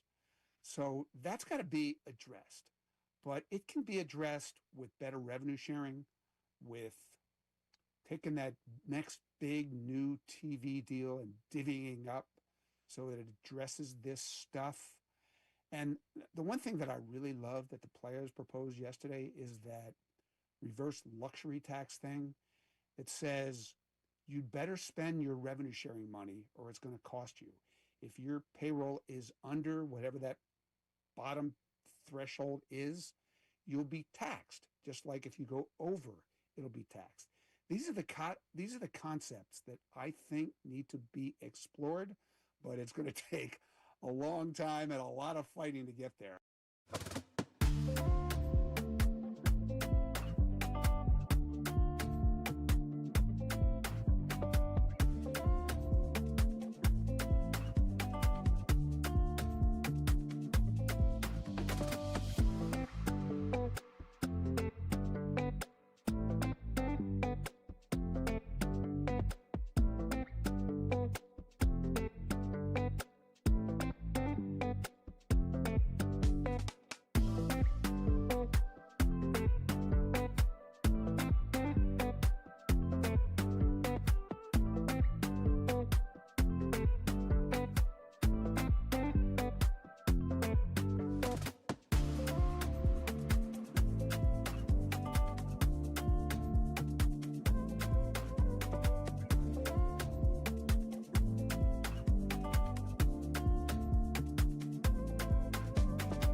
We know Nick Sirianni will meet with media again today at 12:30. Yesterday, the questioning entirely about A.J. Brown. What is your number one question outside of A.J. that you want to hear from the Eagles head coach at this point in the offseason? There's a lot I want to ask Nick that doesn't have to do with A.J. Brown. And the top of my list, to be honest with you, is Tanner McKee still your backup quarterback? Because when I'm watching practice, Andy Dalton's been the backup quarterback. And you can say there's a rotation, but Tanner McKee, before this season, there was a lot of optimism in that building about this guy, and he was the unquestioned number 2 last year, and that hasn't been the case this year. They brought in Andy Dalton. Behind the scenes, you kept hearing, no, this isn't about Tanner. This isn't about Tanner. But that's probably what I'm most interested in hearing is what they look at the backup quarterback spot.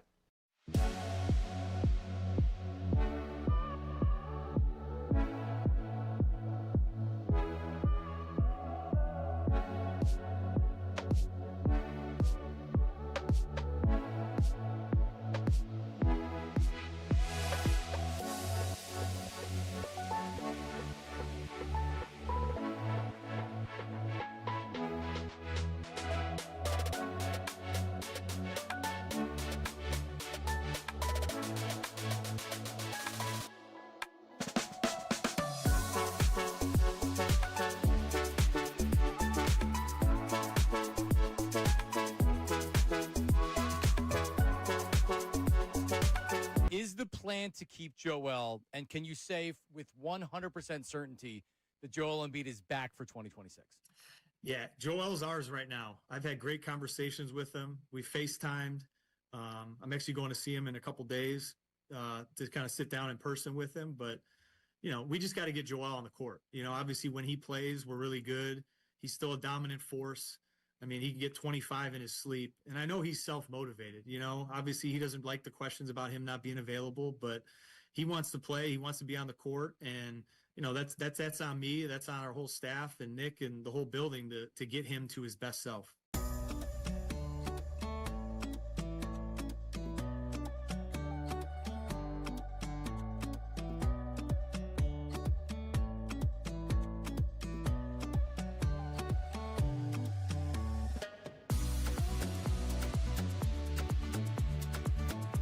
Philadelphia. More of Kincade and Salciunas coming your way now. The final hour of Salciunas is presented to you by The Bagster. It's a dumpster in a bag. You can get yours today at Home Depot and Lowe's. You need details? Go to Bagster.com.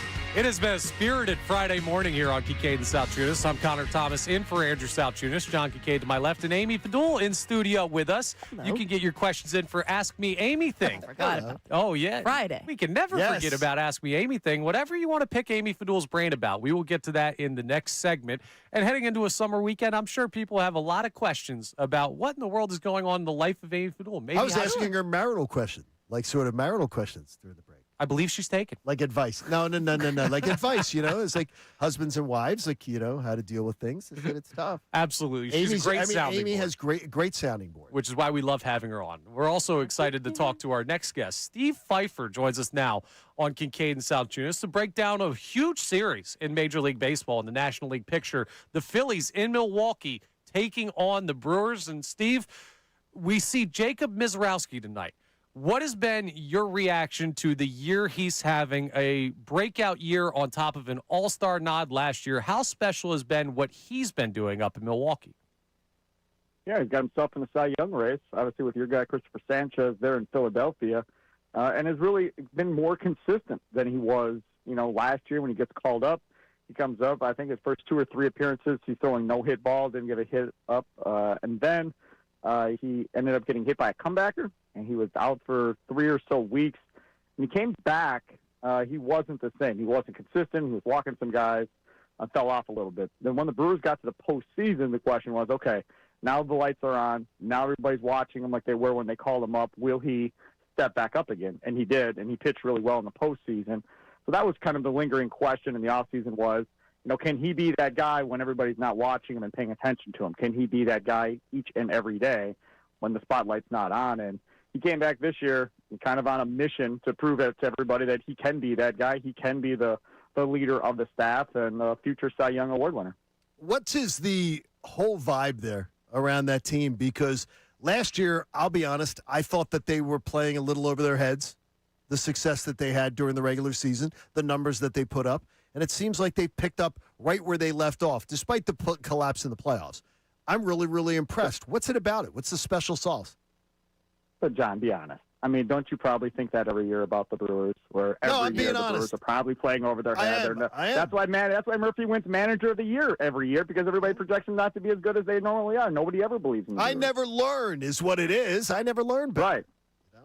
Right, and that's what it is for a lot of people, which is fine. I mean, it's no big deal. For the longest time, you look at the Brewers and you're like, okay, they're kind of like the pitcher whisperers, where they take a pitcher from another organization, they turn him around, he pitches really well. Quinn Priester is a guy that was, a highly touted prospect in the Pirates organization. They gave up on him, and he ended up going to Boston. That didn't work out. He comes to Milwaukee in the deal, and is unbelievable last year, and was probably one of their most consistent pitchers last year. Seemingly won every time he was on the mound. Definitely didn't lose. Now, unfortunately, the injury bug hit him, and he hasn't pitched this year, and I don't think he's going to pitch this year, which is unfortunate. So they've been without him all year. Then Brandon Woodruff is a guy they pay $20-some million to or whatever to come back this year, and his velocity has not been up coming off of that rehab. So he's down in rehab, and he's been down in Nashville for the Arizona Sports Complex League, the Rookie League, for his last outing. I think there's some thought that maybe he pitches in that series after the Phillies, maybe against the Guardians. So they've been without him for weeks. I mean, they're doing all of this without probably 2 of the better pitchers, or what they were expecting to be their better pitchers coming into the season, and they're doing it with young guys. Kyle Harrison, another guy that everybody, thought was going to be really good coming up in the Giants system. Didn't really work out. Goes to Boston, really was a complete debacle in Boston. The Brewers get him, and up until this last outing at the launching pad in that Las Vegas minor league park this last series, up until then, Kyle Harrison was looking really good, and he was in the Cy Young candidate. I mean, both of them had sub-2 ERAs, going into that series against the Athletics. So you feel good there. The crazy part about this is people need to start talking about maybe they are the hitting whisperers as well, because Jake Bauers was given up on by several teams, and nobody thought he'd ever amount to much of anything, I guess. And you look at Jake Bauers' numbers this year, I mean, you could argue he's probably, the MVP of this Brewers team right now from a hitting perspective, hitting around 285, 290, smashing the ball, a lot of power, big-time clutch player for this Brewers team. So they've taken him out of the ashes and made him into something. And then last year they trade for Andrew Vaughn, because the White Sox were done with him. He was stuck down in AAA. And, again, this was a top 10 draft pick years ago. And the Brewers get him. And as soon as he shows up in Milwaukee, he starts hitting and kind of like being the player that everybody thought he was going to be when the White Sox drafted him years ago. And I go to Chicago Sports Talk Radio. They laugh. They're like, oh, it's been a month. Yeah, it's not going to last. Well, he's hitting like 365 right now. So it's lasting. And Andrew Vaughn is playing really, really well. So those are all the positives, I guess you could say, about the Brewers. The negatives, what we're talking about in Milwaukee is there's a huge frustration with the left side of our infield, and people are mad about because there's no offense between shortstop with Joey Ortiz and third base with Luis Rengifo. David Hamilton, another guy that has not hit well in his career in Boston, has started to come around a little bit, in the last 2-3 weeks. But again, he's not a power hitter. He's a slap hitter. He's gonna run fast and steal bases and so forth. So I think that's one of the things that the Brewers fans would like to see fixed, is to go find a power bat to potentially play on the left side of the infield. Now, this last game against the Athletics, because of how they substituted, Andrew Vaughn got to play a half inning at third base, fielded a ground ball. Everybody was happy. So we'll see if that ends up being something they look at down the line here. If Vaughn, instead of playing first base, ends up at third base. Phillies need a power bat in the outfield, so you can't have it. It's ours, okay? You can't have it. There's only going to be one out there, and you can't have it. But in seriousness, how disappointed are the Brewers fans going to be when The Miz is not named the starter in the All-Star game here in Philadelphia? Because it ain't happening. I don't think anybody will be disappointed. Nobody thought the Miz would be in the All-Star game last year, including the Miz himself. True. And that was a big controversy. Like, oh, he hasn't made enough starts. He shouldn't be there, and so forth. And I was on there going, guys, look, this is the All-Star game. It's for entertainment, right? Exactly. It's a spectacle. That's and why there's nobody more people tune in entertaining to than watch the guy that throws 101 every single start.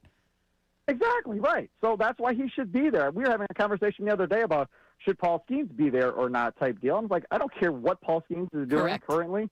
It's Paul Skeens. Yep. People want to see Paul Skeens. He'll be in the All-Star game. That's correct. We're talking to Steve Pfeiffer. He is the host of Wisconsin Sports Daily. It talks a lot of Brewers up there in Wisconsin, so we're previewing the series. Now, we get caught in the Phillies echo chamber a lot here in Philadelphia. I would love for you to talk about just a little bit what the thought process is for an opposing fan base or opposing media when they see the Phillies come to town. How tough of a task is it to play this baseball team? I'll be honest. Again, we're different than probably everybody else in the country, right? But, from a Brewer fan standpoint, there's not a lot of chatter about the Phillies when they come to town. Cubs come to town, a lot of chatter, absolutely. Then, yeah, it's boo the trader manager in Chicago and do all that and get all riled up. For the rest of baseball, not as much of chatter of like, oh, we've got to beat these guys or whatever. Now, if it's the Packers, okay, well, that's different. If the Eagles come to Green Bay, yes, then there's a lot of chatter and a lot of people talking about Philadelphia. But the Phillies, not as much. I think, outsider looking in, it's Sanchez, obviously. It's Schwarber being Babe Ruth this year and hitting a lot of long balls and doing that type of stuff.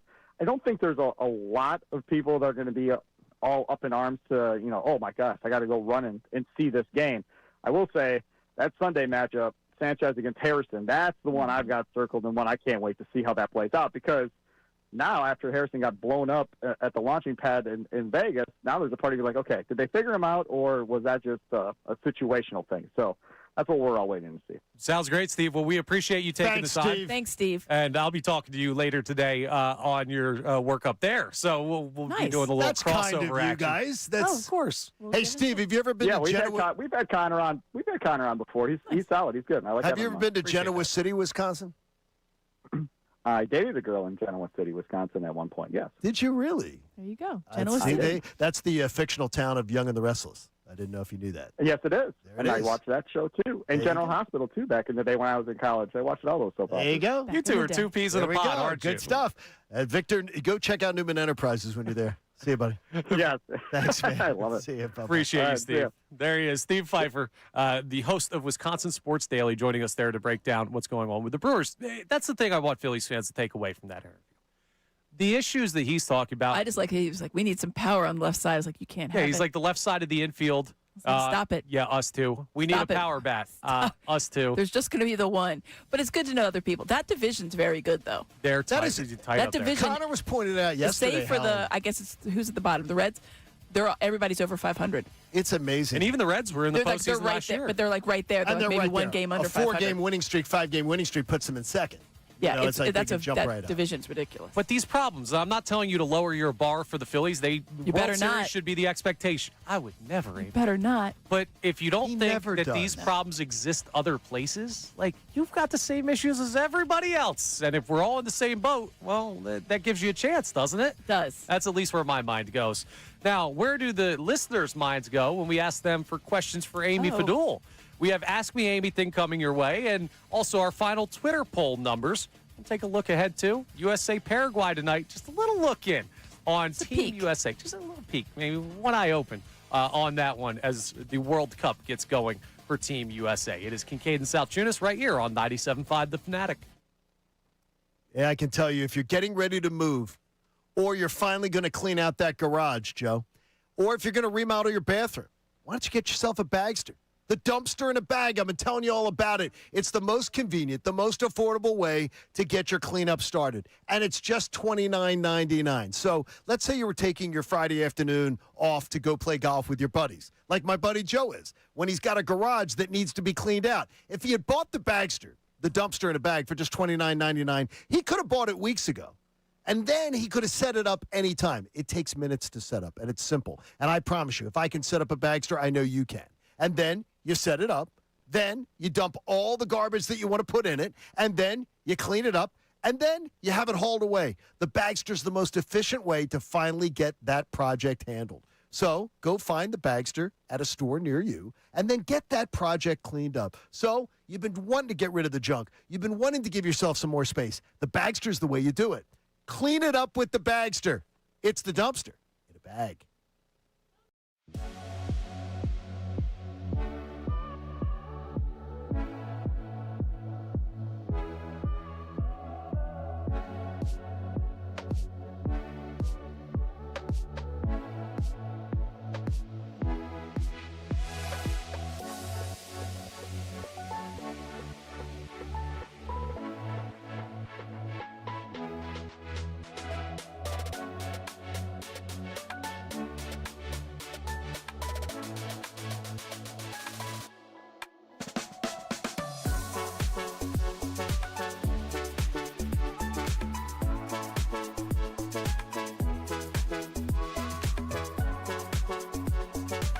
Is the plan to keep Joel, and can you say with 100% certainty that Joel Embiid is back for 2026?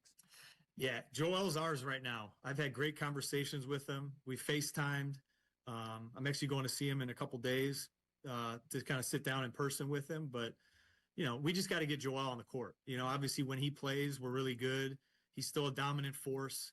I mean, he can get 25 in his sleep. And I know he's self-motivated. Obviously he doesn't like the questions about him not being available, but he wants to play. He wants to be on the court. And, that's on me. That's on our whole staff and Nick and the whole building to get him to his best self.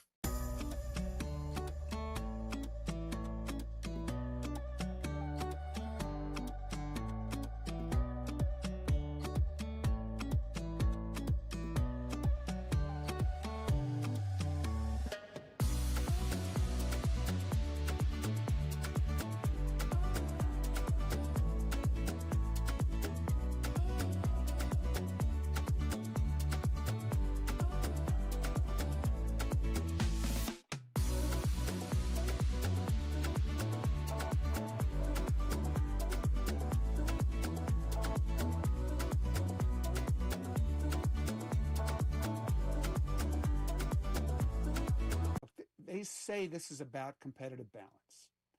Should we look at who's in first place right now? The Rays, big spenders.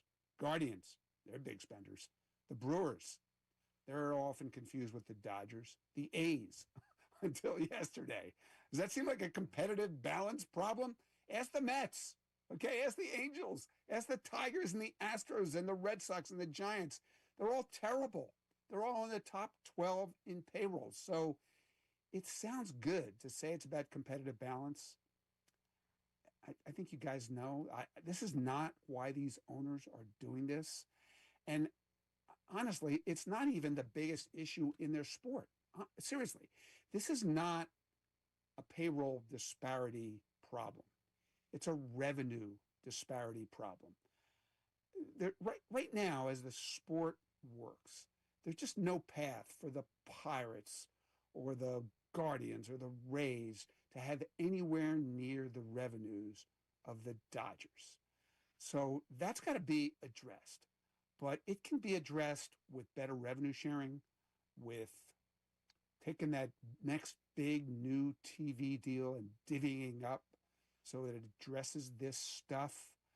And the one thing that I really love that the players proposed yesterday is that reverse luxury tax thing that says you'd better spend your revenue sharing money or it's going to cost you. If your payroll is under whatever that bottom threshold is, you'll be taxed. Just like if you go over, it'll be taxed. These are the concepts that I think in the Fanatic app. Let's get our final Twitter poll numbers here because I want to clear the stage. We got a busy Ask Me Amy thing. A lot of questions Friday. for the folks. Yeah, it's a summer Friday. Summer Everyone wants to Friday. know what's going on. So let's check in. Thank you to Dr. Avidan Appel of Iron Mountain Men's Health, who brings us our Twitter poll every day, 4 hours strong in the morning and the afternoon. What's our question and the final results, Nick? All right, what we got today is how do you feel about the Eagles now compared to when the team walked off the field against the 49ers? Feel better, feel the same, feel worse. Feel better is at 61% now. Feel the same is at 29%, and feel worse is at 10%. So we got it down to 10% even, and feel better is the large majority. I think that's a good place. It's never going to be perfect here in Philadelphia. There's always going to be That's a good people spot, though. that feel bad. Yeah, I'm happy with that. That's a good spot. Yeah. I think it's all the A.J. Brown effect, and none of us are ripping anybody I totally get it. who feels that way. I totally get it. None of us It's are a big ripping. concern. And the offense as a whole, I think. Yeah, exactly. I mean, hey, listen, as Got a we've good had club. we've had much more worrisome I was Eagles gonna off say. seasons. So this is pretty light when it comes to what we've previously dealt with here in Philadelphia. Let's now go to one of our favorite segments. It's time on a summer Friday for Ask Me Anything. Now it's time for What else you need to know? Ask Me Anything. Would you like to know more? No, ask me anything. Now, we have questions on the text line. We also have a bunch of questions from the YouTube chat. Hello, YouTube. I love this one. Andrew asks on the YouTube, not our Andrew Salciunas. He'll be back on Monday. Do you like fishing? It was fishing without the G on it. Do you like fishing? Fishing. The whole question. I like the idea of fishing. Oh, okay. The I idea. knew that was going to be your answer. I like going out on a boat and deep sea fishing. Oh, okay. And I've been on I live in the South. I've been on a pontoon for people or a John boat, and I've fished out of there. I like the pontoon fishing. I've done that too. I like a good lake, but it's not like an activity that I find myself doing a lot, but that's probably on me. Now, we have been known to fish off a pier. You ever done that's, pontoon? That's rare. I've never done the pontoon. Pontoon's good if you That's a nice one because you Yeah. can kind of just troll a little bit out there. But it's an activity that I probably wish I did more of, but I like the idea of it. I don't mean that I don't like it. I do like it. I just don't get to do it very often. It's one of those where it's like, why don't I do it more? And then you never do it more. Barrett Brooks is a big fisherman, and he's always like, you got to get on my boat, got to get on my boat. know Oh, that. yeah, huge. Every vacation he takes, he fishes. Really? Oh, that's awesome. Every single time. That guy is always looking out to fish. He Wow, that's loves patience. it. And so he's big time, and he'll take his boat out at Cape May, and he'll get down there. So I'll have to get out go fishing with Barrett. What do we have on the text line for Ask Me Anything? All right, what we got is Frank in Northeast chimed in. I am wondering if Amy could have first row tickets for just one sporting event or concert. What would you pick? It would be Kentucky in the national championship. Without question. Easy question. Yeah, boots on the floor. I've sat front row for a Kentucky basketball game. It was actually against Drexel. Thank you, Bruiser Flint, for hooking me up with that one at Kentucky. And it was like my mom and I went, and it was like one of the best moments. And obviously, when you're on the media, you get to sit very close to. And I'm very. It was when they won 2000. My mom, it was like one of her best memories of all time. I felt bad because they won their 2000th game Against Bruiser. And he looks behind. I'm like literally sitting like right behind or like next to their bench. And he's like, seriously? And I was like, buddy, you knew this, giving me these tickets. Gotta root for friend. your team. Chief Dan is listening to the show right now. My cousin Dan on his boat fishing. Fishing. There you go. Oh, must be nice. Isn't that nice? Maybe I'll do that once we get done today. Find a little pond Or maybe he's somewhere. on the dock. He could be on the dock. They have a dock at the house. Yeah, too. some people fish them. Another question, timely one here from the YouTube chat. Kev wants to know, Amy, better sport to watch on TV, soccer or golf? Oh, that's a great question. Soccer, I think, because you can see the whole field. Though when they had the friendlies here at the link, I've taken Shawnee a couple of those. We had a great time in person because you really get like a cohesive atmosphere. There's just that. I love seeing golf up close because I'm just always like, how far is he going to hit that? And, well, you know what he's not going to do is chunk his 4-iron, Amy. That's what he's not going to do. I can't even hit a 4-iron. We can see that next Friday when we all play. Golf is fun because on television you get to see a lot more, but I like being in person. But I would say probably I would lean soccer on that one, though I think both are really great in person. I'd go golf.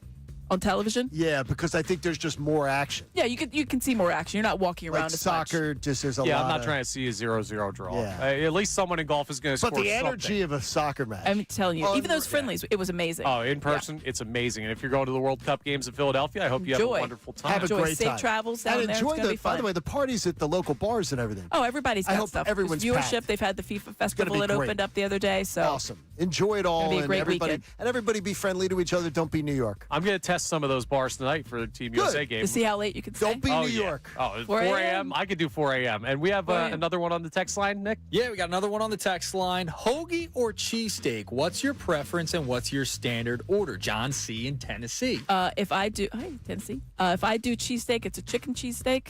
Which isn't a cheesesteak. I mean, it's cheese and with chicken steak. Everybody There's knows no this. steak and chicken. But if I were going to go to a cheesesteak, it would be provolone with, and then my go-to hoagie order from Wawa. It's tuna. It's their tuna salad. You go tuna? I love their tuna salad. Ooh, wow. It's turkey, but I love the tuna salad. Wow. Everyone knows this at work. That's They're like, off the board. I didn't expect especially the if I'm tuna. feeling a certain way in the morning. I'm like, you know what I'm going to need this afternoon? I'm going to need a tuna salad hoagie. Wow. No, what's the bread? Just the shorty. classic. regular No, there's shorty. just shorty what, roll. but is it the white or the wheat? The white. Oh, the white. Okay. Ah, interesting. We're If learning I'm going so much Wawa more. hoagie. The tuna, yeah. I would Yeah. never have called. They that. have an underrated tuna salad. Wow. I'll have They to tried try to it. change the recipe. I'm convinced they did because I had that thing all the time. And then a couple years ago, I was like, this doesn't taste the same. And I said something to my local Wawa woman who I used to go there on Delaware Ave. And she was like, I think they might have changed it. And I was like, you they need bring to it change back? it back. The Change last it couple back. last couple years have been fine. This is the power Amy Fadul has, people. She can change I was the not the hoagies only at one the that Wawa. noticed it. People out there that are tuna hoagie people, you noticed it too. Lettuce, tomato, onion, cucumbers. I All the love way. this segment because we get to learn stuff. Hey, we see it all the time. it's off and the these are board. things that Yeah. we don't even know And the about. tuna hoagie. I like a turkey, but the tuna hoagie is elite for me. So From there Turkey Wawa. hoagies sometimes can be a little dry. Yeah. Well, I to get. me. I Like gotta get the turkeys dry. can I gotta be a get little the dry. stone Yeah, ground mustard. I'm the an brown mustard Italian. on it. I love the brown mustard. Delicious. I go Italian with the mayo and honey mustard, which probably makes me a crazy person. I'm but- sorry. Honey Mayo mustard and with honey wait a minute. mustard? Oh, yeah. Mayo and honey mustard. That Yes, is sir. Oh, that God. has- Diabolical. Yeah, my That's stomach. great. My stomach just turned. Holy grease, Batman. Ugh. That's like That's how does too the much meat? for me. How It's does the good for you. meat stay inside the? Just slides the right roll? down the It gullet. slides right Yeah. off. Exactly. Oh Right my down the I like when gosh. the bread gets soft. It soaks into it. Ah. All right, Oh, we'll, yeah. we'll go to something a little bit more palatable. Team USA plays tonight, 9 Yep. p.m. against Paraguay. In case you're not familiar with the setup or anything of that nature, for all the World Cup newbies out there, and John, I know you know I there's am. going to be a lot of them. Yes, but I sort of am too. That's okay. This is the biggest tournament ever.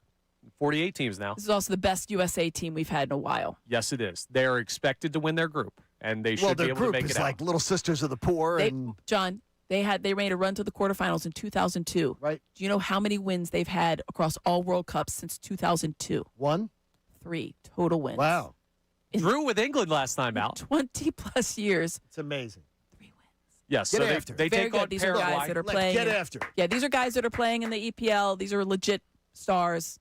We've come a long way, baby. And one of Paraguay's better players was injured in the friendly leading up to the actual World Cup, so a little bit disadvantaged. And they have there's what, no Australia after this? Yes, it Yeah. will Is be there any Australia. benefit to?